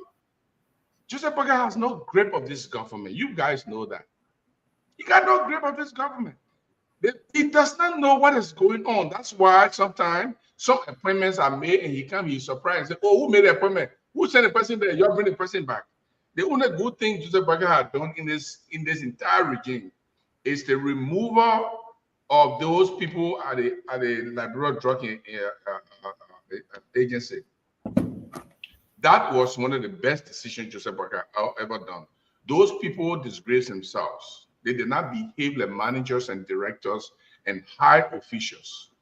And when he removed them, I was one of those who said, thank you, Mr. President Boakai. Those are decisions we want to see. We didn't see that during the George Yatan dismissing people like that. Unfortunately, we didn't see that. But we saw that in Joseph Boakai, and that's one good thing he had done. I want to say this again. President Boakai still has a chance to redeem himself. All of us here, nobody here wants the bar for Liberia. You said we are opposition, we want the government to fail. No, Katama, nobody here wants the government to fail. Oh, okay, so Stanton want the government to fail too? Because he was one of the proponents of the success of Joseph Boakai. Now he critiqued him vigorously. So does he want the government to fail too? Oh, what happened to Glendy? Glendy, does Glendy want Joseph Boakai to fail too? She critiqued Joseph Boakai. Oh, what about Joseph Dwalo? Does he want Boakai to fail too? Look, my major disappointment about the mouthpiece of this government, when you see me and say I want to play the devil's advocate, where is Daniel Sano? Oh, he says the minister now, he can't come here again. These are people who are supposed to come here to propagate government information and provide answers to the. We are watching the time. So they are no longer coming. They are big men now. Big men. I'm marking the time here. When I'm starting to talk about. Yeah, you only get 1 minute. After 1 minute, we end the show. So therefore, let us pray. My information, I got information that Joseph Boakai will be resigning this year. You got what? Information that Joseph Boakai will be resigning this year. All right, Kentama, thank you very much. Information is wrong. If my information is wrong, that's fine with it. But if my information is correct, it's a great decision. The problem is when you finish talking, let me give you the right information. That's where the question is. When you finish talking, let me give you the right information. Right now. Kev, let's hear you and Kentama will take us home. Kev, are you downplaying my information status? No, yes, no. Listen, you right all the time, so your information gets juice inside, but it's not totally the sugar.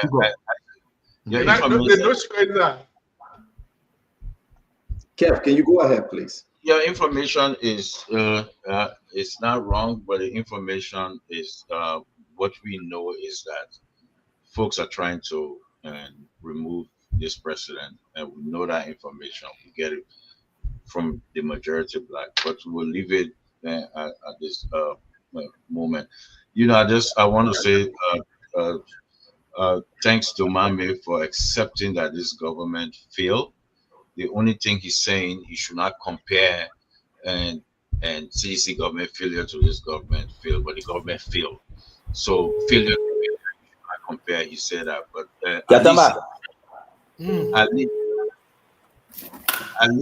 at least he acknowledged. You know, my man, I wanted for you guys to come back. He go back Katama for 4 minutes to talk again. Don't bring them back. Don't bring them back. Argument always. Let them go. They all right for the night. Yeah, he go back Katama to come. What would you do, Isaac, and Clinton? What would you do with a word to talk? Let's go behind and go talk. Okay. No, after the show finish. Forget about it. Yeah, then the show finish. How many minutes you gave me? Isaac, let me finish. Yeah. Isaac, can you mute them, please? I'm gonna leave it on though. But Isaac, guys, we see our own time. Joke like that. We see our own time. Talk, my man. We see our own time. But let me say this. Today is a very, very bad day for me. I feel bad. I feel down, and I mean it. I'm not playing politics. I mean it. The reason why I'm feeling bad today because Ketama is one of the person that I respect so much.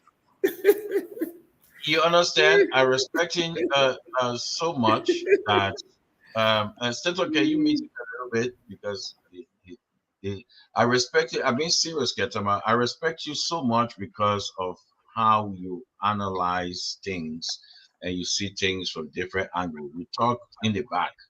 You know, I learned a lot of skills and things and that from you. We talk.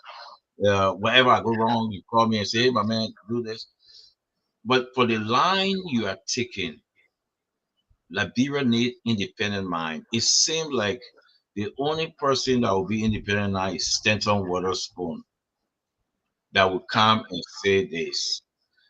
What I'm saying in the country right now, folks are going in a different direction. For Kyatamba to come out and say, and thank you, Isaac, though, for bringing up, outlining the budget in terms of agriculture. I really want to say, Cap. Stenton, would they say something you don't? No, but I really want to say, let's go back. Yeah, but let me say, but let me, no, Stenton, I have to speak now. I'm watching the clock. I have to speak. No, Stenton. Are they even 10 seconds into it? Everybody will go. Yeah, even we getting 10 minutes, you praise Acid Doe and Clinton. Yeah, but let's start to the point now. Let me finish now. But because who the man president? Now you need a man call. Stenton, there was somebody talking to. But the guy that the Stenton need to keep you on the show. You gotta be president to keep you on the show. That's the purpose. So you gotta understand that. My man, because the person that want to be on the show to preserve his side, you got to president to keep it there. The audience don't want him. So okay, but that's good. But and see, second friends he said they do that flat rate engaging. Go ahead. Okay, that's fine. But let me say this. But thank you again, Isaac. I believe Gibbs is sincere with position. I hope you don't mute me. Center, I hope you don't. No, I do my own. Don't mute me. So let me say, let me finish. My man, let me finish. Listen, let me say this. And Isaac, thank you for educating the public in terms of the money into agriculture. Stenton, please put that document up, please. Which one? Or agriculture I send you, please. Mama, you're not talking here. I'm talking. Tomorrow come back, we'll beg you. Talking. I know we want documents. Every day your argument so lazy that you won't come back. Every day you won't come back. Okay. Beg you, I'm the ball close, we'll beg you. Stenton, I'm not talking, yeah? Yeah, we'll beg you, okay. We'll beg you, okay, that kept in the bottom. Isaac. Yeah, go ahead. Every day you're digging for time. Isaac, don't Stenton, get like Kev. You got 3 minutes, you get like Kev. Okay. We gotta go. I beg you, I beg you, Clinton. Let it be so. Kev, thank you very much for your closing. I'm going to interrupt you. Kev, thank you for your closing. Let's go to September. No, I'm not. No, what do you mean? Thank you. I'm finishing. I even do 30 seconds. And everything, every time I say something, Kev, thank you for your closing. We gotta go to September. I want to choose. Kev, go ahead and close.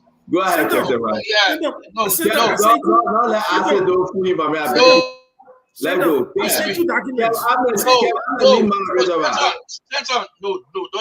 do that. Yeah, I'm the moderator. You feeling closer? No. But moderator, so you want to be biased now on me? Yes, I won't be biased. You want to be biased? Yes. There are 2 documents you got. Send them. Hey, my man, my man say 2 documents. Send them people down. Wait, Ketema, wait. Make sure we can understand that today I will be biased because we gotta go. No, but that closing here. We got time to put document on the close. My man, where you coming from too? You coming to talk? But I'm not trying to talk. I can do whatever I want to do. No, Ketama, you interrupt me, I will do the same thing. I didn't interrupt you. I now interrupted you. You You did. spoke for 2 minutes. Wait, Cap. When you start working, right? Cap, when you start working, you don't behave like the people that been there for 2-3 years. You just started working, Cap. You're on probation, my man. Let me get you a fair warning.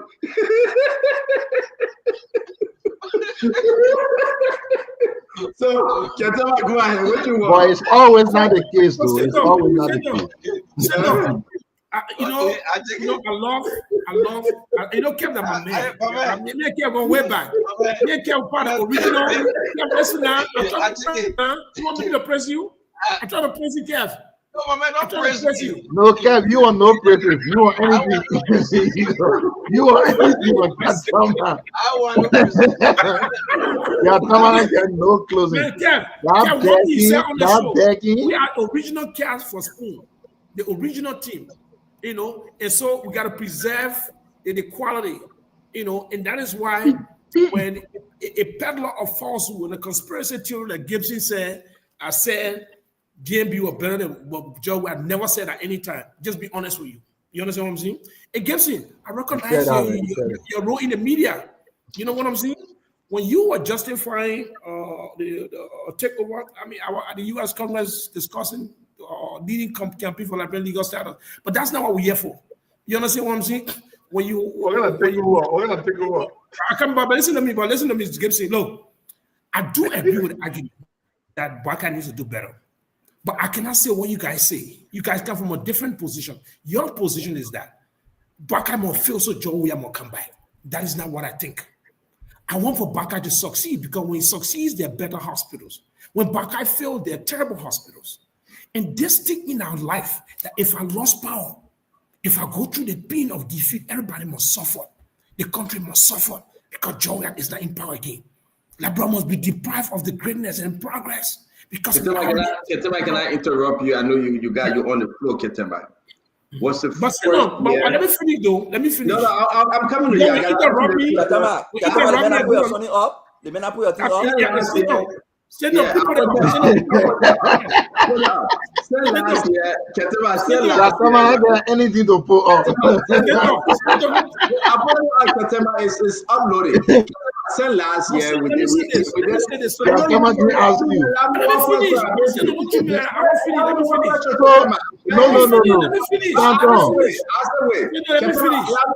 Allow me one question. It's part of your conversation. Ketema, allow me one question. Ketema, you've been off 3 weeks now. You just came back. 1 year completion of this government into the 13 months. Do you think the government, like what the people say on the street, you think the government 1 year was worse than George Weah 1 year? His first year? Let me complete my thoughts and I come to the question. But why you get let me answer what you said? Don't distract me. I will not fall for it. I too experienced for the game to play that. Let me put your document up. Yeah, put my document up. How you know the man what document?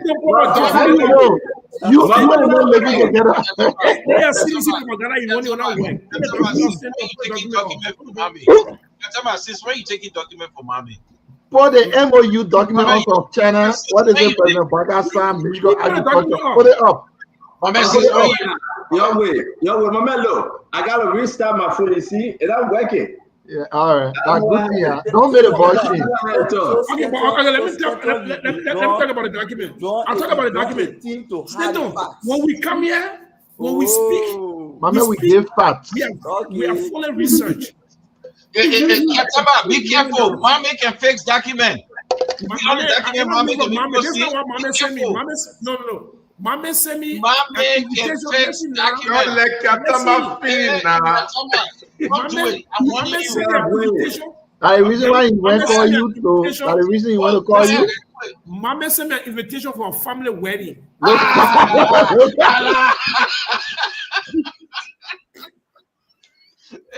The thing I want I posted it in Now, the man, chat. these folks are getting married. I'm from Bravo. We need to go home back. We need to go here and this thing. You know, I want agricultural MOU.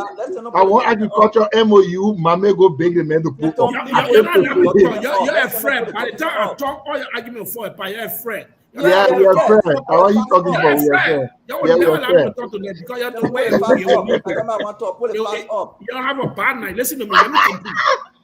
Gentlemen, why are you doing this? Mame, how are you so interested in the men document? Who can I be the facilitator of false information? What you gotta do with the men document? Mame, why are you so interested in the men document? Why? Is that your document? Okay. I say you're disturbing the show, man. Let Ketama speak. I beg you guys. We gotta go home.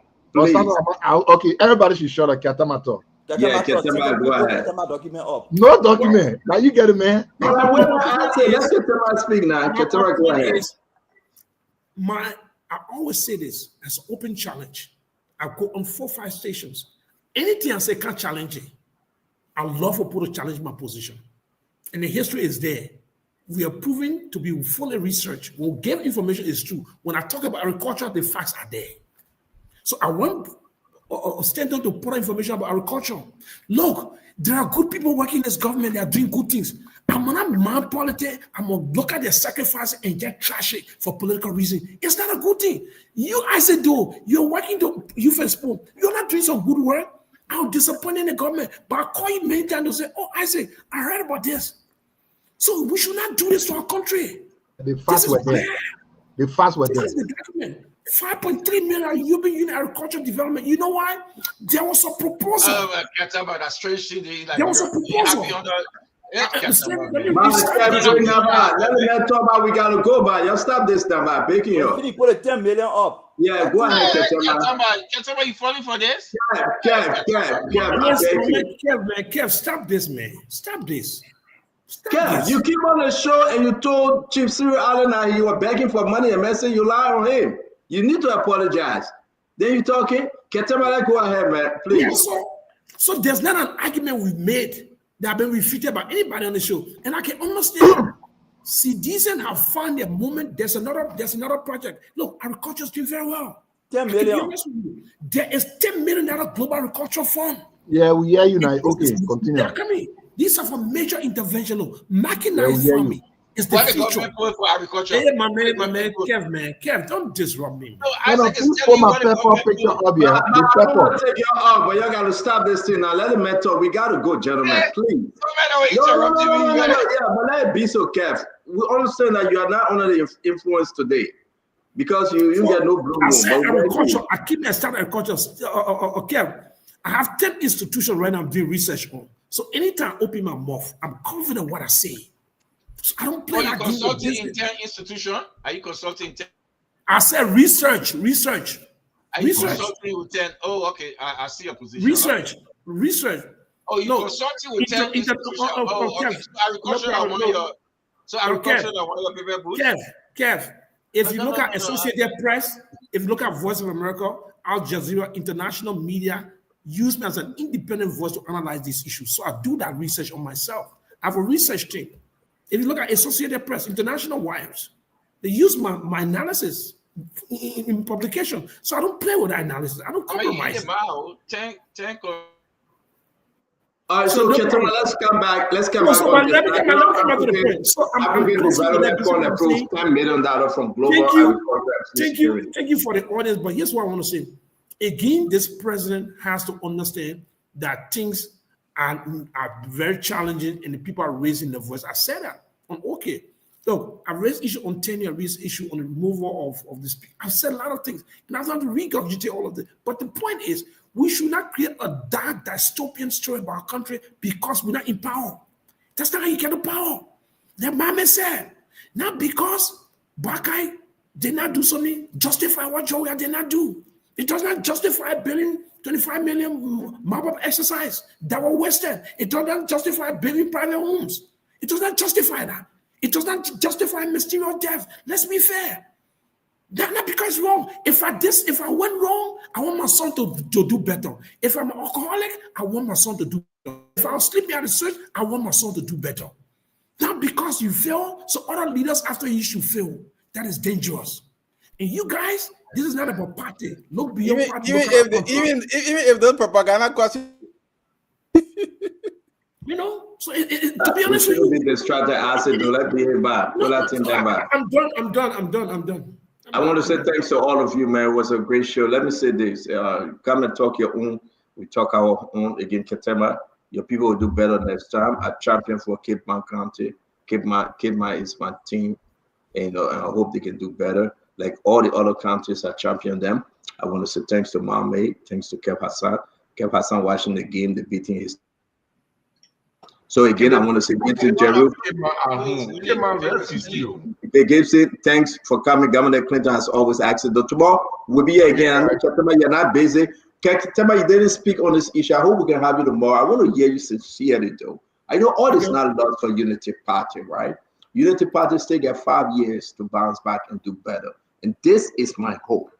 But that if you talk about corruption in government, scam on scholarship, Ketema, you were personally education minister. I hope you can come back and analyze well tomorrow. Yeah, why Ketema is coming back? I hope you can come back tomorrow. And I'm inviting him on the show tomorrow. Is that a problem? I know. I didn't close, so you can't give me 1 minute. You finished closing. No, I did not. You close. Let me finish. Hold on 1 minute. Let me finish. I'll give you the chance. I'll give you the chance to close. So Ketema, Ketema, I hope you can come back tomorrow. On the note, guys, Nelson come on the show. It's good. You have a technical issue. Your internet just went off, Clinton. Ketema, thank you very much for all. Internet? Yeah, your internet went off. I think so you believe that? I think the man home. Now can you come on the show? I think Clinton is home, so his internet giving problem. We hope to have you again, Clinton. I hope your internet is better. I said though, like always, thank you for popping in. But guys, here we are, Ketema. I hope you can speak to that issue. This thing about people selling scholarship is concerning in the country. Folks here in America reaching out, asking us questions, and we gotta be open, Ketema. You know, you want a school year, you know the system. Why are they scamming people about this scholarship thing, Ketema? I hope you can check it out and tell us something about it. All right. Have a good night, Ketema. Have a good night, Kev Hassan. As always, it's good seeing you guys. Guys, thank you for joining us. It was a great show. Nelson, thanks to Yekezi for producing. He started the program. I know you guys have a business schedule this week. I don't want to hold you for too long. Please go home, be safe, wake up on time. Like always, that's it. The girl that came from Australia to see you, what's her name? Was that your wife? No, it's she just a friend. Followers. You say she just a friend, right? No, she just a friend. That's your children, mom. No, CEO. It's no. I heard it. You didn't tell me. I just heard it on the street. They say. Is this young girl left from Australia just to come over and visit you? And I mean, I'm happy for you if she just came to visit you from where Australia. I mean, you're doing something good. I mean, your children, mom, they are aware that somebody came to visit you. See, the way the whole thing going, I reserve all comments for now.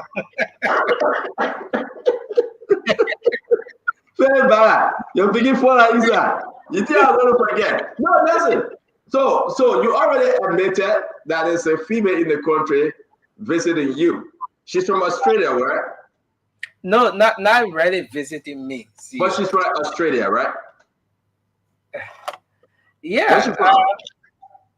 As always, most of our followers when they come. No, where's she from? Which country? Which continent is she from? Yeah, Australia. But most of our followers when they come from Australia. She's from Australia, so your children mom know about her. Did you tell your fiance, your wife, as a female in the country visiting you? No, not visiting me. See you. The library people say you have to go. I won't bring Asa Dubai. This is serious. Asa, so. This morning, right, I received information that the reason why Nelson is always late, He always late on the show. He be asking people to come and call for him. He will come later. Now the man gets something from Australia, right? So I said, no, but Nelson got 2 kids. No. And I think he got a fiance or he married. I don't know. That's it. But did you tell your children, mom and mothers? And I mean, like, what's the story, Nelson? Let's have a good conversation. What's the story yet? I reserve all comments for now. I said, the man pleading the fifth one time. The man rather say, Lord, you can't do it. After you answer the first question, the second question, now you reserve your comment. So, my man, you are in the December thing too, eh? Oh, I didn't know you were there. No. But she left the country already. She went back. Or she say like, bro. No, so many of our followers are in the country. So many of our that particular follower. Is she saying like, bro? She left.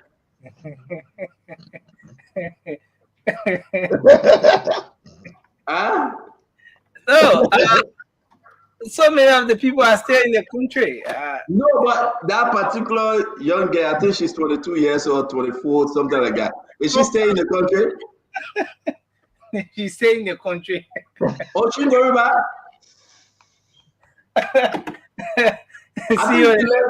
She lives somewhere Broadway.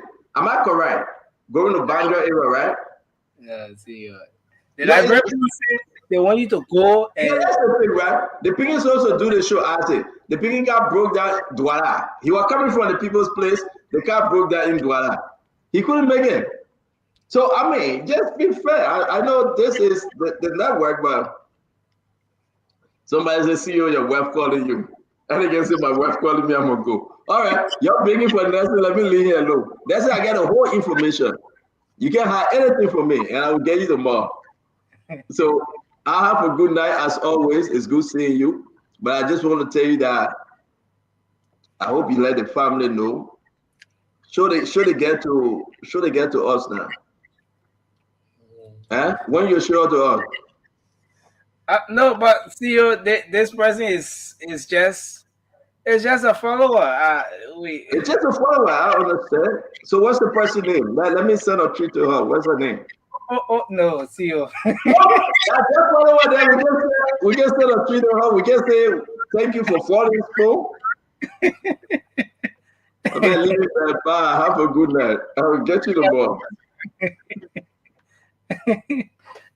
Well, folks, we want to say thank you for being here with us tonight. It's been a great edition of the program.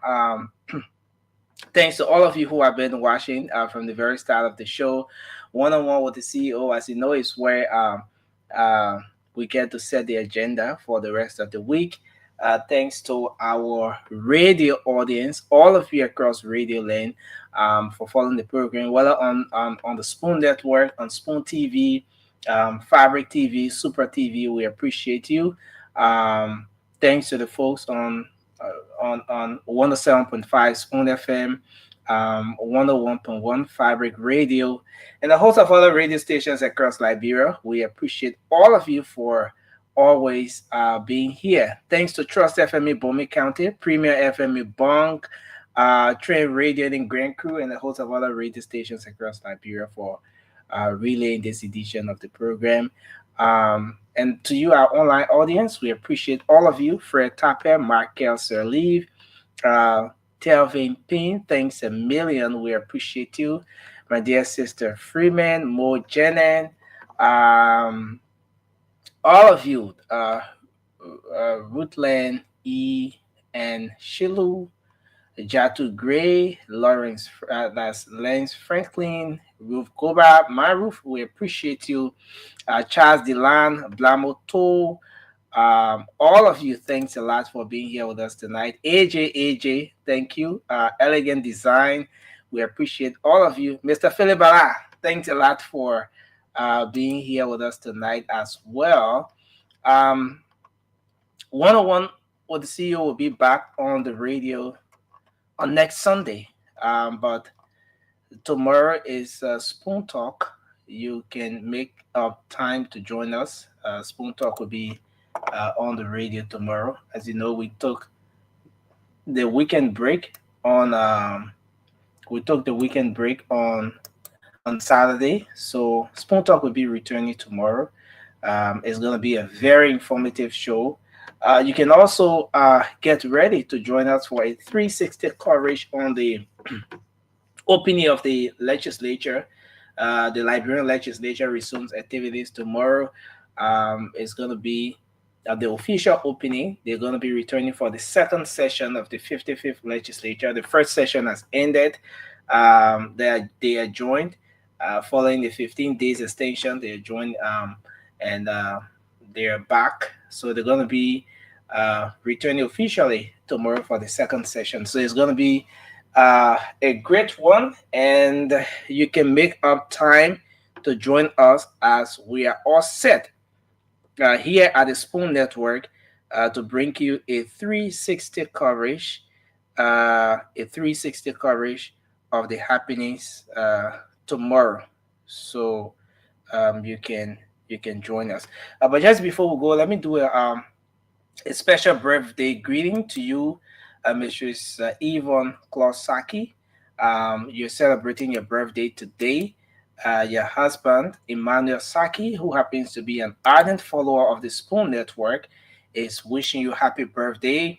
Your kids, Desire Saki, Favor Saki, Eric Saki, George Saki, and Emmanuel T. Saki, they are all wishing you happy birthday as you celebrate your natal day today.